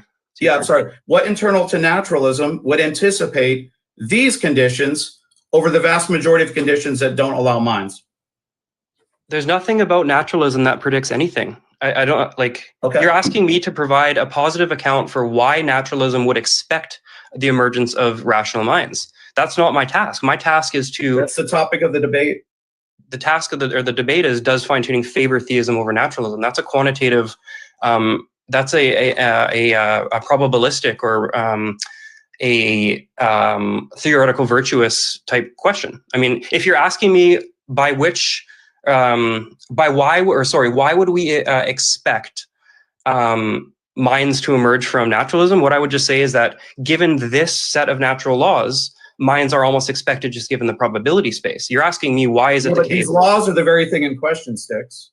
Correct. Yeah. I mean. Yeah. So how does naturalism explain these laws over all the other conditions that would not allow for these things? That's the very thing in question. Wait, how does naturalism explain these laws? These laws are just going to be fundamental. I mean, it might be the case that they're necessary. It might be the case that we have one universe and that just happened to be the case. I mean, there's a difference between a chancy process, right? What would be your argument that they're necessary? Why should we expect that? I'm not saying that they are necessary. I'm saying they might be the case. Okay. Okay. If you admit, if you've conceded that naturalism doesn't explain anything, which would include this fine-tuning data, then theism wins because I've offered 8 reasons why I would explain it. And if you have offered like 0 reason, then the debate, I would just concede my time, unless you have something else you'd want to say. And I'm not trying to be rude. I'm just trying to summarize. I mean, the grandstanding is cute, but Sorry about that. yeah, I mean, I can get into the reasons why your view is not more preferable. That is not more expected on your view. But I mean, that's going to be obviously in my time. Right. Okay. So at least if we're leaving this cross exam, we're showing that naturalism doesn't predict anything, not even these conditions, not even this data. So as long as we keep that in mind when we go into the cross exam, if we just bracket that. Yeah. So expected, right? That's a probabilistic term, right? What's expected or what's more expected? When you invoke something like, hey, this hypothesis is more expected given the fine-tuning data than this one, that's a probabilistic account. Now, you have not contended in any way with the Bayesian inference I've made. I mean, you still haven't addressed the constraint on the priors, the constraint on the conditions. This is my Sure. cross-ex. I mean, if you don't want to talk about them, that's fine. This is my cross-ex. Did I give 4 reasons to support theism and 4 reasons against naturalism in my opener? Did I make 8 arguments to make my case in my opener? They weren't arguments, but you provided 8 were reasons, arguments. 4 of which did not apply to me. I gave 8 reasons. They were arguments. They weren't syllogisms. Does an argument need to be in syllogistic form? No, but you just said they were arguments. Yeah. Do arguments need to be in syllogistic form? No, I mean, but here's the thing, right? You said like you made a claim that, like, for example, reality that begins with rationality would expect rationality to emerge. You didn't motivate that, especially under criticism. You failed to address the fact that we can construct parity arguments in which the commitments you're holding to, given those supplementaries, can be levied against you. So did I not address the parity arguments in my first rebuttal? Nope. And second rebuttal? You didn't. What's the record stand? I mean, I can just. Anyways, did I not address the electrons in love argument in my rebuttal? Not adequately to my account. What's your account? Well, whatever. It'll be my turn in a second here. Okay. Well, let me see if I have any more questions here. How much more time we got, Coco? 1 minute and 30 seconds. Okay. I'll just ask you again, can you name one internal feature of naturalism that positively favors rational mind permitting constants over and above the conditions that would not allow for it? So we define naturalism as the worldview in which only natural things are in causal relation with natural things. That type of worldview doesn't generate any novel expectations about anything. I don't know what about naturalism would entail that things are going to happen. Okay, I'll just take that as a no. I'll take that as a no. Okay, I'll concede my time. We can go into Styx's cross-ex. Okay. And with that, that's going to conclude your half of the cross-examination. Now, Styx, you're going to get 12 minutes on the clock to do your cross-examination, establish your position, and critique his. It starts whenever you say your first word. Okay, so do you agree that the debate question is about whether fine-tuning makes theism more probable than naturalism? Yes. Okay. So you're claiming that given the data of life permitting constants, the posterior probability of theism exceeds that of naturalism? Yes. Okay. Is your argument probabilistic rather than deductive? Yeah, basically it's a deductive in form, but it's essentially probabilistic. Okay, so what statistical framework have you used to determine that your hypothesis is preferred given the prior probabilities, likelihoods, and evidences? Are you asking if I put it in a Bayesian format? Is that what you're asking? What statistical framework have you used, right? When we say something like a hypothesis is preferred over another, right? You have to evaluate and adjudicate things like trade-offs. So in what way have you motivated the claim that it's more probable as opposed to just compatible? I gave 8 reasons in my opener. Sorry, your reasons provided some sort of quantitative approach to say that it's more probable? Yes, I gave 8 reasons. Sorry, what quantitative framework did you use? I'm not sure what you mean by quantitative. What do you mean? Yeah, so you mean like assigning a like a Bayesian, like a calculation? Is yeah, that what you mean? when we examine hypotheses and we're examining the background data and determining what comports with the background data, what is expected given the priors, given the likelihood, and we generate posterior probabilities. In the second question I asked you, I said, do you take it to be the case that the posterior probability of theism exceeds that of naturalism? But you're not providing any quantitative approach. So I'll take it to be the case that you actually don't have a quantitative approach. I don't, but I did make an argument. I Okay, didn't so put it in a Bayesian sorry, I'll format. reclaim my time. In the prompt there, it says, does it favor theism over naturalism? If favor doesn't mean more probable, what does it mean to you? I gave reasons to make it more probable. I just didn't put a calculation on them. Gotcha. Okay. So do you take it to be the case that before considering any empirical data about the universe, that the prior probability of a designing mind is greater than that of naturalism? No, I would just have assumed a principle of indifference, essentially. Okay. Something that translates to that. Okay, so perfect. So then that settles the first constraint. Do you take it to be the case that in probability theory, the probability of a conjunction or a conjunctive proposition like A and B cannot exceed the prior or the probability of A alone? If it's not motivated, or if the conjunction is surprising, or if it's not internally drawn out or not probable on that hypothesis, I would say that. But I don't think. So you think A and B could exceed the probability of A alone? Oh, no, not in and of itself. No, I don't think I've done anything like that, though. Okay. So theism is bare design plus additional attributes, right? Goodness and relational intent, and it cannot have a higher prior than bare design, correct? Let's grant that. I gave 2 reasons that appeal to that start from a bare design hypothesis. 2 reasons why that break the symmetry between bare design and naturalism. Perfect. So, we've secured the first constraint in the Bayesian probability. Now, given that bare design tells us nothing about the motivation or the disposition of the designer, do you take it to be the case that the bare design does not more strongly predict life permitting conditions compared to that of naturalism? The first 2 arguments I gave in my opener break the symmetry, and they show that it's more probable, more likely. On bare design? What about yes. what? And I already explained this. What a priori reasons do you have to believe that a designer in of itself, or sorry, a bare designer with no motivations or intentions would have reasons to create a life permitting universe? Okay, I'll just go to reality begins with a rational mind. So on bare design, reality begins with a rational mind. You have a designer, so it's creating something. It's going to have reasons to create things. All these are pulled out. What's going to be the reason that it's going to want a universe like ours with life permitting conditions? Why, just given the bare fact that a mind created the universe, would it not entail that maybe it just wants electrons or maybe it just wants protons? Why are you saying that this particular universe is expected under the hypothesis of bare design? Okay.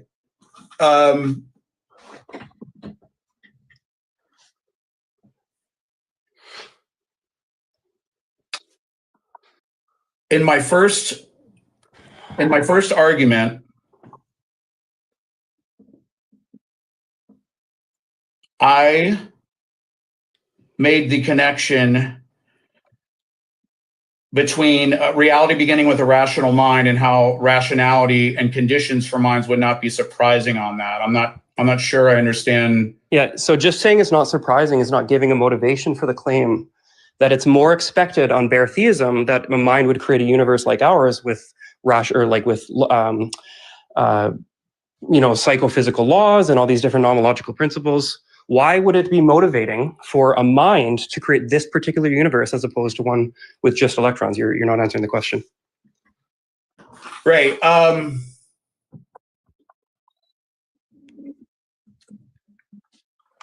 Well, I would just say that I'm not arguing from bare design alone. I'm aware.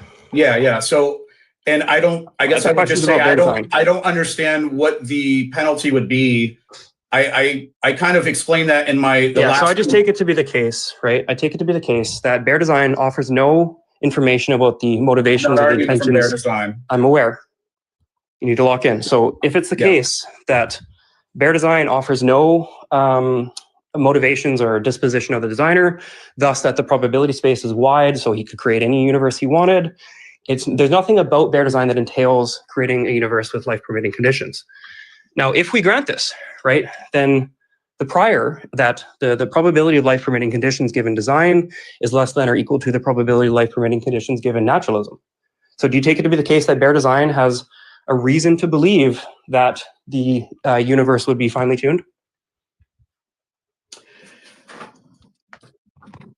Again, I think this is a straw man. I'm not arguing from bare design. So it's essentially like asking me to. This is my cross-examination. I'm just going to need an answer. Then I'm just going to answer. I'm not arguing from bare design, and I gave. So your answer. You don't have an answer to the question. You have no reason to believe that bare design has no or has a motivation. Let's grant that. Let's grant that that's true. I'm not arguing from bare design. Perfect. That's a straw man of my argument. Yeah. So the entailment is that you suffer the conjunctive the conjunctive proposition penalty, right? It's not more probable that A and B, that A and B that A and B could exceed the probability of A alone, right? So we've already granted that. So when you add commitments to a hypothesis, you narrow the set of possible worlds in which that hypothesis could be true. So mathematically, the probability of the conjunction A and B cannot exceed the probability of A alone. Denying that would just be denying like basic axioms of probability theory. So why I'm talking about bare design is that if it's the case that bare design has a equal or less than prior probability of naturalism, and you just granted that the probability of life given design is less than or equal to the probability of life given naturalism, the entailment from Bayes' theorem and transitivity is that the posterior on design plus additional considerations, aka theism, cannot exceed the posterior on naturalism, which is to say it can't reach a credence of greater than 0.5. Yeah, I would just disagree with that because I think, even my conjuncts that I add with theism are motivated. They're probable. I don't think you understand what conjunctive inequality means, right? Yeah, so, the conjunct, right? All right, 1 second here. Yeah, go ahead.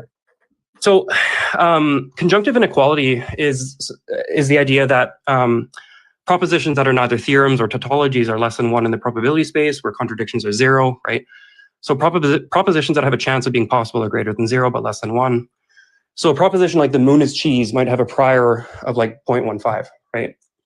But let's say we add another proposition as a conjunction and say the moon is cheese and the moon is cheddar, where the moon is cheddar has another additional 0.5 or 1.5 probability, right? The conjunction would be the multiplication of decimal possibilities or probabilities, where it's 0.15 times 0.15 equals 0.0225 or whatever. So that's what is meant when we say a specific hypothesis has a lower antecedent probability. So what you're saying is that because it's the case that the two constraints, the first on the priors and the second on the likelihoods, and the fact that theism is only a subset of bare design, it has a lower antecedent prior probability, right? This is just basic Bayesian axioms, Bayesian arithmetic, right?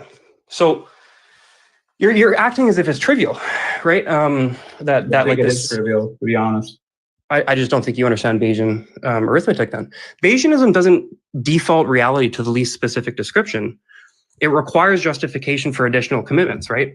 So let me give you an example. And I would say I have those. Let's say we had, I don't know, the murder example, right? We were examining a male versus a female hypothesis. If you add a conjunctive proposition and say it wasn't just a male, it was a blonde-haired male, that prior probability cannot exceed that of a male, right?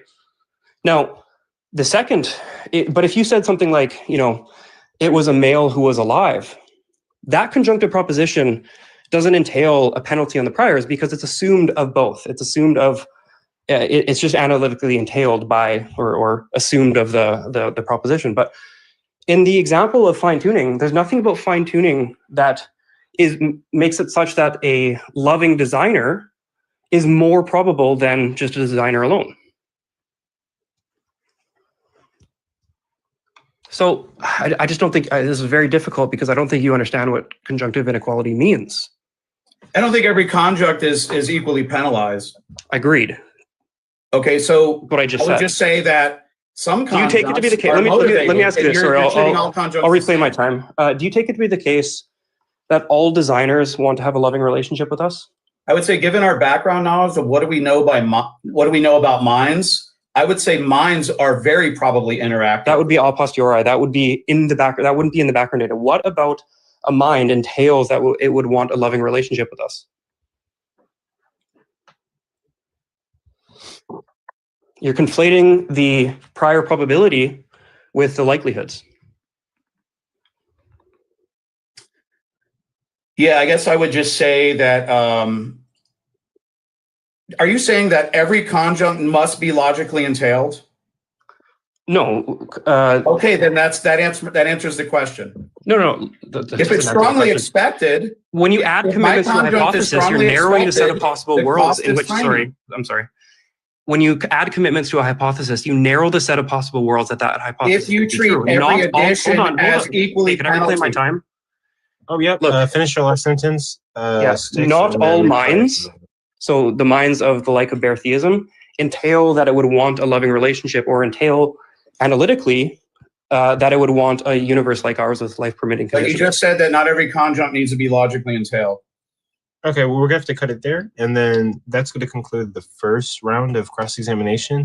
Now we're going to move on to the second one, and then the closers. So Theosophical, you get 12 minutes. It's your cross-examination. It starts when you say your first word. Oh, actually, I thought we only had one round. I really don't. Oh, in my notes, I have 2. Was it 2? Yeah.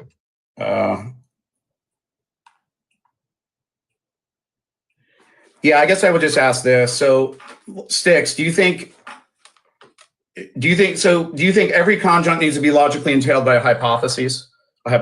What do you mean to be needs to, like without suffering the conjunctive proposition penalty? Yes. Yeah, if the conjunction is not independently motivated by the background data, then yeah, it would be a only portion of that probability space. So for example, what do you mean by independently motivated by the background data? Do you mean logically entailed, or do you mean a posteriori could work in that situation? Well, no, I mean, let's say this. Let me put it this way: not all minds want to have a universe like ours, right? So if you say that like it's a loving mind, you split the probability space in half, because now you have a proposition and it's or like a conjunctive proposition and the negation of that conjunctive proposition. So you have, I mean, I could draw it out on paper for you, but it's okay. Yeah, all I'm trying to get out of you is that I don't need to show that every conjunct I add to my hypothesis is logically entailed. I don't need to show that. I could just say that it's strongly expected, or given our background knowledge. And it's true that it's okay. Let me just phrase this in a form of a question. Is it true that it's true? Is it true that some minds are not open to interaction? Yeah. Okay. Is it probably more true that most minds are open to interaction? I have no reason our background to believe that. knowledge. Like, are you talking like creator minds, like divine minds? I mean, just interaction. They want to interact with other people, they value things. How many Unabomber types do you know, given your background knowledge, compared to, huh? Yeah, so if you're trying to bake in the claim that the probability of or like the likelihood of minds creating universes like ours that want to have relationships with us is higher than, like, I don't know, half of the probability space. I mean, and you're invoking some sort of like a posteriori information about how minds typically interact. I mean, that's presupposing that the mind of God interacts in the same way ours does. I don't think I have reason to be motivated or compelled to believe that. Okay, I mean, just given our background knowledge of minds is, I mean, we have to appeal to something. Here's the thing: is that if you invoke this type of update, right, like, you'd be double counting, because if you're updating on the Bear design hypothesis based on facts about the universe with respect to certain designers, like, and a conception of what designers do based on the designers we know, then that's already going to be part of the background data on the fine tuning. So we're double dipping both in the assignment of priors and the assignment of likelihoods. So a priori, I don't think we have reason to establish that the prior on Bear design exceeds that of naturalism. Yeah, I'm not sure I see how we're double dipping there. But my point is that not all conjuncts penalize a hypothesis equally. Do you agree? Correct. Yeah. Like if in like the case of a murder, if you said like the conjunct of the murderer was alive, yeah, that wouldn't be penalized because it's independent. It's already motivated and supported with the background information. Okay. All right. So not every conjunct I add will be equally penalized, correct? Correct. But you'd have to motivate this idea that on the Bear design hypothesis, right, when we make the jump to theism, that all minds or most minds are of the like of theism compared to that of Bear design. Because from my account, would you say it's improbable for minds to be interactive? Would you say it's more improbable for minds to be interactive? Would you argue that? Well, based on the principle of indifference, we know nothing about said minds. So if it's the case that we're breaking up this probability space, what do you mean we know nothing about said mind? What does that mean? Yeah, we don't know anything about the minds of the possible creators that could exist in possible worlds. We don't know anything about minds at all? We have no information about the intentions or motivations or dispositions of creator minds. That's exactly the whole point. Okay. I mean, if it's the case, do we have any knowledge of minds at all? We have knowledge of minds that exist in the universe. Yeah, the ones that have been created by said creator mind. Are you saying that this gives us access or information, like epistemic access, to know what the mind of a creator would want? Well, we kind of know what minds are like. We know what to expect with a mind, correct? Given our background knowledge? Yeah, but then we would be double dipping if we're also including that information in the assignment of priors and likelihoods. Because if we're then saying, also, by the way, when we update on like the fine-tuning data, oh, by the way, the fine-tuning data is information that would be expected under the hypothesis that a mind created it. Doing it, you're double dipping when you do the likelihoods. Yeah, I'm not sure if I'm seeing that though. I guess at this point, I just want to just establish that not every conjunct is treated equally. The penalty is not equal to every conjunct. So when you're, oh, sorry, Theo. Okay, yeah. Can I offer a rebuttal? No, not in my. You can do that in your cross-ex here. So, let me think what else I can say. How much more time do I have, Coco? You have 6 minutes and 14 seconds. Jeez. Okay, man, I did not prepare for a second cross. Trying to think what else you said here.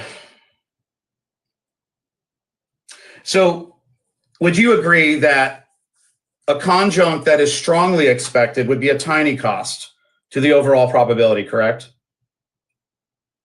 A conjunct that is strongly expected, so like not logically, like analytically entailed. What do you mean by strongly expected? Not logically entailed, but like more probable than not. Can you give me an example of a conjunct that the probability space would not be divided equally given the background knowledge? What'd you say? When we're dividing the probability space based on this conjunct, right? When we're examining the priors and determining whether or not the conjunctive proposition has some sort of penalty, what sort of background information based on some sort of proposition would allow us to infer that it's most of the probability space in this way? Like, what do we know in the background about gods that we could infer that, you know, it takes up I don't know, 90% of that probability space. It doesn't have, does a conjunct have to take 90% of the probability space? No. To, The irony in this back and forth is that this constraint is actually irrelevant to whether or not the posterior can exceed 0.5. Did you not use conjuncts to penalize the probability of my hypothesis? Yeah, but when you run through the Bayesian update, it still doesn't impact it, even if I grant it. Okay, right. And did you treat every conjunct in my argument as equally penalizing? You didn't. Yeah, because here's the. And so you're assuming that every conjunct I'm offering is not motivated, not expected, not probable. It's just all surprising. Is that what you're assuming? You're conflating the prior probability based on background data with the information we would obtain from the fine tuning. Like, what do we know about designer minds that would entail most designer minds want a universe like ours? I mean, this isn't your cross-ex, so let me see if I have any more questions here.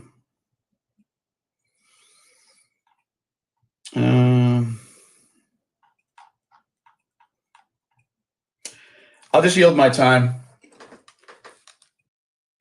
Okay, and with that, we can move on to the next cross-examination, which is going to be Sticks. You're going to get 12 minutes, and it starts when you say your first word. Okay, yeah. So when we're talking about the likelihood of life permitting conditions increasing even on B.A.A.S.H design, let's say you have an intuition that designers entail like maximal properties and therefore you're kind of baking in goodness or maximal power as predicates, right? There's a few critiques I have with that. Like I know Hudson in his paper on Swinburne's aesthetic appraisal talks about how like we can't know whether or not an omnipotent being would pick a finely tuned universe, right? Like maybe that's a terrible idea for reasons beyond our understanding and intuition. Or you could take like a Humean approach and say that like we can't have a priori knowledge of anything beyond our experience, right? Or that like we can't infer infinitude from finitude or whatever. And so like we have no background information that allows us to assume that most possible worlds with creator minds would be creator minds that want a universe like ours, right? Like for example, God could just be like a really prolific moron who's been iterating worlds and we find ourselves in one that permits our existence. Right? Like, or maybe he's maximal, but there's still an epistemic gap between what we can know about him and what he would do. Which is to say, when we're breaking up the prior probability space and assigning these conjunctive penalties, right? The entire point of this is that no matter, like if you offer a more specific conjunctive hypothesis that better accounts for the data, the trade-off is that it has a lower antecedent prior probability. That's just mathematics. Denying that is just like, what you're trying to say is that A and B can possibly be as large or nearly as large as just A alone. And I grant that. But the conjunctive proposition here, the conjunction of, being loving is not analytically entailed by the designer, right? There's nothing about minds that just analytically entail that they would want a universe like ours or that they're going to be loving. So I have no reason based on the principle of indifference to assign the priors any less than like 0.5, right? In that probability space. You know what, I'm going to do this. I'm going to draw a little picture. So suppose we have the total probability space and we divide it in half. All right. And we say, this portion here is the prior on naturalism. Oops. And this is the prior on B.A.A.S.H design. Now, if we say that, well, also it's, it's loving, right? Well, we don't know how much of this probability space are designers that love or want a universe like ours. So based on the principle of indifference, we just split it in half. So like this might be designers that, that love us. And this one might just be designers that, are designers but don't love us, right? This is what's meant by the conjunctive penalty. And you're just trying to, without justification, motivate this claim that there is no conjunctive penalty. But the irony in all of this, is that the first constraint is virtually inconsequential to the argument. That the constraint on the conditional probabilities, which you signed off on, entail that the posterior can't exceed 0.5. It just follows from Bayes' theorem, it follows from these constraints, and it follows from the transitivity of the less than or equal to operator. So, I mean, it seems like you're arguing with math at this point, but that's fine. Now, like, again, maybe to circle back on this conjunctive inequality, our background knowledge doesn't independently support the idea that most possible creator minds would want relationships. And because these added traits are not already supported by the background knowledge, not the data, not the fine-tuning data, the background knowledge, then they would reduce the size of the probability space. And so this expanded theistic hypothesis necessarily has a lower prior than bare design. We can argue about how much that is, but it really doesn't even matter, right? The issue isn't word count or how many, it's about how many possible worlds satisfy the claim given what we already know. It's true that, if background knowledge, already supported a conjunct, then adding it would not meaningfully, penalize the prior. But in this case, lovingness and relational intent, they're not entailed by bare theism, so the prior is naturally lower. To be honest, I didn't even know we had a second cross-exam either, so I'm kind of looking for things to talk about. It seems to be the case that you haven't addressed the electrons in love. You seem to just say that it's like kind of like a red herring or that it doesn't apply, but you haven't wrestled with the fact. So maybe I'll ask you the question: do you take it to be the case that it's metaphysically possible that minds can exist absent a physical biological substrate?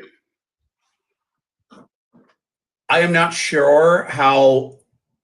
I'm honestly not sure how to answer that question because I'm not sure how, like, what would ground metaphysical possibility. Like, does God have a mind that's absent a physical biological substrate? He does, but on naturalism, there's no. Right, that's irrelevant. I'm asking you on your view. Analog. On your view, right? God already has. But I already answered this. God could have made us out of silicone. The data. Sorry, this is irrelevant. Yeah, hold on. Yeah. If it's the case that God can create a mind that's not attached to a physical biological substrate because he himself has this type of ontology, right? Then it is metaphysically possible in your view. It's definitely necessarily entailed, which is to say that the probability space of the worlds that God could instantiate, or the worlds that could obtain given this commitment, entails that what we see in our universe is not expected or predicted by theism, because he could have made any universe with just electrons, right? So the probability space grows to nearly the size, if not greater, than the probability space on naturalism. Yeah, I still think that's a red herring because, like, I already addressed this. It's like God could have, if God made us out of silicone, if he made us out of like anything, the data is conditions for minds, whether it be silicone, whether it be electrons, whether it be anything. It's like that's the data we're trying to explain. Yeah, but the fine-tuning argument, your fine-tuning argument is predicated on this idea that there's this really narrow range of physical laws that can bring about a universe like ours with agents and minds and stuff, right? So if you inflate your modal space, if you're inflating it to the size of, say, naturalism in of itself, then this universe is not more well predicted by theism anymore. You understand that if you expand the possibility space to in God's scope to include other possible worlds that God could have used to achieve his means, then God as this explanatory token loses all of its likelihood gain, right? The possibility space grows to the same size, if not greater than naturalism, just given that there's like these kind of like metaphysical possible worlds that likely aren't obtainable on naturalism. Like, and in my view, souls, for example, can't exist, right? The way if we're describing souls as like a supernatural thing, they can't exist. But on your view, they can. So that's an additional possible world, and all the variations of that that are available to your modal space. So I don't understand how you're not seeing the entailments of the electrons in love contention and what it means for the likelihood constraints. The way this sounds to me, it's sort of like if we found ruins on Mars and we're wondering why the aliens use titanium instead of like silicone. And then we're saying like that somehow like will undercut whether aliens are the better explanation of the data. That's what this sounds like to me. I don't know if I'm missing it, but it's like the data is conditions for minds, whether they be electrons, whether they be silicone, whether they be anything else. This is the data we're trying to explain, not what we're made of. So that's kind of like, I just don't feel analogous because the background information there, like, let's give an example of I don't know, of these murderers again, male and female, right? If the background data that there's this glove left behind at the scene, this independently motivates, it doesn't motivate either in terms of likelihood a male versus a female at all, right? It's expected under both, at least according to the information we have, right? So when you update and you say, well, no, it's not just any male, it's like a blonde glove-wearing male. Well, you've constrained the probability space, and it can't exceed that of the female hypothesis, even if this refined hypothesis well predicts the glove. If male and female are equal in terms of likelihood of seeing this glove, then blonde male isn't more likely than male. Right? Right. I mean, what if all we're trying to do is figure out whether a human committed the crime or the person died naturally? We find a glove. Well, what is the background data? This again, it's disanalogous because in this example, right, the background data is that someone was murdered. Now you just changed the entire scenario. Now the information we have, the background data, is that the universe was finely tuned, and we're trying to determine what is the best explanation for this fine tuning. And based on this Bayesian inference and based on what you've signed off on, I don't think you're wrestling with the fact that the posterior can't exceed that of naturalism. So, I mean, if you disagree with math, if you disagree with Bayesian inference, I mean, I don't know. I don't know what to tell you.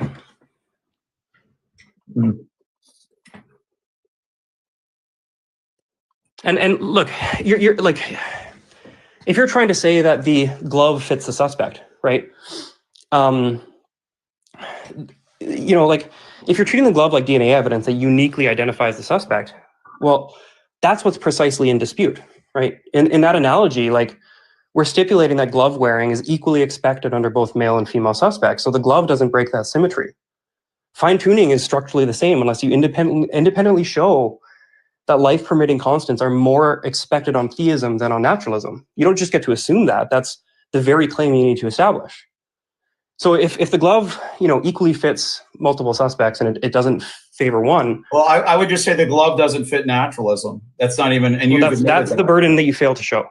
But you've already conceded that naturalism does not predict the glove at all. What I've shown through Bayesian arithmetic is that fine tuning does not provide a more probabilistic account over naturalism. So at bare minimum, we are at zero.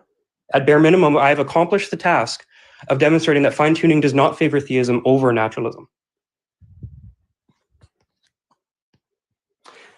If you were to say, does, you know, hydrogen and oxygen predict wetness, and then the emergence of wetness is actually like, you know, I don't know, better explained by like the god of wet, would that be like a valid Bayesian inference we could make?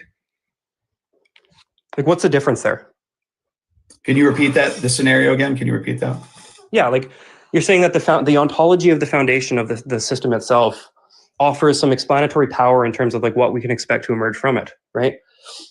Hydrogen and oxygen offer no information about wetness, but it still emerges. Would you say that based on this type of argumentation, these commitments, that it was unexpected, or sorry, that hydrogen and oxygen can't account for it, or that the wet god is a better account?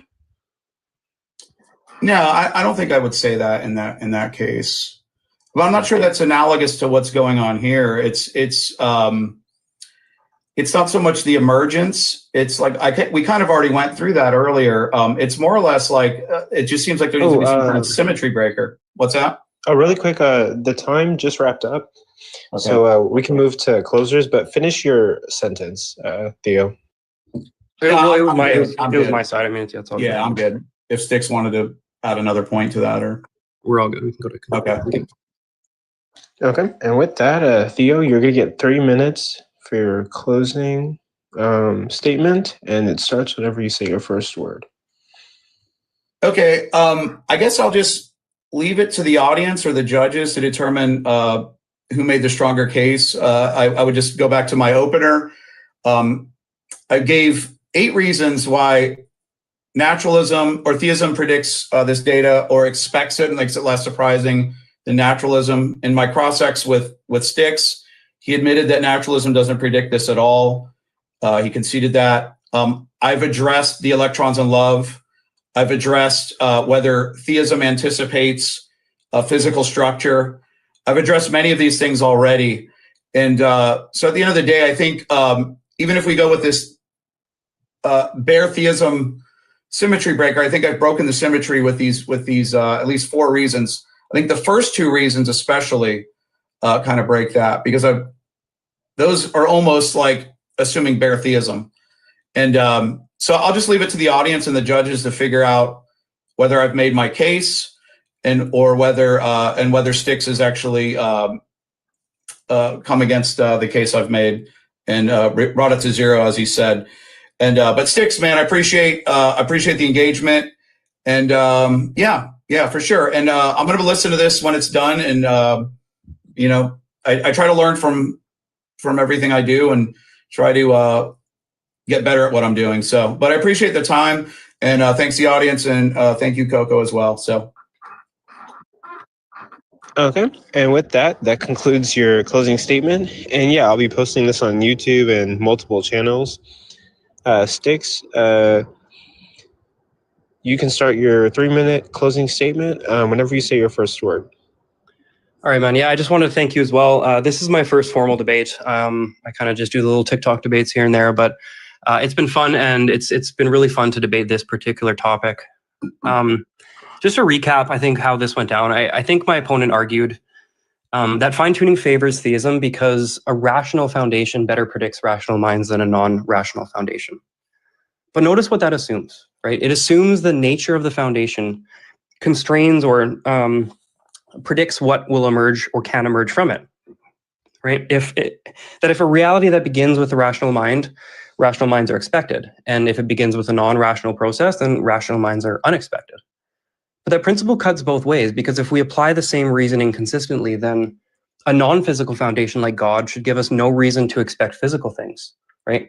A purely rational being should give us no reason to expect non-rational rocks. And yet here we are, we're in a world filled with physical and non-rational rocks, right? There's an inconsistency, a symmetry breaker that I think your argument falls apart on. So the composition of the foundation clearly does not determine the composition of what emerges from it. That it just undermines a crucial premise in his case. Now, not to mention, of the 8 arguments he provided, I think 6 of them didn't apply to me. I think like talking about multiverse theories, necessitarianism, parsimony with brute facts and stuff like that. So those 2 arguments, that the ontology of the foundation generates novel expectations about what's going to be emerging, is what his entire argument is filled on or predicated upon. And I think I've successfully dismantled that. Now, even setting that aside, I think the core issue tonight was not whether theism is compatible with fine-tuning. Of course it is, right? The question was whether fine-tuning favors theism over naturalism. And once we apply the Bayesian reasoning carefully, 2 constraints emerge, right? First, that there's no a priori reason to assign bare design a higher prior probability than naturalism. And second, bare design in of itself makes no novel predictions about this kind of life-permitting universe should obtain rather than any other possible world. And once we recognize that theism is a more specific conjunctive version of bare design about goodness and relational intent and stuff, its prior probability necessarily lowers unless it's independently supported. So from these simple probabilistic facts, it follows that the conditioning on fine-tuning data does not raise the posterior of theism above naturalism. So at best, it leaves us tied. At worst, it favors naturalism. So even if we grant that fine-tuning is consistent with theism, consistency is not preference. And that was the debate question. Does fine-tuning favor theism over naturalism? And given the priors, given the likelihood constraints, given the modal space considerations, and the vast range of metaphysically possible worlds under theism, the answer is no. Fine-tuning does not move the needle in favor of theism. At most, it gets us to 0. So thanks again, guys.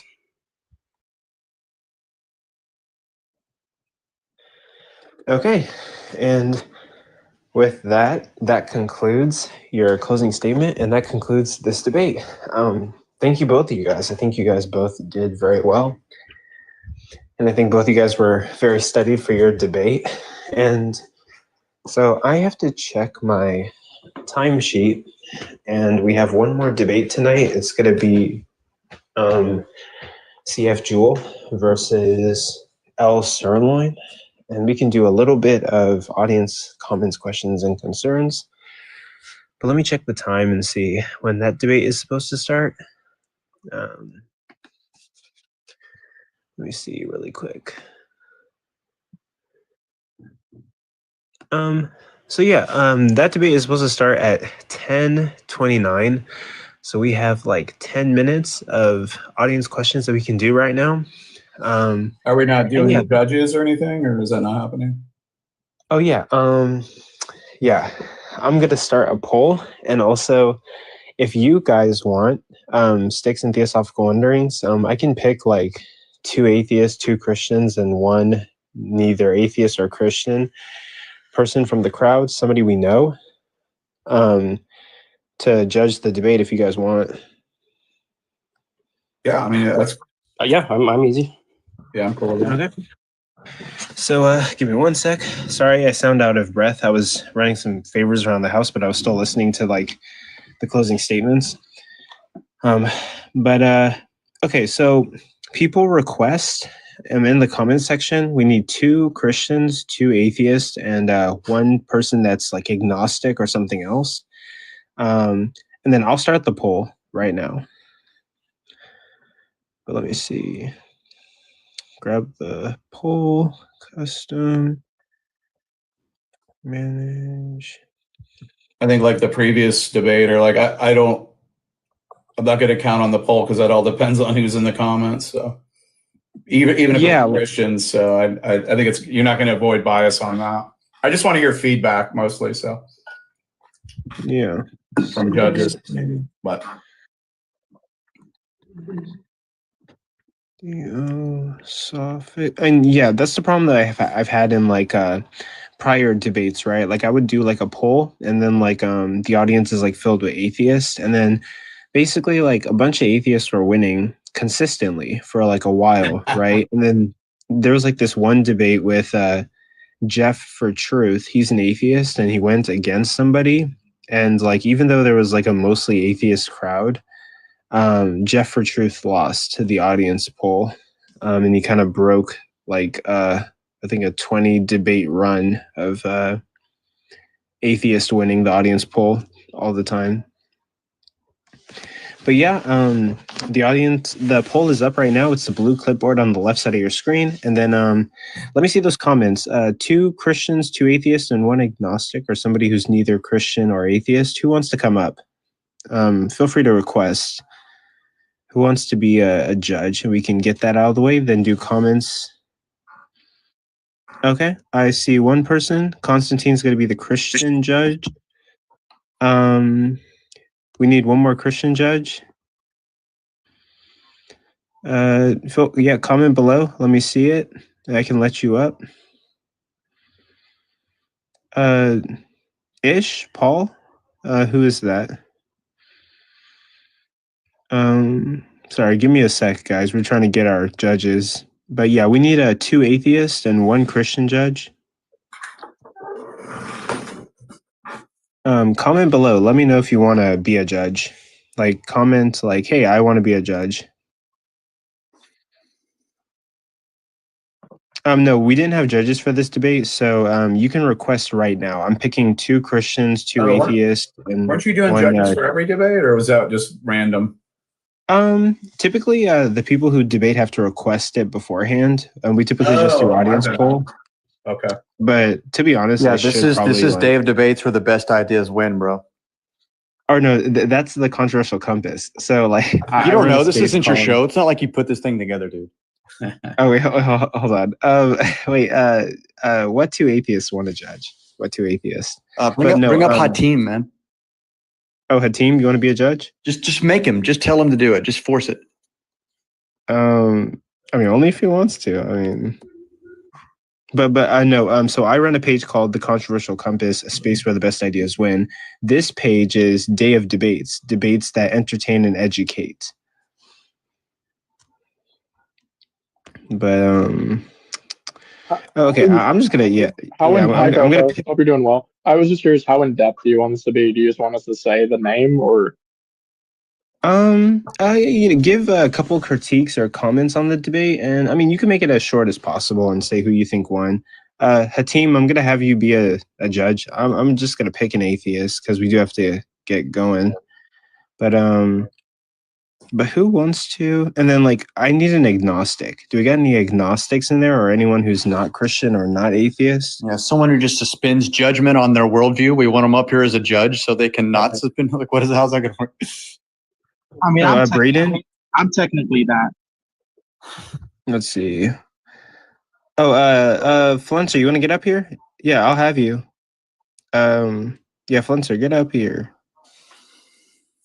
But let's see. I thought I invited him. But Braden. Oh, I was about to say Braden. Yeah, you can come up here. But yeah, we need one more atheist and one more agnostic, and then we'll be good. And then we can do the judging. Then we can do some audience questions, and then get on to the next debate. But the poll is running right now. It's the blue clipboard on the left side of your screen. But Pokey Bear, do you want to do it? Did you watch the entire debate? Sorry, give us 1 sec. Here, let me see. All right, okay. People are saying bring up equality, so sure. Equality. What's your belief? Identity. I'm an atheist. Okay, cool. And then yeah, we need an agnostic, and we'll be good. We just need one person that's like agnostic or like neither Christian or atheist, and then we'll be good. No, is Flinster down there? Yeah, Flunser request. Oh, yep, he requested. Okay, cool. We're good to go. Okay, give me 1 sec. He's connecting.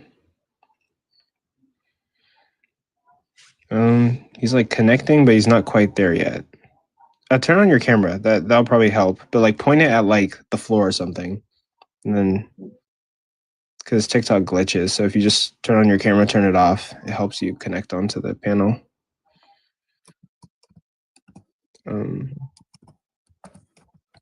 It's like struggling, but I mean, we can get started on the judging while we're waiting for Flunser. So who wants to go first? Constantine, Shark, Hatim, Equality, and then Flunser. Who wants to go? I don't care. Can I, sorry. Can I give my spot to question mark? Yeah, you can swap out with question mark.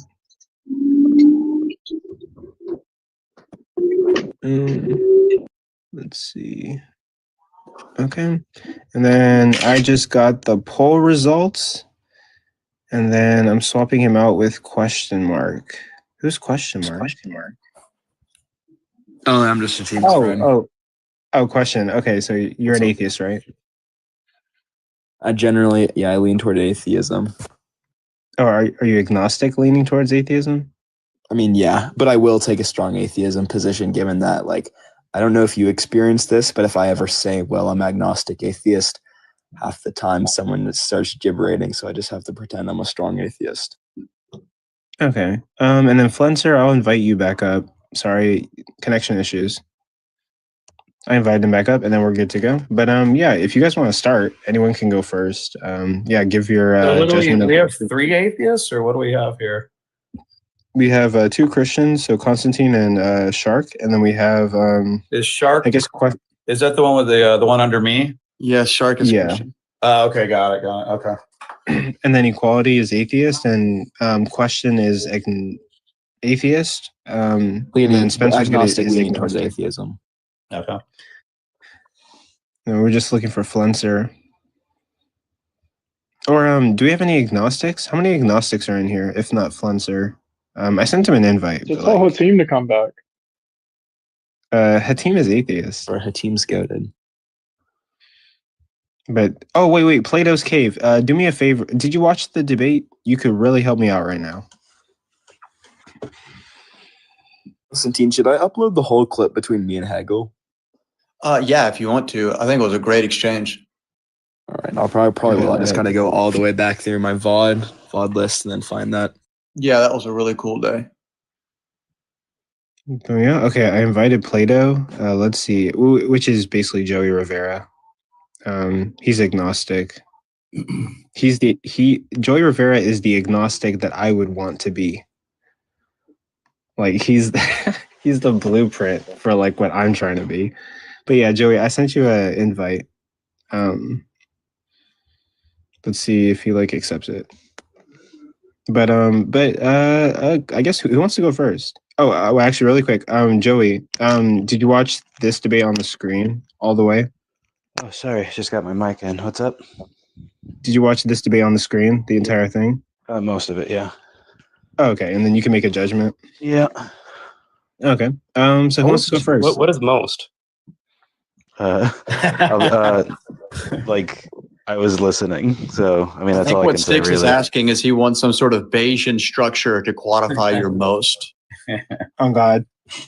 Swear. I'll let the Holy Spirit guide me. I guess I just must not be in the know. Is like host, are you an alt account of like anyone that's super popular? Because I don't want to be like pointing out anything too obvious here. We have an astounding amount of high tiers on the panel, and I don't know like if you know all of them. Oh, so this is the Day of Debates account, and it's run by 3 individuals. But me, I'm the controversial compass, and my account is like the green box on the panel. Hey, Coco, Monkey Boy's asking if he can post this debate on his channel as well. Oh yeah, feel free to. Yeah, anyone can post this debate on their channel. I don't mind. Get it out there. But if you also can, please tag like Day of Debates on YouTube. If you do post it. But yeah, feel free to post it or do whatever. But I guess Constantine, you wanna go first, and then we'll go down to Shark and then everybody else.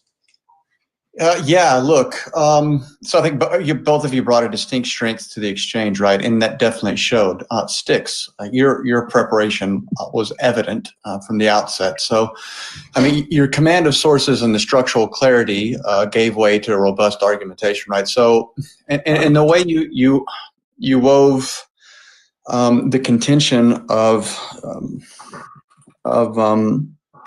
Theo's rebuttals, it just showed an overall preparedness, and there was a lot to be gained from it. Sticks, I'm done through with you now. Theo, at the beginning of the cross exam, he did say that he couldn't. There was no natural explanation. So there was no explanatory process. Somehow that got waved away, and you let him up, and that's regretful. Because unfortunately, I'm afraid it did cost you in the long run. And once Sticks got his teeth in, it seemed like he was unwilling to let go. With that concession, and I don't even know if we can call it a concession at this point, when he said there was no natural, it doesn't predict anything, we laid that on the table, and then you just slid it off the table. He was able to reground, he was able to regain his footing, and then he started sprinting away. I'm not sure if that's a valid. Look, when we make these arguments, if there's any type of mere concession, like a pit bull, you just have to dig into it, and it has to be highlighted to the audience. And I just don't think it was. And so for that reason, I think there was an adequate recovery, and then just to sprint away. I still think that your arguments were great. I think that you represented the faith well. I'm proud to call you a brother in Christ. However, due to the preparation of Sticks's presentations and the sophistication on the presentation, I am going to vote, unfortunately, for Sticks, and I have to be fair in that prognosis. Okay. That's fine. Can I respond to some of that real quick? Make it quick. It'll be quick. Hey, that's fair, man. That's fair. The only thing I would say, Constantine, is like a concession is a concession. Like I highlighted it. I asked him several times, and it's like I think what you're talking about is like rhetorically, performatively, which I don't care about that. Like in my mind, he conceded, and that's it. And I just don't know why you let him up, Theo. I don't know why. What else was I supposed to do to him? He said it. I asked him several times. Anyways, can I respond to that too? It seems unfair that. Yeah, me. I'm going to make it one sentence. Yeah, look, conceding that naturalism doesn't predict a particular thing that emerges from it is not a concession that theism is more favorable over naturalism. That's not the debate. The debate is whether or not theism is more preferred given the fine-tuning data. If it doesn't predict, it's not preferred. Right, but his doesn't either. That's my If it doesn't predict, you guys are just taking all my feedback, man. Dang. Yeah. I really don't know what to say now. You just did like that. Everything that I was going to say. If it doesn't predict, it's not preferred. Somehow that was swept off the table, and Sticks was allowed to sprint down the field with the ball. Would it just not? It's not swept. It's recorded forever. Are we just talking now? Are we just talking now? Are we just talking now? we do have to get to the judges, yeah, to respect All right. people's time. Yeah, go ahead. Okay. But go ahead, sorry. So, I think first of all, I'm going to glaze a little bit. I think Styx is one of the most sincere and formidable individuals on this app. Theo, I second what Constantine said. Even if you just focus rhetorically, you let him go, and I think linguistically, you started speaking his language in the second cross exam, and I think that Styx could just, and I think he is saying this now, is that he can just say that they both have zero predictability scale. So does fine tuning favor theism over naturalism? No, they equally predict nothing, right? So he would still win on that. So unfortunately, yeah, I think Styx won. Okay. 2 for Styx. Plato, you want to go? Yeah, I guess it'll be quick because Styx and Shark basically said the main thing that I focused on, which was the predictability of naturalism or its predictive power.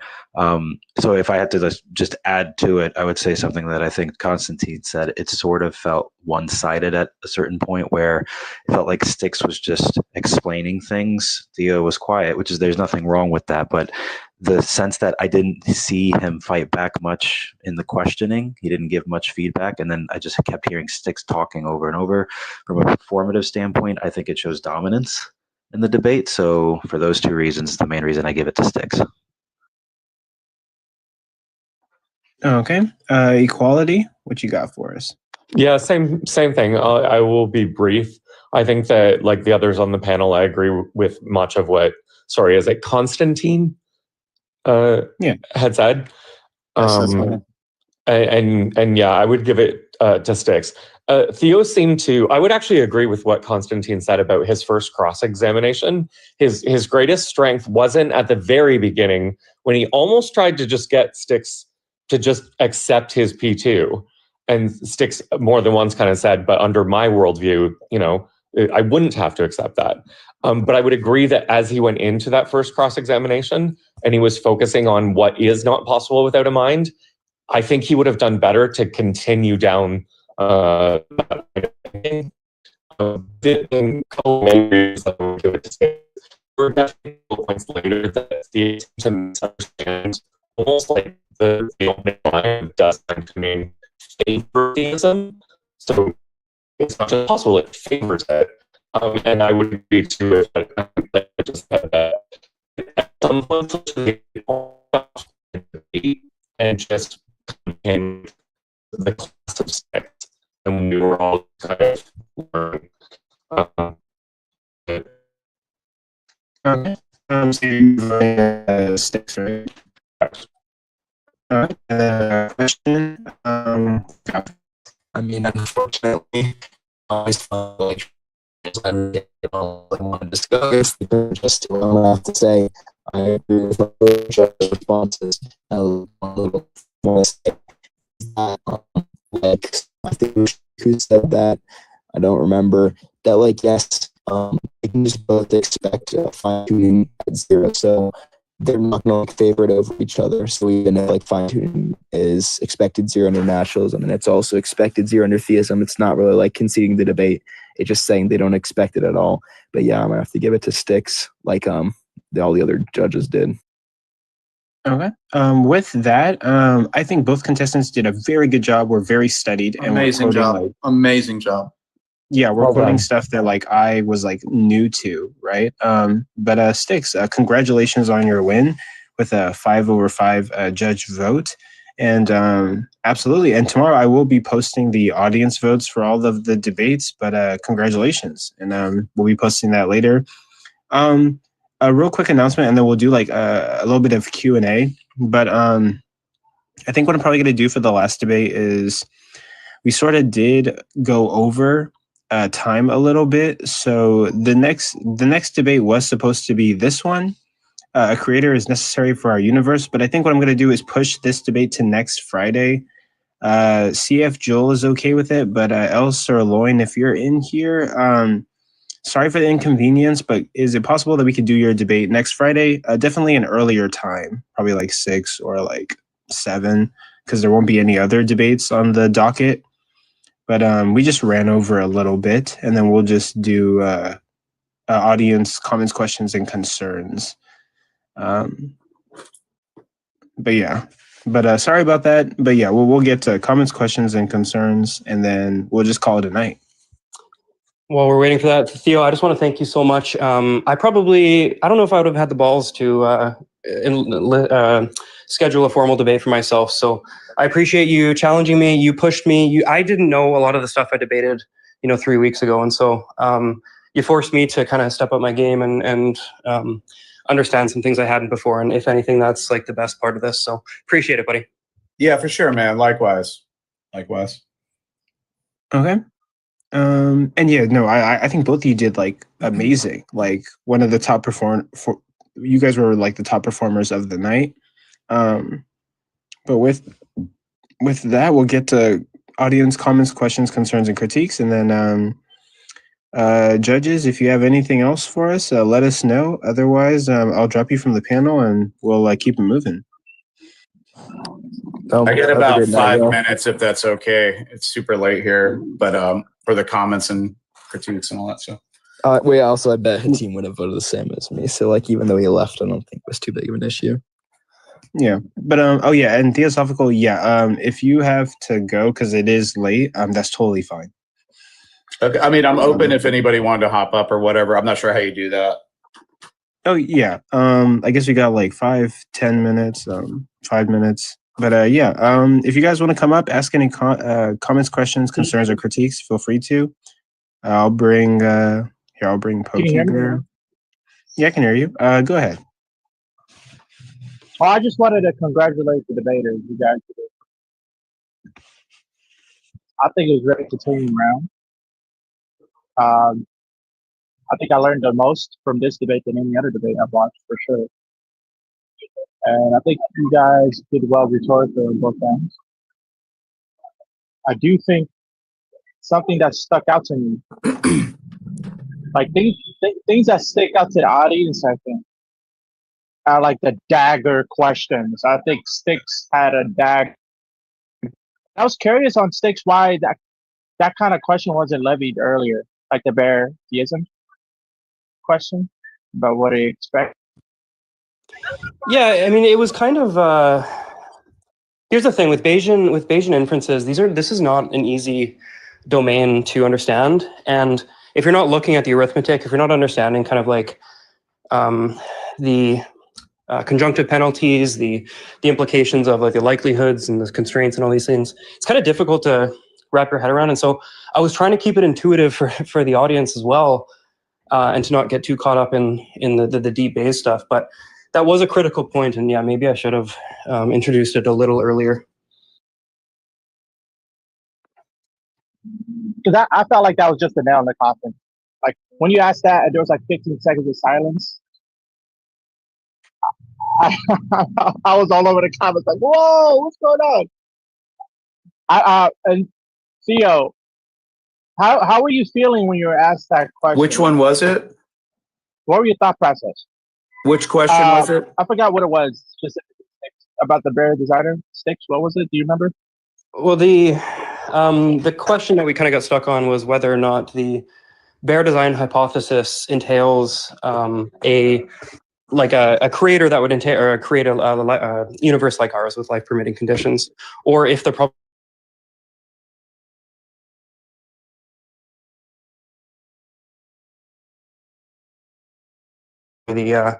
indifference principle. I think as you asked it, I think I remember what you asked. It was something like, why is it expected under bear theism that you would see a world like ours? Is that the question? Okay. I was trying to I think I was just trying to parse out what he was getting at and trying to parse out like everything I said, because usually a lot of times that's sort of what ends up happening is everything is construed as like bear theism versus naturalism. And I'm kind of like, I'm not settled on that. And I try to prepare for that sort of thing. And I'm still not settled on it. It's definitely something I'm thinking about, but I'm like, it seems more of a technical point. And I don't know. Those things don't really, I don't know. I'm definitely going to review that and just think more about it, but I don't know. And some material too, Theo. Detroyer is I believe the person who at least formulated this in this space, and his formulation is, once you study that a little bit, you can kind of understand where I'm coming from. Right on. If I think maybe you misjudged your question, Theo, where you thought it was like a nail in the coffin concession when you asked, does it predict it? And he said no. The point is that just because he doesn't predict it, it doesn't mean that for your case that it would be better preferred, right? You could be both dispreferred on both ends. So maybe that like miscalculation, because maybe that if you didn't miscalculate that like that question was going to be a nail, maybe you would have strategized differently about what you were going to say later on. Because I think maybe that might have been like your number one mistake in the debate, like the overconfidence from that question. Space. One question. Okay, go ahead, Forrest. You're next. Sticks, was this revenge for the Olympics? Can you drop this guy, please? You know, Forrest is always making That would jokes. be very inappropriate, and I'm going to tell you why right now, okay? He's talking about America winning in the Olympics, and I guess hockey. Sticks from Canada. Yeah, talking about the hockey. Honestly, I wish Canada won with how MAGA they are. America was crazy.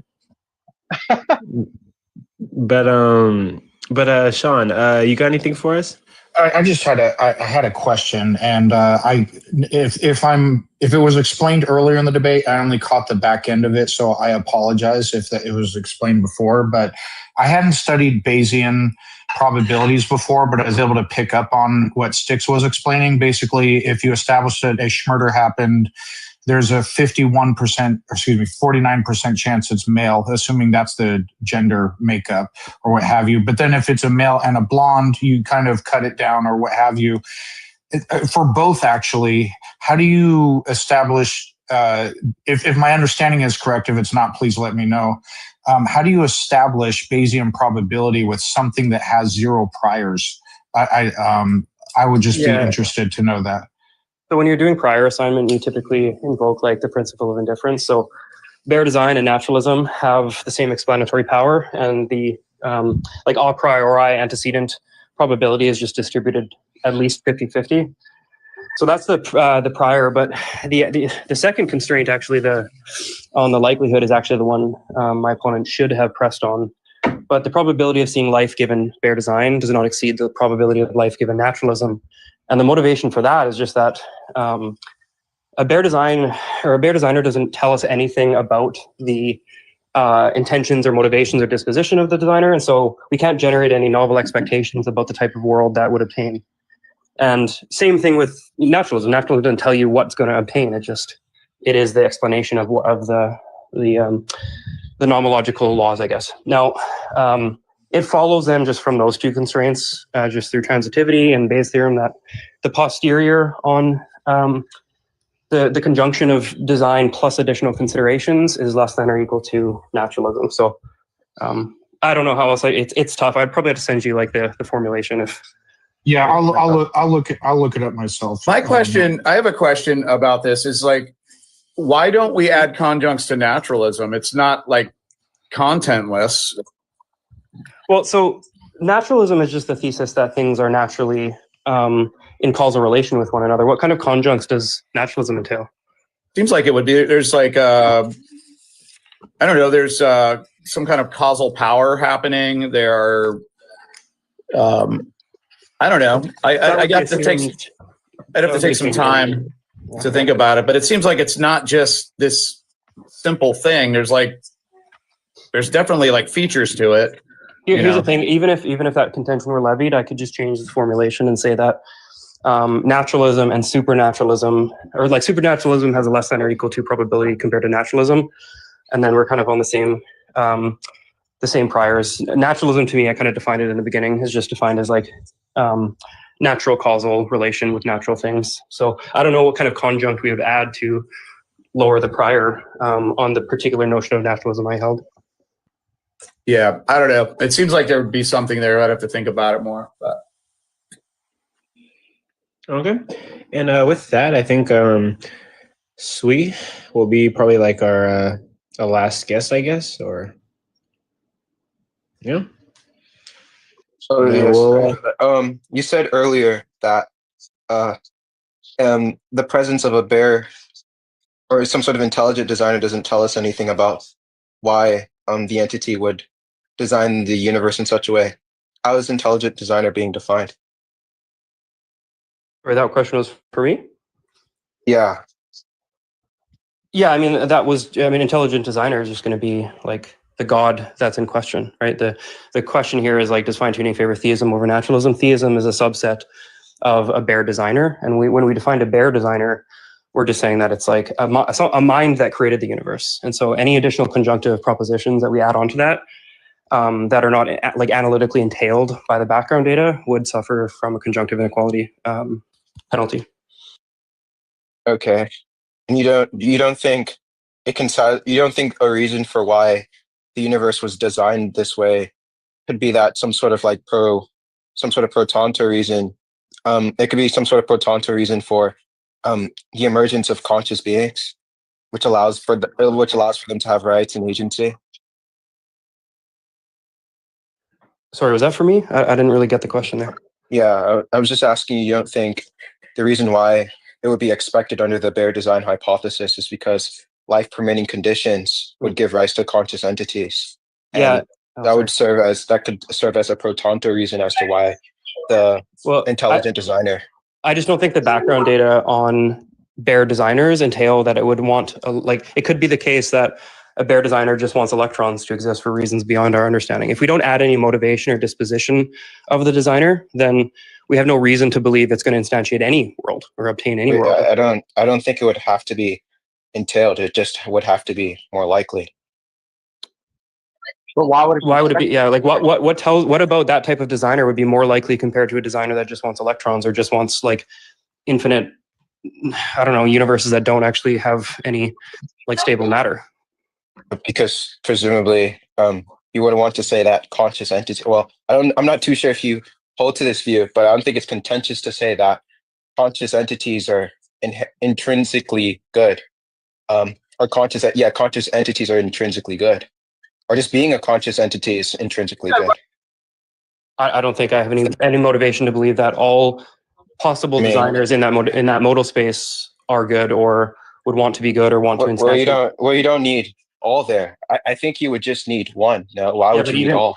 Well, honestly, the constraint on the prior actually is the least contentious or the least problematic constraint I had. I could actually grant some of these contentions and it would still go. So I don't know. I mean, if you're adding any conjunctive proposition that's not analytically entailed by the background data, and I don't think the proposition, this God wants a relationship or wants a certain type of universe is analytically entailed.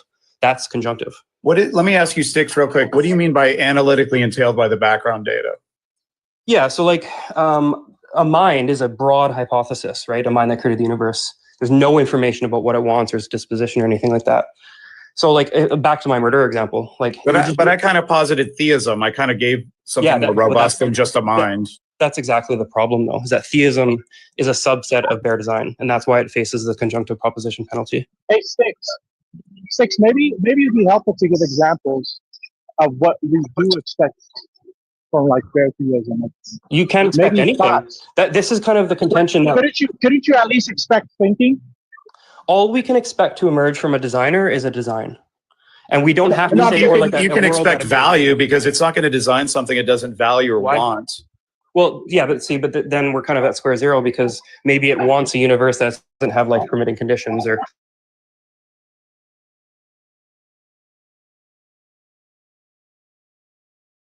We're baking in the predicate or the conjunctive that it designs. That's kind of the whole point. But Bear theism makes absolutely no novel predictions about what world would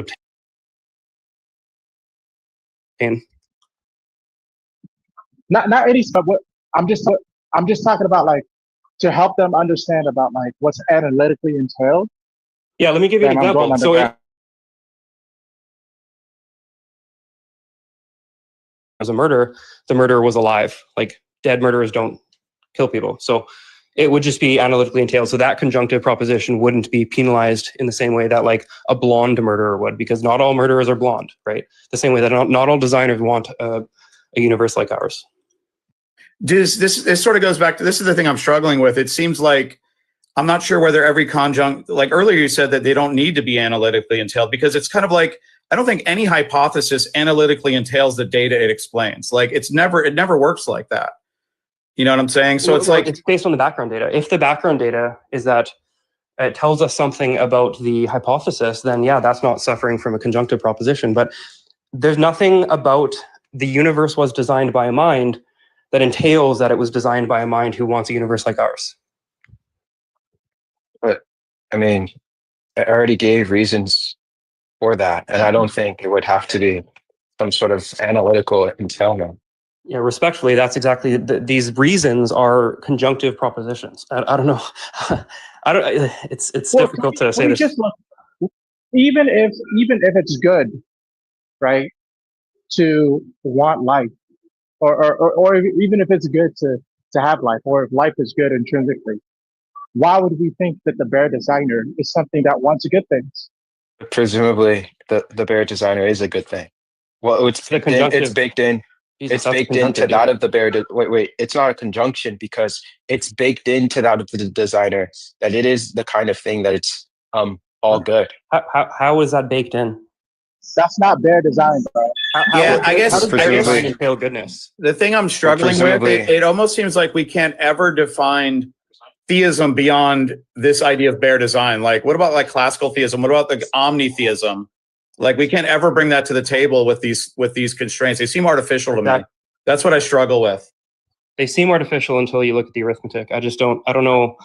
I think you guys are actually wrestling with the wrong constraint here, to be honest. But I'll send you the arithmetic, Theo, and I'll send you, if I can, Friction Substack. It might help you understand. Go for it. Yeah, I definitely want to look at that. I actually have some like philosophy professor friends. I know one that's like specializes in B.A.A.S.H. I want him to hear this and get his opinion on it and see what he you know, obviously I don't know a ton about B.A.A.S.H. I kind of have a cursory, you know, I had a cursory look into it, but I just want to kind of see what he thinks about all of this and just the flow. So it's Tim McGrew, by the way. So okay, guys, I can't stay on much longer. It's getting a little late for me. I gotta go too. It's super late. Hey, Sticks, man, I appreciate it. Always trying to get better. So hey, I view debate kind of like chess. Even if you lose, it's still a fun game. So heck yeah. Yeah, we'll chat. I'm sure I'll see you around. Yep. All right, guys. Have a good night. I'm gonna peace out, Coco. Okay, absolutely. With that, I'll close up, give my final statements, and then I'll shut down the live and I'll stay up and edit these debates so I can post them on YouTube. Coco. But it's a lot of work to do all this, buddy. Appreciate it. Oh yeah, it takes like a lot of work, but also like I love what I do. But yeah, it can be tiring sometimes. Yeah, thank you guys for being part of my community and like debating in like my debate events. I can't do this without the people who debate and me myself debating and everyone who supports. Thanks. So I guess Sticks, I have a question.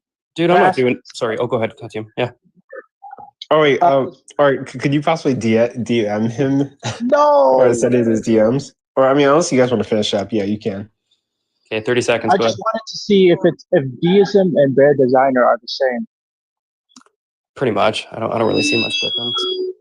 It'd be based on the person arguing for it that would want to define differences. But Coco, I'm never doing this again. This shit's too stressful. Wait, did I? You did a great job, though. You did it good. Great job. I want to see you with someone else now. People want to see you debate more people. Bro, it was like seeing a double leg slam on somebody's head when you asked the question, bro. I was like, oh, God. Let him get up. All right, thanks, guys. We'll catch you around. Yeah, we'll see you around. And so, there we go.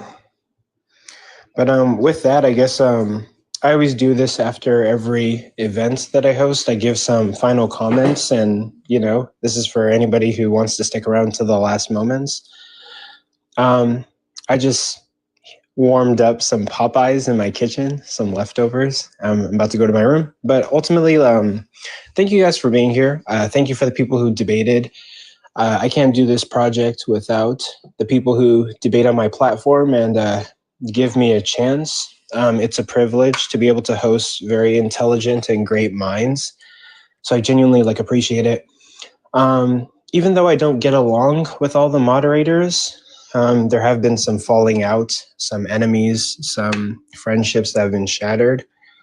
I appreciate the moderators who, use their powers accordingly and manage to live and do a good job. I'm friends with a lot of them, and some of them hate my guts. Literally, this is an honor. Thank you for all the gifts. Thank you for all the shares. Thank you for all the likes and the screen taps. It helps to boost the live. And yeah, ultimately, I want to do this for a living, but that's kind of like a wild dream. That's wildly kind of impossible. Only a few people get to do this, right? Deconstruction Justin, Ian. I mean, those guys are the greats. They're very intelligent, amazing at what they do. I hope that I get to do that too. I want to be a debater. I want to be one of the greatest debaters, one of the greatest debate live hosts. And I want to make content, do it for a living, do something that I love for a living. I enjoy this. I spend hours editing, hours making promo videos, hours collaborating with other content creators and atheist and Christian debaters on TikTok. And there are a lot of people who are on the come up who don't really get this, right? So I'm very grateful that I have so many views. I have so many people supporting me. Not everybody has access to this. You guys chose to be here tonight. You could have been anywhere. And I love everybody in my community. I am super grateful that you guys gave me a chance, that you guys actually like what I do. And please feel free to tell me if I'm doing anything wrong, if I'm fucking up anywhere. I want to be one of the greats. I want to be I want to be like one of the names that people remember, right? Like, hey, remember that guy on TikTok? He held the best debates and he was one of the best debaters. So all of this is awesome. Interacting with all of you, working with all of you, hosting these debates, having these events. This is awesome. I want to do this. I love this. And that's all I got to say. I can't do this without you. So thank you immensely for giving me a chance, for being here, for commenting, and for loving the projects that I put out and put so much effort into. And I guess with that, that's kind of like my final words. And also, the comments were making me laugh throughout the entire debate event. The comments were incredibly, you guys were killing me, bro. The comments were funny as fuck. But with that, thank you guys. This is Day of Debates, debates that entertain and educate. This is a project being contributed to by me, AR 1115, and OG Kylo. And as for who I am Mr. Coco of the Controversial Compass. My profile is up here on the panel. I host debates, I debate people. I hope to one day make that thing a company, the Controversial Compass, a space where only the best ideas win. And with that, good night, everybody. And I love all of you. I love our community of Christians, atheists, debaters, philosophers, conversators. Remember, every single one of you is bright. Every single one of you has something to offer. And it is an honor for me to host a space where I get to see the amazing inputs that you guys give to the world. I get to see the sparkle in your eyes, and you guys teach me so much, and maybe I teach you guys some things, and it's an honor to be around you guys. Never forget, everybody that's watching, that you have something to contribute to the world. You have something. The world needs you. The world wants you, right? You are very important. Your contributions are very important, and the world is beautiful because it's a melting pot of different ideas, cultures, and ideas and lifestyles. So do your best to be yourself, and we need you. We need your ideas. We need your originality, your authenticity. So thank you for supporting me. And with that, I'm going to close out the live. So thank you guys. I hope you guys have a good night, and you might see me around. I'm going to be in other people's live streams